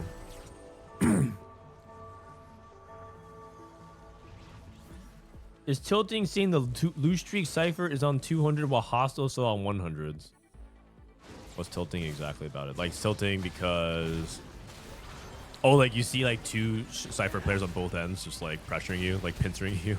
You like it's like the walls are closing in. The win streak cipher player from the top and the lose streak from the bottom. Yeah, it also just might be that the lose streak is getting more intel than the win streaker, even though they have the augment. Oh, I mean, I wouldn't worry too much about that though. It feels like that's like the thing is like, that the win streaker gets to go way further. Yeah, way deeper before they cash, right? Yeah, they get to can go wait till, like, way stage deeper, 5. and they get to like play for the crazy cash outs if everything goes well. This is versatile for Grea. He did just win. He just beat Spetham. Spetham playing Fiddlesticks. We've seen a couple Fiddlesticks games. Oh. Okay, you know what? Oh, he's playing Last Stand Fiddlesticks. Okay. Last Stand Fiddlesticks. Grea 6 rerolls. He has Street Demon in if he wants to play that. He might just play a bruiser and call it a day. Yeah. Jason Java. Pan. Oh, we can make it tactician's shield. Wait, what? Oh no, when I looked at what it could combine into, it said itself, but Oh. yeah, he doesn't have another pan. Sorry, that's the bug, visual bug. All right, you know what I've seen is people reforge this gold collector into. Actually, I was looking. Gold collector is pretty good on Jinx, and if you have an executioner spat, you can just play for executioner collector Jinx. I can see that. It's actually pretty good. No, I mean Jinx Yeah. is that actually makes intuitive sense. Yeah. You would love the stats. Zeomain Gat looking pretty good. His exotech items are hollow bow, coil. Ooh. That is like up there for some of the worst combos possible to play on exotech. Oh wait. Yeah. He's just playing AP. He's just playing the AP Nitro. AP Nitro. Aurora Viego. Beery, Windstreak Cypher, Beast Mode. Dude, a 10 streak here, 200.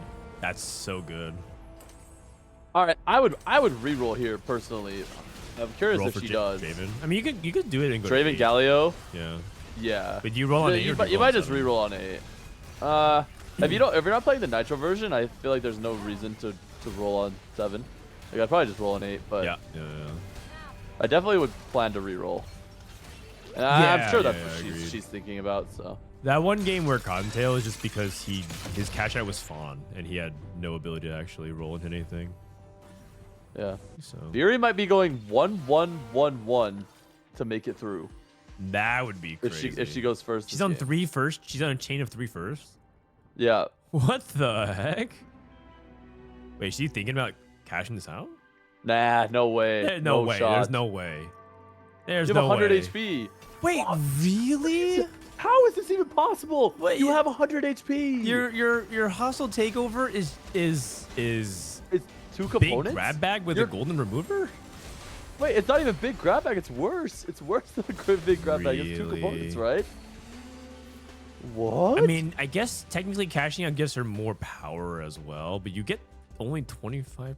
This is golden I feel like remover you is can so just- good. I mean, I feel like you would just play the Cypher board and like, yeah, you're probably gonna lose rounds, but you're still farming intel until like 5-1 here.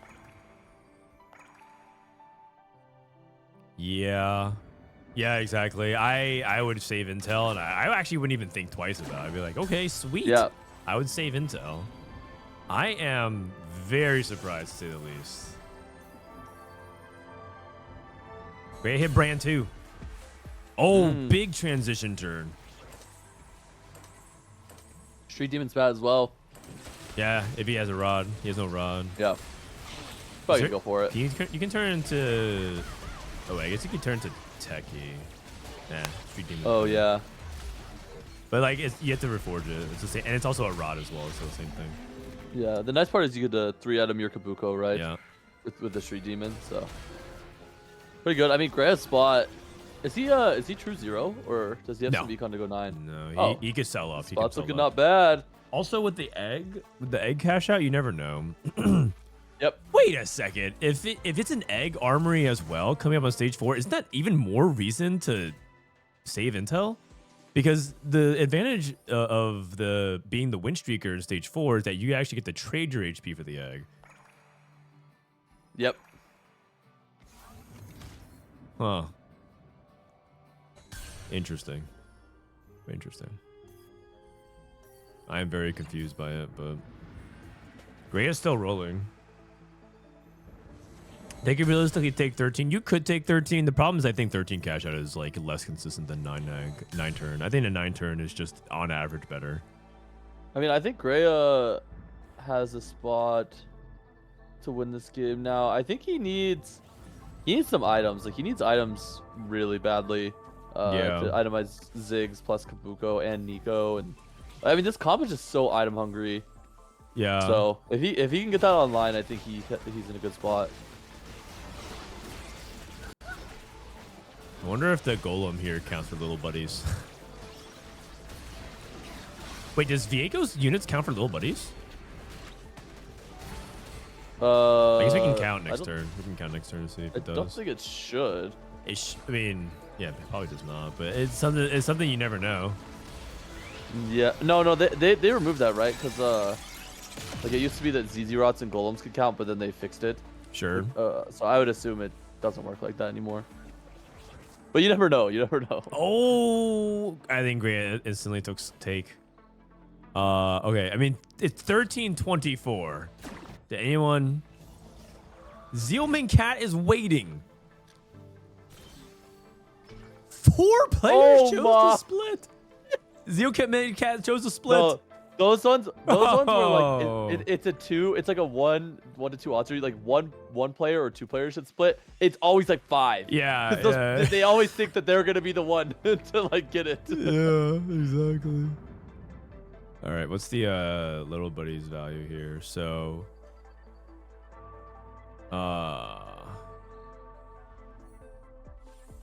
this gets 12. Oh, he only has 2. Wait, his little buddy's value is 2. It's Vagar plus Echo. Oh, he's not even playing Mundo. Yeah, he has actually only 2 unit value. Because he's playing Mordecai. I mean, I think you really want Mundo Zyra with little buddies. Yeah. Over. And then you get the Street Demon emblem as well to put all together. I like that. Yeah. So what do you drop? He's gonna drop Mord. You drop more. Do you have to drop Kabuko if you want to play Ziggs? Oh, can you drop? I don't think you can drop Kabuko though. He would be the Street Demon holder, right? Yeah. Ideally. So like, yeah, he's in a weird spot. Poppy for 4 Cypher. Oh yeah, you can go Poppy. Okay, yeah, you could. Yeah, you could go Poppy, I guess. And then you can go Poppy. Shyvana. Another thing that sucks about Street Demon having a rod is you can't get JG for Brand. Yeah, and JG is one of Brand's most important items. You know what? So. You know why Strategist emblem was so OP in the A patch is because it killed the sword. You use a sword. Yes, just like a component so you don't need broken. at all. Versus like Visionary's last set needed a tier, and you needed like 6 tiers to play the comp. Yeah, I wonder how they designed that. Like if that's intentful or if it's kind of just like. I think most of the time it's like a logical conclusion. Like Visionaries is a tier, is a mana based trait. Yeah. So it requires a tier. Or like Dynamo is a tier, mana based trait. Yeah, exactly. Like and then some. But then like Strategist being like a sword, leftover. it's like. Yeah, that makes sense. Strategist being a sword doesn't make too much sense to me. Yeah. Because I think they're all. Are they all AP units? They are. Yeah. Or tanks. They're AP. Yeah, or I mean tanks. AP tanks. So. Like. Zealman Cat hanging in there. Set them down to 1 HP. He's triggered his last stand in stage 4. Tiny Jeff bringing. Oh, did Grea might have made a Techie emblem. I think someone pointed that out. Oh yeah, that's what. So I was saying that Techie emblem I think makes him fit the Cyber Boss board better. Yeah, makes sense. And Street Demon makes you have to play like the Mundo Zyra setup. Okay, so what's his little buddy's value at now? Sorry for the visual bug. If you guys are like wondering what's going on, this just, whenever Street Demon is spectator mode, you just a little visual bug. It's still only 2. It's still only 2 little buddies though. Where are they pinging? Jinx 3.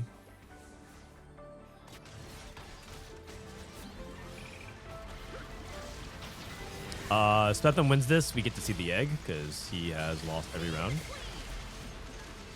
Oof. Last stand? He's last stand activated, yeah. Yeah. 2 off Fiddle. Yeah. Should You're be good praying enough, you can make it though. to neutrals here. I think he should be good enough.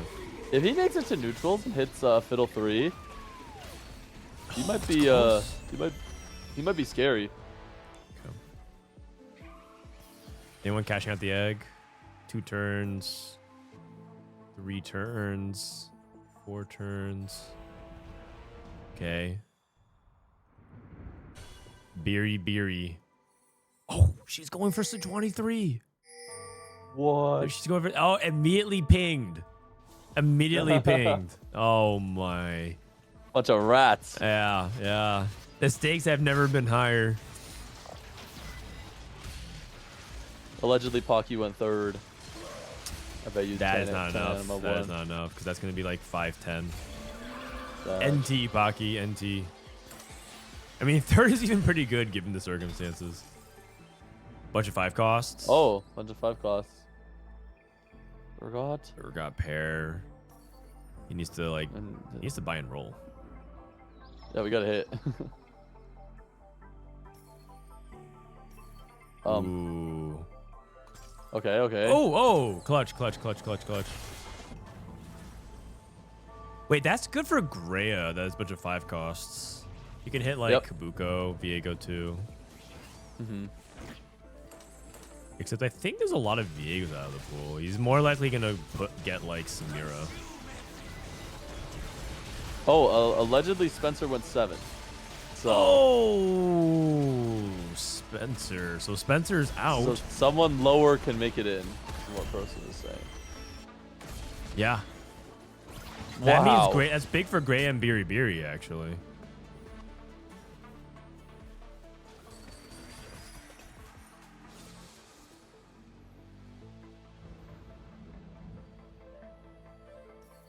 All right. Grea gets a 9. Still hasn't cashed out yet. But he's looking for Kabuko. Oh, that's really big. That is really big. Yeah. He holds on to this Sejuani because he's trying to deny. He'd rather sell other things. Oh my goodness. Big Buko. Going to get Seal Mint Cat.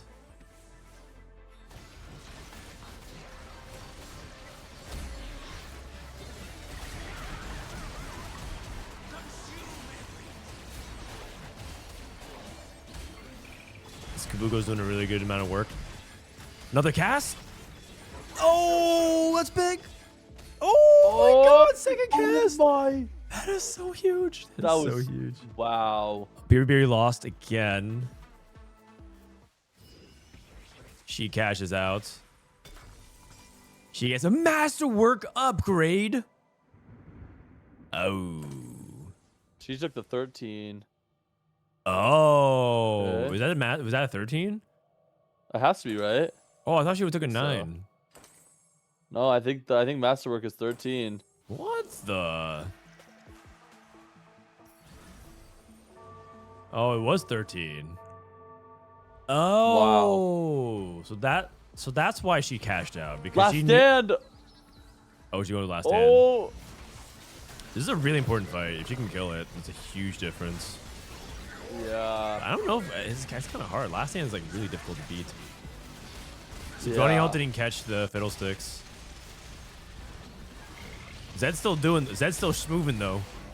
We have chat. Oh, this. I don't think it's enough. I don't think it's enough. This last stand is keeping the oh my. Just keeping all the bruisers and the fiddle up.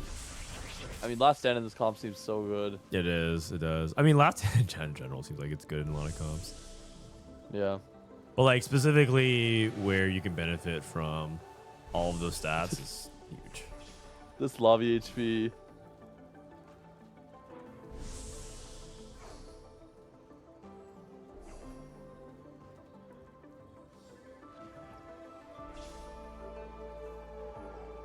Oh. So Grea and Biri, Milala spot is looking kind of doomed. There is a world where everyone misses. Spencer went 7th. Grea could bot 4. Biri could bot 4. Pockygom gets 3rd. And Milala goes out, which means Pockygom could actually still make it. It's actually possible. No. So if you're like a Pockygom fanboy, I mean, you got Greg on call for the Team Liquid Homer. He is praying for Milala's downfall, not because of Milala, but because Pocky can still get in. Wow. He still can actually get in. Because everyone bot 4s. Like, if Zealman Cat bot 4s, Grea bot 4s, everyone bot 4s, Pocky could get in. That would be I feel like wild. There's the odds of Zealman, Cap, Fury, and Grea all bot 4ing. Nah, that It's not crazy. 0. Wait, Zealman Cap just lost again. Wait. Grea's gonna lose Spethem's again. dead. I think. Oh, no, he's not. Wait, is Spetham dead?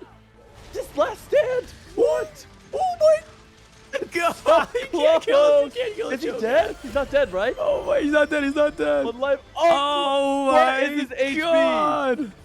Cinema. This is There are- actually ridiculous. There are 5 people at 1 life. Oh. No one's dying. Oh my. No. Oh man. Oh man, he's on a 5 loss.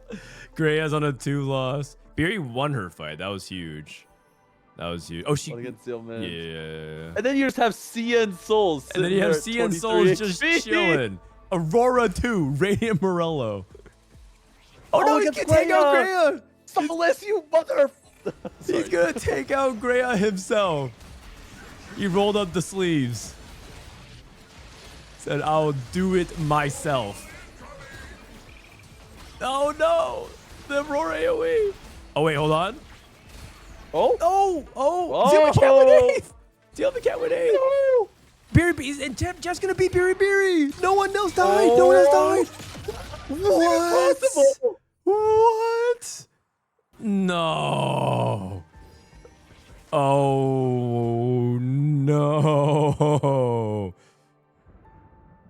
Oh my God. This lobby is too close.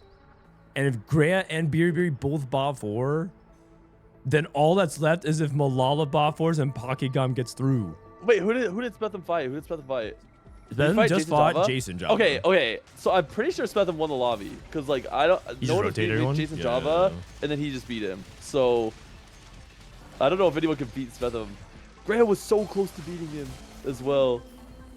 So if you're thinking about removing, now would not be a time to ship the momentum, man. We actually has no items here. Grea? He's looking for a 3rd item. Oh, he can remove off his Ziggs as well. He's playing double Ziggs, interestingly enough. Double Ziggs for the double value. Looking at other people's boards. Oh my God, cloning facility Aurora 2. Beery still doesn't have Draven 3. She missed. She still doesn't have Draven. Oh my God. It's the match. It's Beery versus Grea. Only one person will advance. Sejuani's correct side, but the Zed's wrong side. Sejuani hits neither. No. Zed's dead. No, it's living. No. That was crazy. A 100 HP 4-1 hostile takeover situation into a 7. Solus goes 6. Solus going bot 4 and Grea top 4s.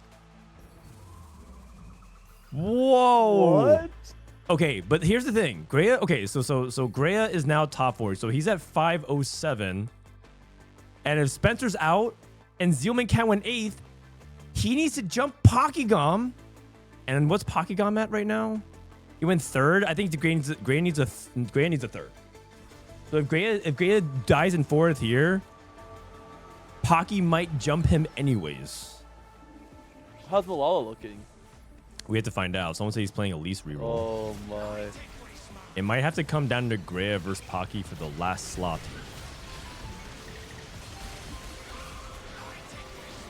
Oh, this is not the fight. This is not the fight. This is not the fight.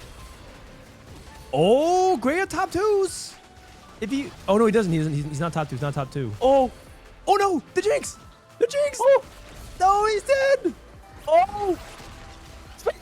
Oh, Spetham died. It's a 3rd. It's a 3rd. It's a 3rd. Okay, Man, okay. I'm getting more dogged again. Okay, so now we need to look at the numbers. Wait, so 3rd makes this really, really close. 3rd makes this really, really close. We have to look at the numbers, actually. Grea is done playing. He can't play anymore. His LP, what's his LP I'm at? getting more dogged again. 517. Dr. What is Boog, Pocky thank at? you. Pocky, 517. Pocky, he's not higher than that. Wait, Pocky's in game. 501. So Grea is there, and then Milala. Milala is at 508. Wait, I think Grea might have done it. I think Milala's out of the game. I think Milala's dead already. No. Because Zealman went 8th. Zealman went 8th. Milala went bot 4. Huanti went 6th. I think Grea might have stolen it because Spencer also lost. He went 7th. So he's at 483. And then Beery bot forward. And then Pockygom narrowly missed. So I think that might be it. Yeah. Unless I'm missing something. But I think Grea with that third managed to clutch it. If I'm understanding correctly. I mean, we can look at Pockygom's game just to check. We'll load in just to check. Milala's the last out of 33. Well, actually, assuming 33 is the slot number. Spectate Emily Wang. Hold on. Let's just see where we're at right now, real quick. What is going on? Did Grea pass? I think Grea's through. Oh, Box playing in this game. Man, what a crazy fit. So, just to give you guys a glimpse of what happened last time. Last time when we did a snapshot, 11 people queued it up and 11 people clutched it. Like everyone queued up and got in. Dude, and just kept pushing it higher. That was crazy. Today, it almost happened, and then the very end, 5 people bot forward at the very end, needing to get through, which was crazy. So, it's just very, very big swings.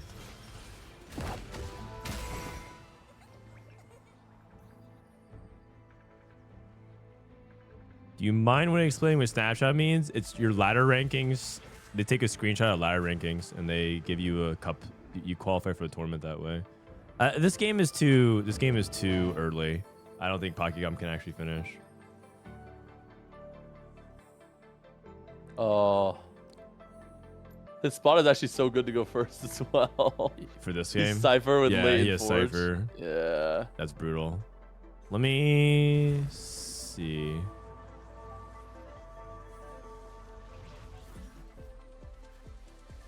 Pocky needs Jinx from last set to wind up a nuke. 50 damage to the entire lobby. Yeah, the powder encounter. Oh, you know what's actually crazy? Yeah, like imagine a snapshot game needing to finish and then plus 10 HP to the lobby.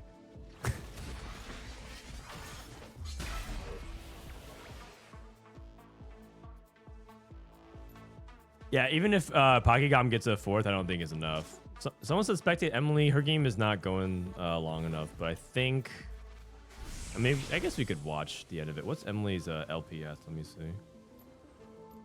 Emily's at 54. Oh, that's not enough. I think 100's gonna be the cutoff.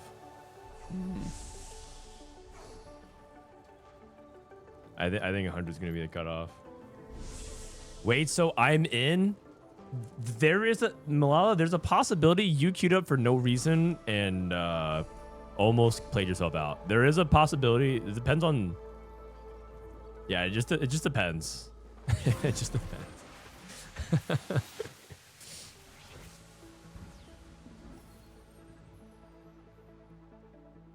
Is Masters 1 LP any chance to get in? Probably not. Assuming that people didn't like sign up ahead of you, but no.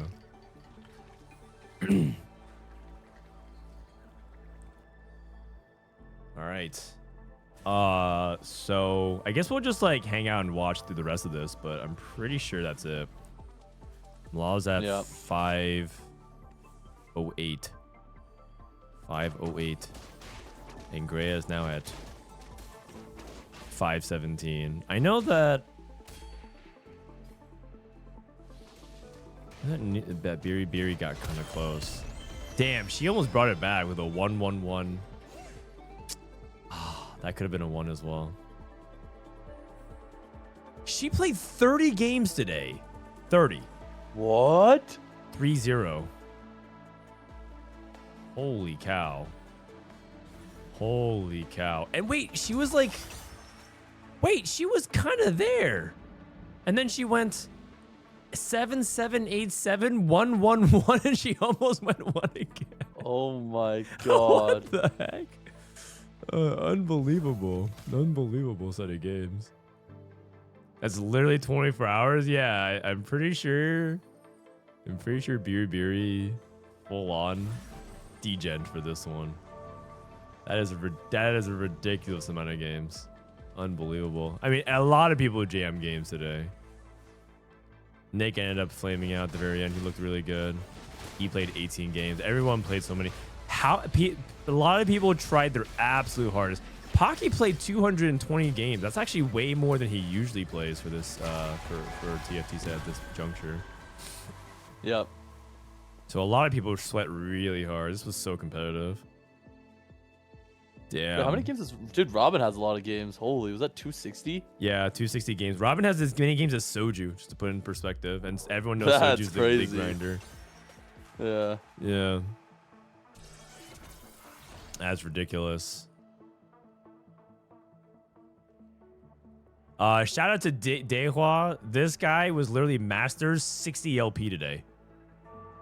He was literally Masters 68 LP. And he climbed all the way to 528. 21 games plus 300 in one sitting. Oh, that's all right. Dating back to yesterday. Wait, he played 40 games. Oh my god. He actually played 40 games for a plus 450. What the heck? What? What on earth? Bro. Go order some DoorDash and go take a shower. My god. Go take care of yourself, man. That is a crazy performance. Hit the showers, man. Good work. Oh my god. Dude, these TFT players are grind demons. Man. Dude, that's crazy. I feel like I can only play like 8 hours of TFT and then my eyes start to glaze over. I feel like I have no thoughts. Yeah. I mean, 8 hours is still like a lot if you really think about it. Like, yeah. You're locking in. Like, my wife was like, she was like studying to do some exams because she was taking like some financial securities exam stuff. And she was like, yeah, like if I have to lock in and do an exam for like 4 hours, that's like really tough. And then you take a break. I'm like, yeah, like TFT feels like you're taking a test for like 8 hours in a row straight. You're just constantly stressed and like, yeah, you're just overwhelmed with a bunch of stuff. Crazy. All right. I think that's it for the snapshots. So I think what I'm gonna do is get ready to raid Box because Box is gonna do the watch party tonight in a little bit. Tleyds, thanks for hanging out with me today. Yeah, thanks for having me. It was fun. Yeah, it was really watching, fun. So. And Yeah, good luck on the climb. I mean, I'll be watching you basically. Are you streaming? Yeah, I think I'm gonna take today off and then I'll stream like all of Box tomorrow and try to climb. So. Okay. Peace out. All right. Sounds good. Talk to you later. Bye. All right. GG's. All right, guys.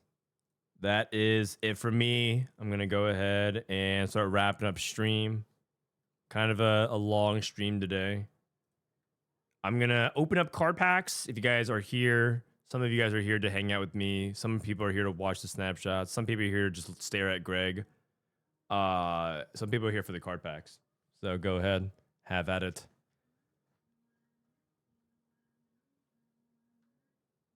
Congratulations to all the people that made it through. Really proud of them. Snapshot's always fun. And honestly, this is the most competitive snapshot I've seen in a while. There's also some people that clutched it we didn't really talk about. But like Milk played an insane amount of games the past couple days. He actually clutched it earlier today, this morning. He was like wondering if he should sit at like 400. And he decided to play. He played 15 games yet today and 22 games yesterday. Milk gained basically 400 LP in 2 days. He was like here at 100. So he clutched it. Tunington also had a pretty good day. He clutched it. Played a good amount of games. Gained 255 LP in one day. That's also really impressive. Who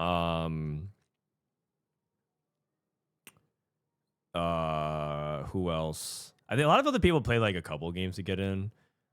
Soju actually played a good amount. Where was Soju? He played a good amount off stream because he was running it down on stream and felt kind of bad. I was here 675 all the way down to 300s and then just end stream and then yeah. Oh man, the great Andes mountain range. He dropped the anti-nuke and then played 13 more games for 21 LP. But hey, good enough. Good enough. Good enough. 21 games plus 30, 13 games plus 21. That's my GOAT. After the minus 200. Oh, that is good stuff. That is good stuff. Who else? Solus was camping here for a while. D-Pay's on a great run as usual. We're starting to see some people who have been consistently getting to this top cutoff do really well. We've been seeing like Arctics get there. We've been seeing like Blaza been doing it. Boss of Skills had a good run probably today based off his scores. Plus 200 LP, 8 games. Damn, Boss of Skills, 8 game, 5-2-3, 5-1-1-2-2. That's very good. That's very impressive. A lot of people just turning on the beast mode. So if I understand this correctly, if I refresh one more time, out of all these top players, Setsuko did not sign up. If that's the case, then number 33 is Milala. And Milala should actually be in, and Grea played his weight in as well. Assuming that is actually the case. I have no clue, though.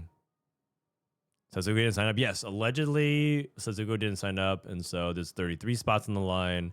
And if so, Milala might actually be in, which would be fun. I would love to see Milala in the Snapshot. Honestly, it'd be a funnier story if Setsuko once again didn't sign up for it.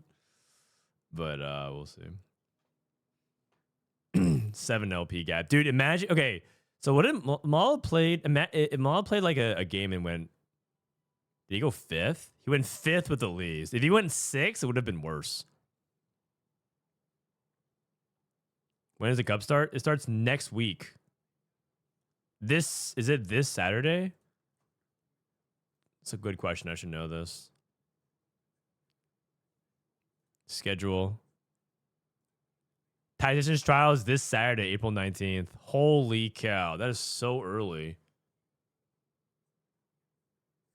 Oh my God. Okay, so I'm probably going to...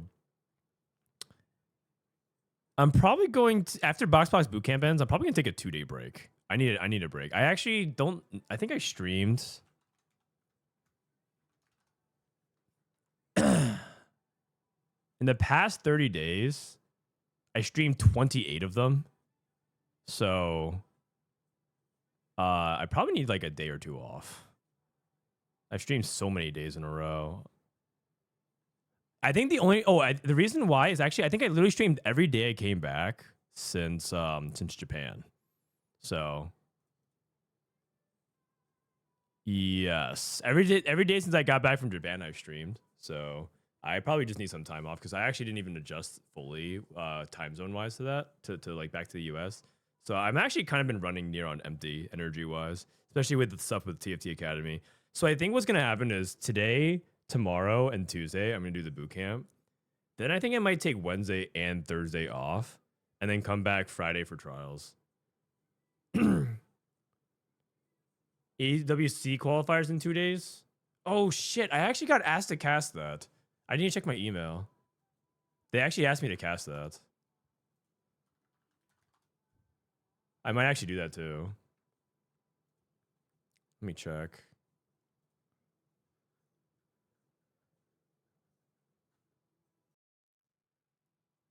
ACL asked me to cast their thing.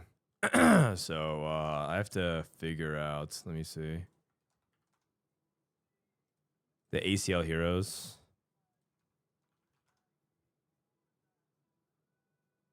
Yeah, they actually didn't reply to me yet, but I'll respond to them. TFT and EWC, yeah, it's gonna be pretty lit. Okay, so a lot of stuff to look forward to. Tactician Trials this weekend. Tonight, I'm gonna go hop on Box's stream, and we're gonna do the end of the boot camp, and then that'll be today, tomorrow, and Tuesday, and then I'm gonna take 2 days off: Wednesday, Thursday off. Friday, I'll be back for Tactician Trials because I need some days off. Okay, guys, go hang out with Box, and thanks for hanging out. I'll catch you guys next time. Peace.